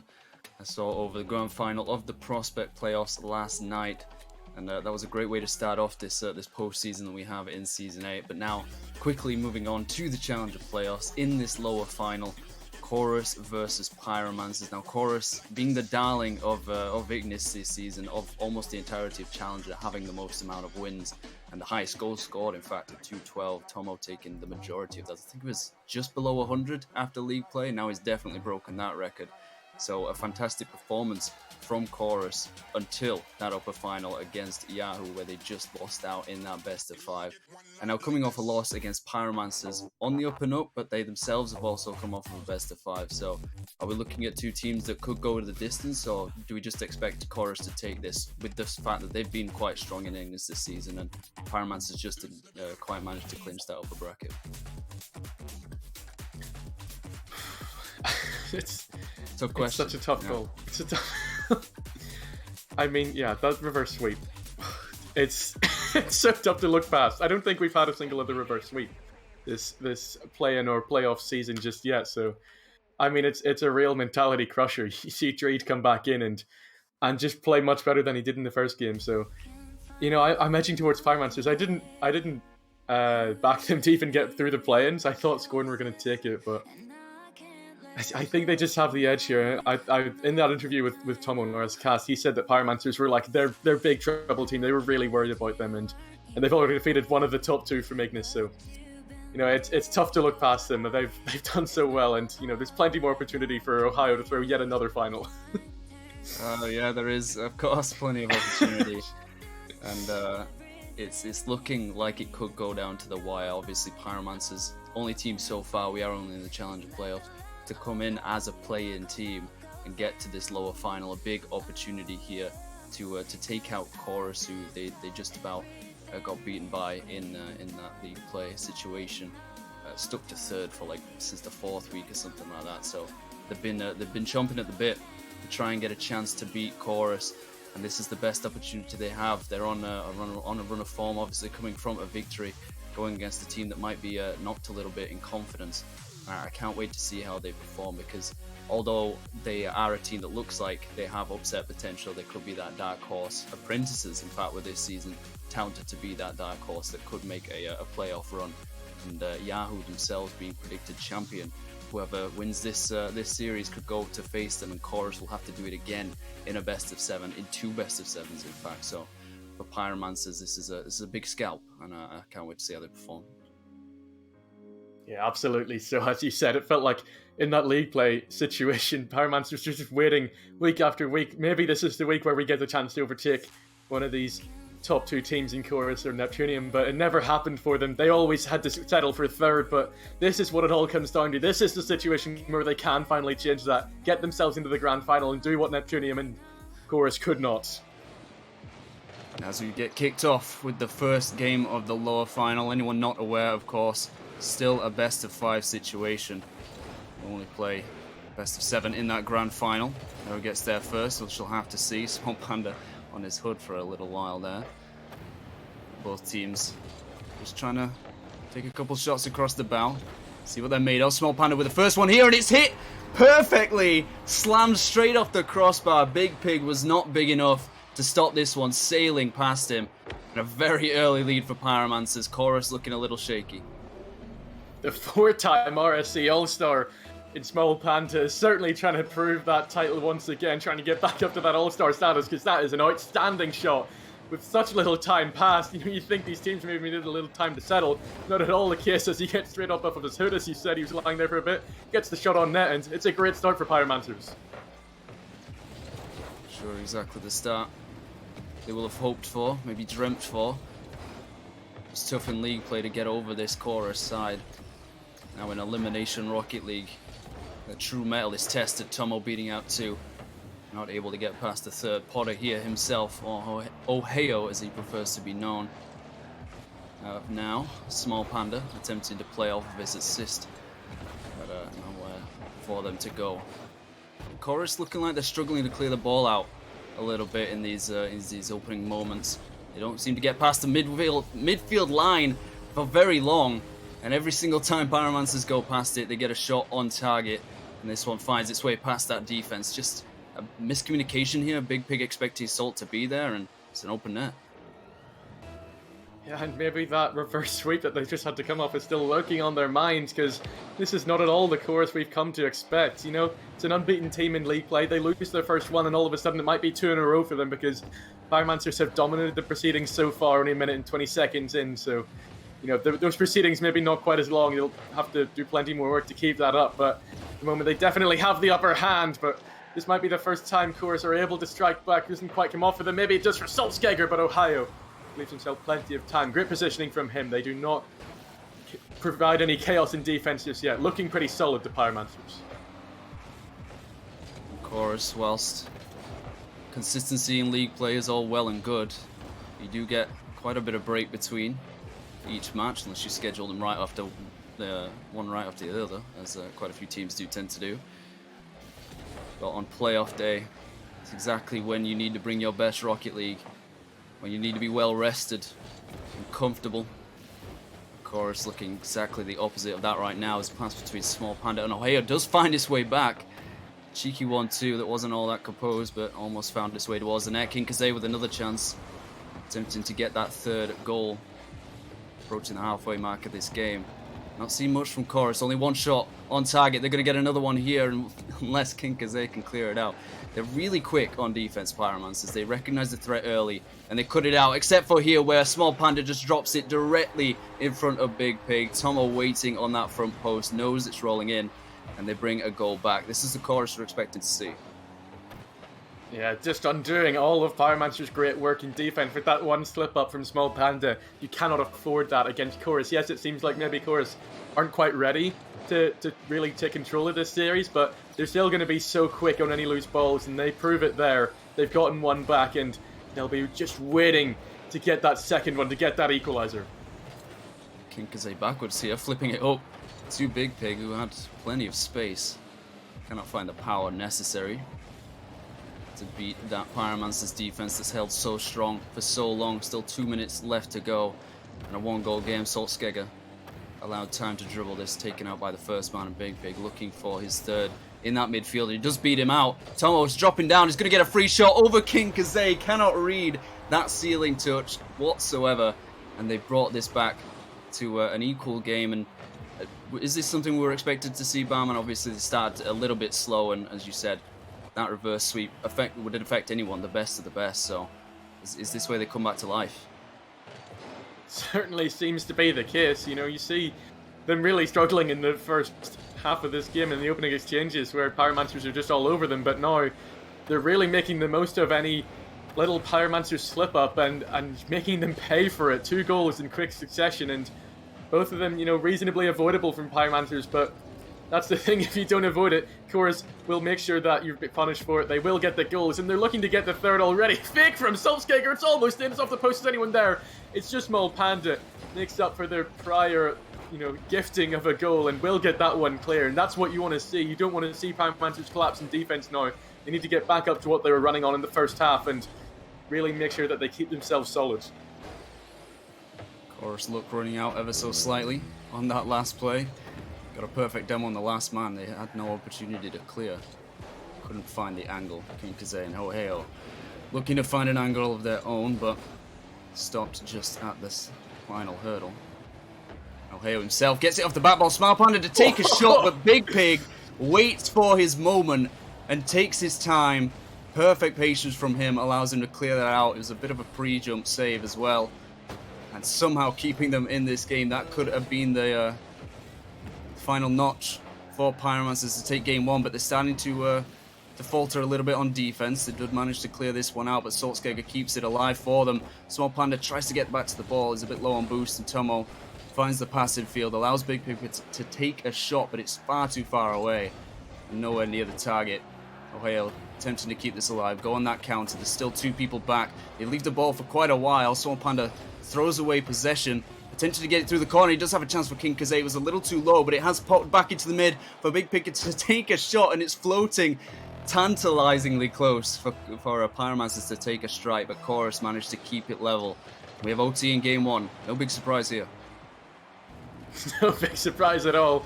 We knew how close these 2 teams were going to be. They were fighting it out week after week in league play, but at the moment there's just nothing to split them. Feels like Pyromancers maybe should have done more to really cement this game 1 victory, but it's easy to say that when you're watching on. It's not so easy when you're playing against a team as strong as Chorus, and they've got plenty more work to do. Tomo will have the first opportunity of overtime, and Pyromancer's defense has not done well at all there. That is a very savable shot from Tomo, despite what we know of him as a goal scorer, but Ohio just completely takes his eye off the ball, thinks he has more time, and lets it roll past him. Looked almost like a deer in the headlights in the face of that strike. Perfectly positioned, did everything right except the final touch. Reversed for whatever reason. Just had a bit of a mental lapse there. Concentration is everything in these situations, and you lose it for a slight second in OT, golden goal situation, and that is what happens. You lose the first game where you could have had a big chance to take it. And whether or not they bounce back from this, of course, it being quite close. Chorus taking this first game is massive for them, massive for their mental after coming off of that reverse sweep, something that no one wants to be a part of. And then you go down to a lower final where that's it, it's your second life, you've got nothing else, and you have to win or you go home against the Pyromancer side that got plenty in the tank to challenge them. It's just, I'm wondering, have they got the grit? Have they got the ability to go through this best of 5 against Chorus, because they struggled so much in league play with it, and I hope for their sake that they manage to find some composure. Yeah, it's so tough as well when you're looking at the adversity Chorus have had to come through. That reverse sweep, this 2-goal deficit that they were facing, and this is the moment that Chorus have decided that they're getting their heads back in the game, that they're able to actually play it, because that was a really, really good performance for those last 3 goals. They were just taking Pyromancers out of the game bit by bit, and eventually they do get the leading goal. You know, maybe that goal shouldn't have gone in from Tomo, but they looked ready to keep that attack alive even if Ohio had saved it. It felt like that 3rd goal was coming for Chorus, so they go in to game number 2 with that game lead. After getting reverse swept in the previous series, they reverse swept that game, went down 2 and then scored 3. Could be fortune for them. Good omen. Kinkaze taking this off the back bar, did have the passing option and opted to just take a shot on net, and it stopped a little too easily. Now Chorus back up the other side of the field. Saltskager with a bouncer. Easy for the first man to deal with. Tomo takes his time, does well, but then it gets pinched away from him. That might have resulted in a wasted offensive opportunity, but Big Pig gets this pass down to him, cannot find the target. That seems to have plagued him a little bit in this series so far, although they are shooting from midfield, so if Pyromancers can keep them penned back, if they can keep them shooting from the half-field line, then they could have a chance. But every time that the ball gets pinched in these 50s up to the ceiling, they don't seem to have the ability to go up for the aerials and clear them out, and that could be Chorus's way in. Yeah, they're really struggling to break past the Chorus first man at the moment. Every time they look like they might have a clear up the back of their sleeves, it's actually Chorus that have something in the back of their sleeves, and they just bring it straight back. But finally, Pyromancers do break forward. It's a great dribble out from Ohio, and it does so much for them. You're playing under the cosh for the whole first minute, and you've just sacrificed a 2-goal lead in the first game. So, this ability to come forward and really threaten Chorus is really massive for them. They need to keep this sort of thing up. They cannot keep playing 100% defense that Chorus would so love them to, because Chorus will eventually score. You want to see this end-to-end action come out from Pyromancers, and they are managing to keep it up. And Small Panda actually misses this one. Tomo, of course, is there, and Small Panda really not looking very at home at the defense at the moment, because he's been at fault for a few goals, and now they're going to have to play from behind once more. I saw this before it happened. As soon as I knew that Small Panda was on that front post, was played behind him, he did not look comfortable having to go up for that, read it, going backwards on that aerial. Really the best decision there is to just go up the backboard and attempt to clear it that way, but made the error. Tom already well, and Solskjaer reads this perfectly! Did not go in at the first time of asking, but unfortunately for the Pyromancers, and for King Kazay, I believe it was, just drops off the post, hits him, and goes in the back of the net. Well, pretty much impossible to read which way that one was going to go, but it was perfectly read by Solskjaer. Not the shot that he might have been expecting or really looking for, but it works out in their favour, and it's gone the opposite way. Chorus 2-0 up. Yeah, Tomoho's very involved there as well. Got the bump on King Kazay to make him panic a bit and, forces the own goal. But now King Kazay is trying to make up for it immediately. Can only find Tomo with this shot, so Chorus proving that they can be alert on the defense. And this is just wasteful now from Pyromancers. They need to be doing better with their possession, but at the moment all I can seem to find are opposing Chorus players coming at them again. Solskjaer's just ready, and it doesn't really feel like Pyromancers are getting the connections that they need to in the midfield. It keeps coming back to Chorus, whatever way that happens to be, and they're the ones that are scoring, they're the ones that are pushing forward, so we need to see a response from Pyromancers. That's what tends to happen when the tactics fall apart for a team that's down. They might start rushing, they might start panicking, because they're obviously fighting from behind, attempting to get at least a goal back. And then taking a lot more risks for it. King Kazay and Small Panda attempt one, but it's stopped just by Tomo. Keeping that shot away. It's crucially important for them. Big Pig with a chance to take a shot here. Just levels it from midfield again. Small Panda reads it this time, but it's straight back down to Tomo, expecting his third man to be there to take a free shot. Chorus have been threatening that the whole game. Just tap it into midfield. Hope that you get a good aerial. They've got the boost play to go for it. Big Pig attempts a dunk and gets it, but slammed off the crossbar, and Pyromancers get away with the third goal possibly for Chorus, and just having to try and fight back. They're leaving that midfield way too open. Yeah, somehow they find themselves still in this game, but just feel like there should have been a few more for Chorus. This might be one back. Small Panda, what a way to make up for prior mistake. Absolutely snipes the back of the net with this one. No one's home for Chorus, and maybe Pyromancers are back in it. Yeah, that's the trouble with getting a bit too cocky, wanting to get that third goal. Of course, it's a great 3-goal cushion that you could have. But if everybody's on the ground and you leave that backfield open, there's always the chance for someone to notice it, go off the sidewall, a free shot. And whilst he may not have stopped one of the goals from Chorus, he might find another here. He may have had a brace off of a double tap. He got the first goal, wanted to take the reins of this game on offense, but not quite managing to find it. That should give him some confidence, though. He was mighty close, and he's continuing to push forward.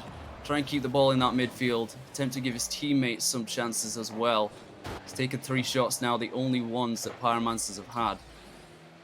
And because he came that close, his mechanics, the sign that the Pyromancers need going up against that backboard, clearly it wasn't covered. But King Kazay with another chance again off that crossbar and striking, just letting them down ever so slightly, and they'll woe the chances that they've missed.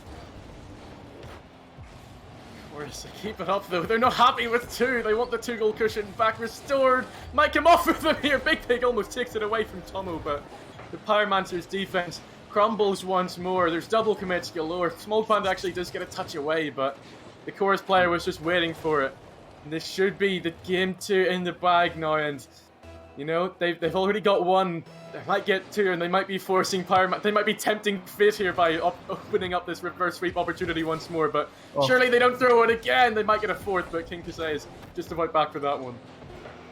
Tomo didn't fall the shot in, could have gave them the 4th very easily. King Kasei, dribble opportunity, goes a little bit early, expecting Tomo to challenge, and as a result the ball will eventually hit the ground unless King Kasei can get a consolation goal. But no, it will end 3-1 for Chorus. A little bit of a better result than Pyromancer's managed to drop to them, and it just, I mean, it felt like there was moments that Pyromancer's, obviously with the double tap from Small Panda, there was plenty of chances that they made, but every time they went back on defense, they just didn't know what to do. They were confused, they were lost, and Chorus were happy to take control of that. And every time they went up through that midfield, they had a shot opportunity, and even when they didn't go in, I think it was like 13 shots for them. And despite the fact they weren't striking all that brilliantly, the more opportunities you get, the more likely you are to get a goal from it. And Pyromancer just didn't take that play style on board, and as a result, they only got 1 goal from it. Yeah, like you're looking at Pyromancers with their 6 saves, but on the one hand, that seems like a strong defensive performance. On the other, you're just inviting so much pressure onto you, and none of them really felt very assured. It did feel a lot of the time that they were panicked, that they were just scrambling to get the balls away, and of course, we're just time and time again able to keep up the offensive moves, the offensive passages of play, and you know, just take it away from them. It definitely feels like it's Chorus's game to lose now. They're in control. They've got 2 wins in a row after coming off of that reverse sweep. There's no way they throw it again. I just couldn't believe it. Of course, Pyromancers have the potential to do so, but it's Chorus's game to lose now. Precedent is set. We've been reverse swept once. It can happen again. Pyromancers have been scoring. It's just about holding on to taking a lead first of all, and then holding on to it, of course. It's a tough task against anyone, but especially against Chorus. They get a chance to Kukazei off the kickoff, off the backboard. Was this a double tap because he got the no? Because Oheo got the first touch, but it's a great read, and Tomo really should have been doing better there. Wasn't expecting the pace on this kickoff, but that's exactly the start that Pyromancers needed, and in a goal within 4 seconds, they could be on their way. Yeah, Tomo there falling victim to what he capitalized on from Small Panda in the last game, where the backboard read just wasn't there. But Chorus aren't too bothered with that defensive mistake. They know that they can still get this job done in 3 games, and they really don't want to tempt fate again with this one. They want to get the job done, but with 4.5 minutes left, they have plenty of time to make sure that doesn't happen. Saltzkeger, really well done there. There was an opportunity there for him to overcommit and just dive in, but he takes his time, returns back on the defense, and makes sure Pyromancers don't find another way through.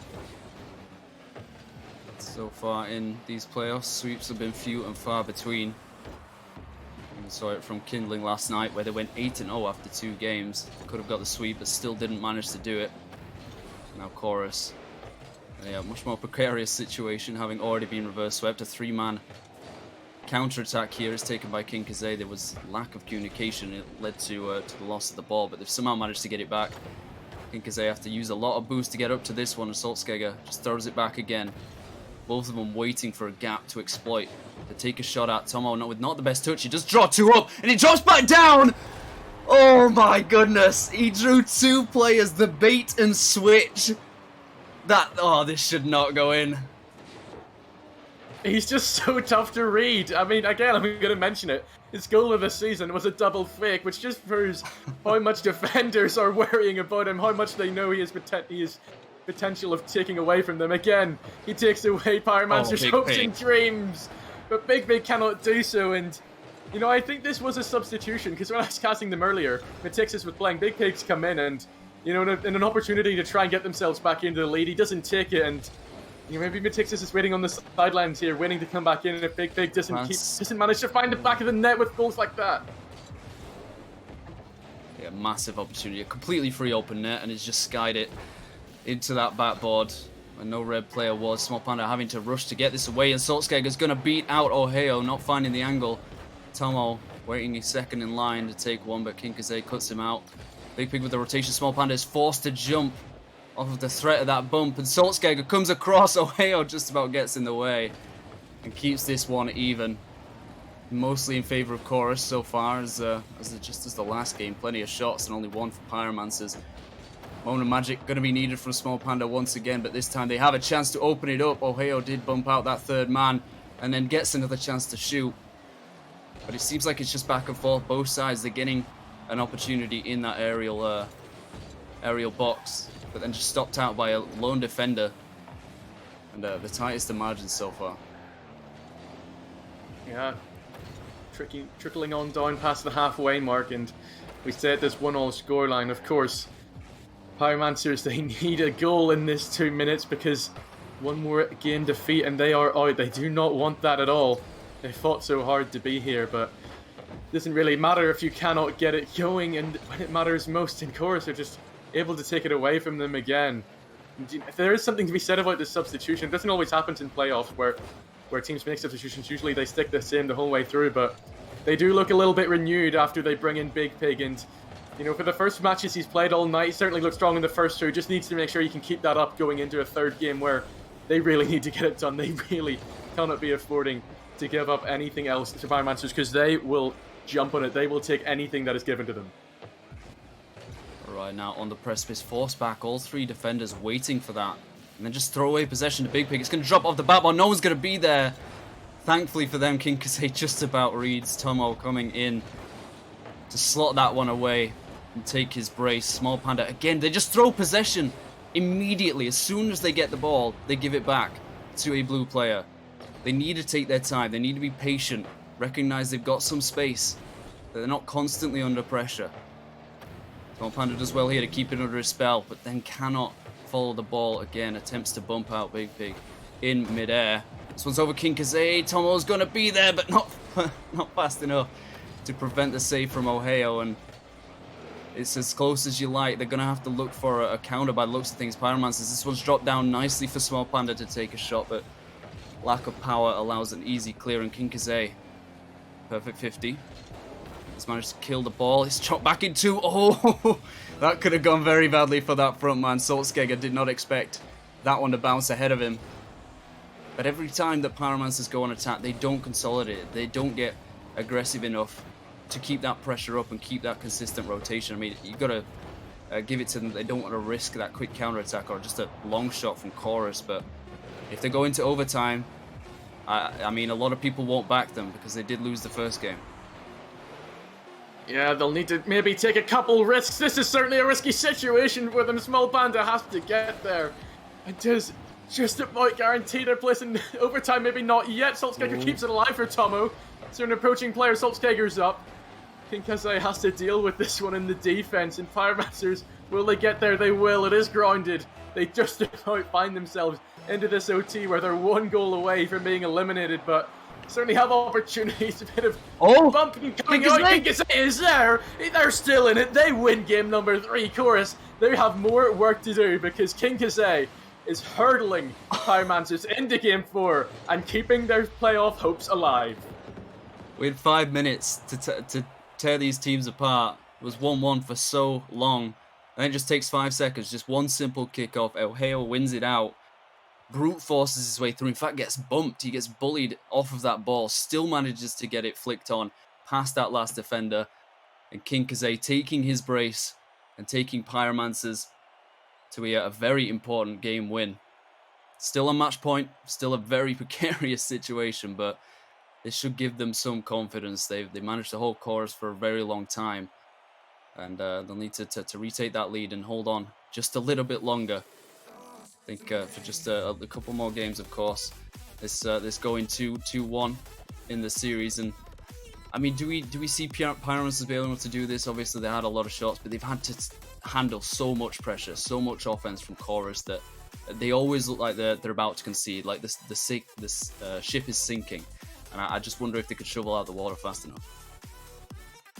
These are the questions that need to be asked of a Pyromancers team that maybe haven't quite looked themselves throughout this matchup where, yes, they're winning this game. Yes, there's that magic instinct coming out from Kinkazay to somehow find themselves in this game number 4, but yeah, the pressure coming forward on their defensive half where they keep having to get it out and they're just failing to find those teammates going out from defense and they just keep finding blue players. It's really concerning.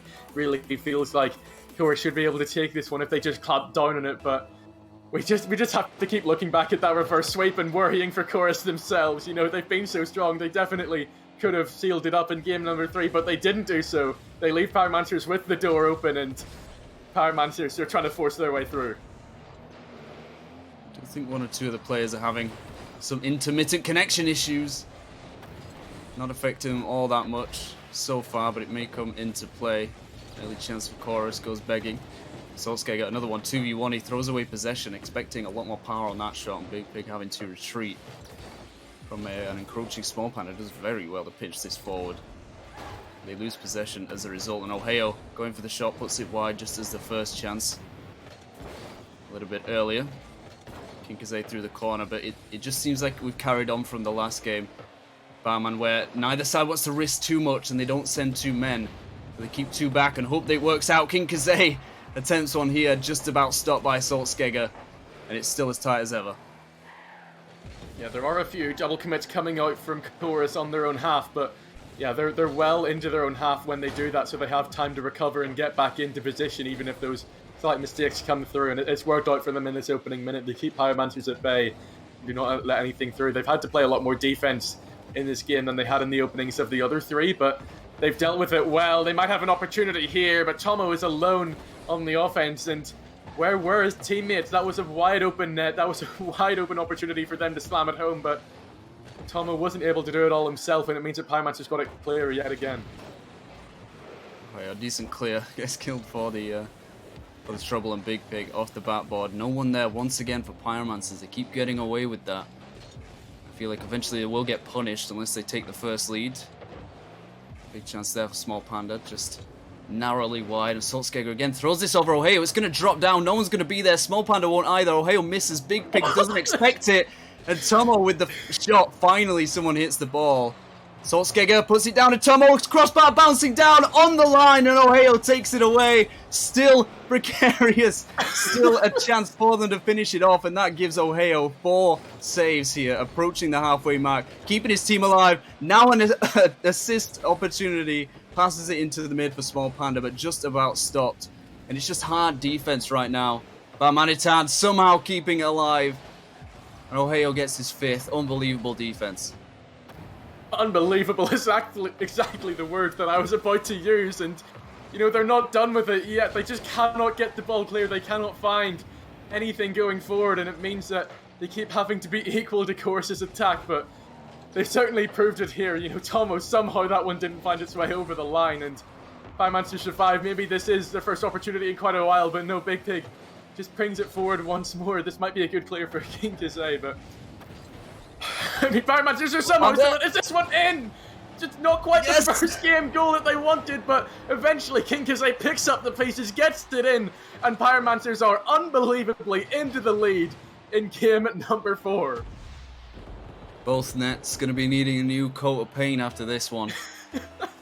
As Kinkazay reads that brilliantly well, puts it down past the defenders, scrambling. Tomo with a chance off kickoff. Kinkazay himself stops this one. Saltzgeger with a chance off the wall and just bounces it down into the backboard for them to clear out. Big Pig expecting a different touch there. Tomo's slowed down massively by having to go through a Pyromancer chassis there.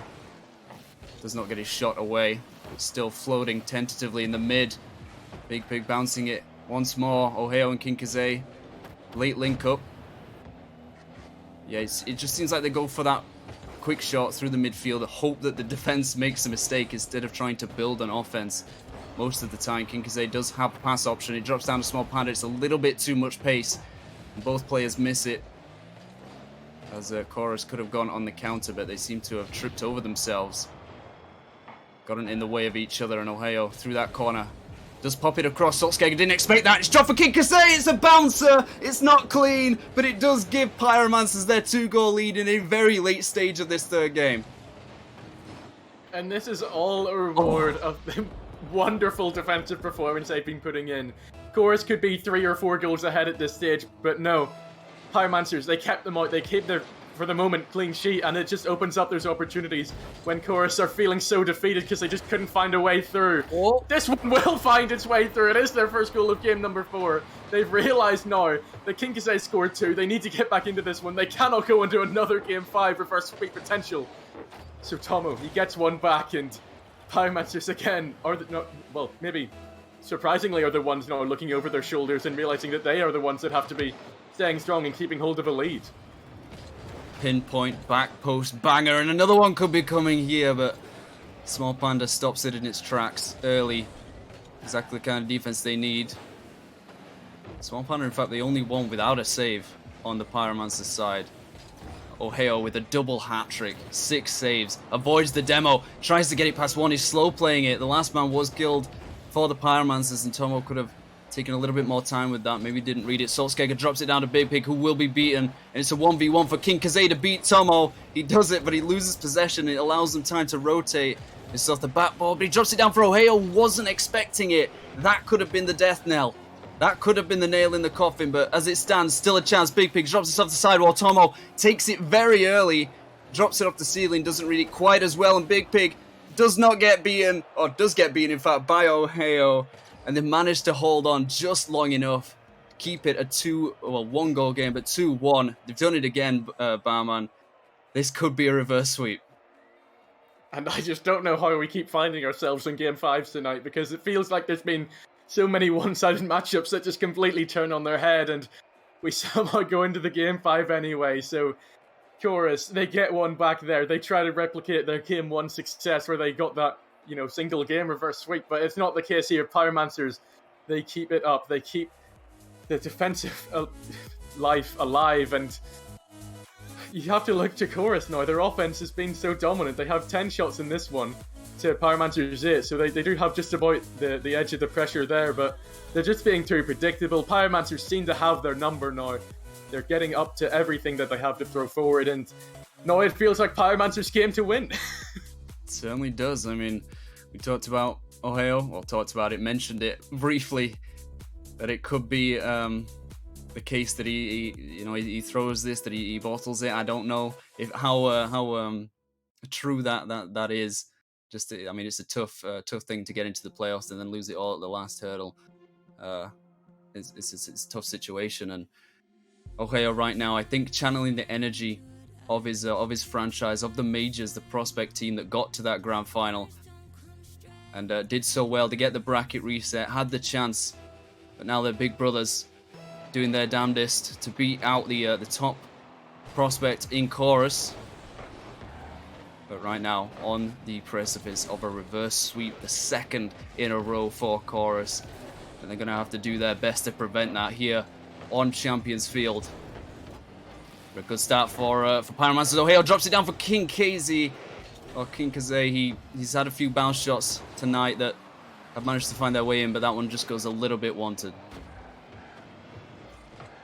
We'll need to do better with opportunities like that, but can't do anything with that one either, as Chorus are at the moment having to defend. There was some defending for them to do at the start of the last game too, and it didn't go too well for them, so I'm sure they'll be wanting to break out at the moment, but failing to win this midfield battle at the moment. His Pyromancers just seem to have a lock on them again. Ohio is just quicker, just beats them out, and it's off the backboard, but Small Panda doesn't have enough time to beat out Saltskager, and feels like Chorus are scrambling at the moment. They know what sort of situation they're in and on how devastating this could be for them, and they just don't look ready to play up to that, to play to their fullest potential, and to really snuff out this Pyromancers when there's a little bit of chaos in the defense. And Big Pig again, and now it's their turn to just start throwing away possession, because Small Panda has so much time to pick it up and push for an attack. Faith being massively tested here. They've been here before, not very long ago. That wound is still fresh, still wide open. Now Pyromancer's the chance to pour salt all over it. So Ohio beats out the second man just about. Tomo having to react to this very quickly and does well to keep it away from the hurtling King Kazay. Ohio keeps it alive through that corner. Small Panda left to do this all alone as his team had rotated all the way back, but still Chorus not taking nearly enough liberty in going forward and clearing the ball. That's a miss by Saltzgeger. We saw that from Tomo going for that clear. These misses are going to punish them, but Ohio almost punishes Big Pig there. They just about survive it. But now 4 shots for Pyromancers, not a single one from Chorus. I can't recall a time that Chorus had been on the offensive end. This was dropping down narrowly wide, almost halfway through this game, and they still haven't had a shot, Bauman. Yeah, Chorus really failing to offer anything up to this point. This is a really new perspective for them because they're so used to dominating teams, you know. As I said, they come into this one completely unbeaten, but they do get one on the board. They have this rare chance going forward in this game, number 5, but it doesn't come to anything. Pyromancers look ready to deal with what's thrown at them at the moment, and they're really, really threatening going forward themselves. 5 shots so far, and every single one has looked like Chorus needed to deal with it. They've done so far. They have proved their mettle, but the real question is, can they do it going up the other end? And Pyromancer's third man play has improved tremendously from those first 2 games. They're sitting back. They are being defensive, but they're reading the play and they know when to push up. They know when they're getting an opportunity to go for that ball, clear it out. Small Panda here, trusts his teammates to be back in time, goes up, misses the ball, and Big Pig's beaten out by King Kaze once again. Saltzgeger gets a big clear. Tomo with a free shot. If Small Panda's not going to be back, it's going to go on target, and the rotation is not quick enough. Chorus take the lead very late into this game 5. And despite all of Pyromancer's efforts on offense, the first time that they get even slightly off focus, Chorus go up the field and clinch the goal. Yeah, I mean, it's really, really tough to do that at times. You know, you feel defeated in your own half after having to defend so long, but it might be paying off for them wonderfully here. Not quite. The 2-goal lead is not to be established as Ohio really knows what this is for them, that they have the opportunity to do the reverse sweep, and they cannot throw this opportunity away anymore. They cannot give any more room for Chorus to attack them in the midfield, because Chorus, they're so quick on it. They're so quick to get shots off and make the Pyromancers work, and for what little Pyromancers have had to do so far, they've already conceded 1. They need an equalizer within the minute. The season hopes will be over. King Kasai looking for the double. Small Panda can't do anything with the rebound, and Chorus will go up the other end. No, they won't. Ohio cancels it out, but Big Pig does have time to get the save across, and Chorus now looking happy to just sit in the defense and make sure that they get anything away. Big Pig again has to react to Ohio, and Pyromancers just cannot find the key to unlock Chorus. Had a massive opportunity lost there too, in fact, off the backboard. It's been left quite wide open by Chorus 9 times out of 10, but this one left open for Big Pig to take a shot. It hits the crossbar, and Small Panda took his time trying to clear that one out. Thankfully, Chorus weren't pushing too hard. They don't need to. In a lead. But now 3 players pushing up for Pyromancers. Ohio still has possession. Low boost. Flicks it over 1. Tomo just drops it to that mid. King Kaze backs up in order to get some power on this. But there's 2 defenders. And they're not going to be able to get anything on net as Ohio takes the shot as well. Tomo in the right position to clear it to the corner. But still dangerous. Still dropping down. Small Panda gets the second touch. That's important. Keeping it in that corner is crucial for them. But it's dropped straight to Tomo. And that third man, King Kaze, is not going to be there. It's in the exact wrong side of the field for Pyromancers. They keep it up. And so does Saltzgeger. But Small Panda has to do so much to get this up. He's somehow kept alive in that corner. But it's going to roll down. No touch from either side means that Chorus will somehow clinch the best of 5 in the lower final. Oh, they really, really went close to getting a double reverse sweep there. Incredible stuff coming out. The game control, the game awareness in those last few exchanges has to be so strong. Your mentality has to be at its all-time highest in moments like these. And Chorus prove that they are a top team in Challenger. They get the job done against Pyromancers somehow, some way, but it still counts all the same. They still get themselves into that grand final. And it's commiserations to Pyromancers.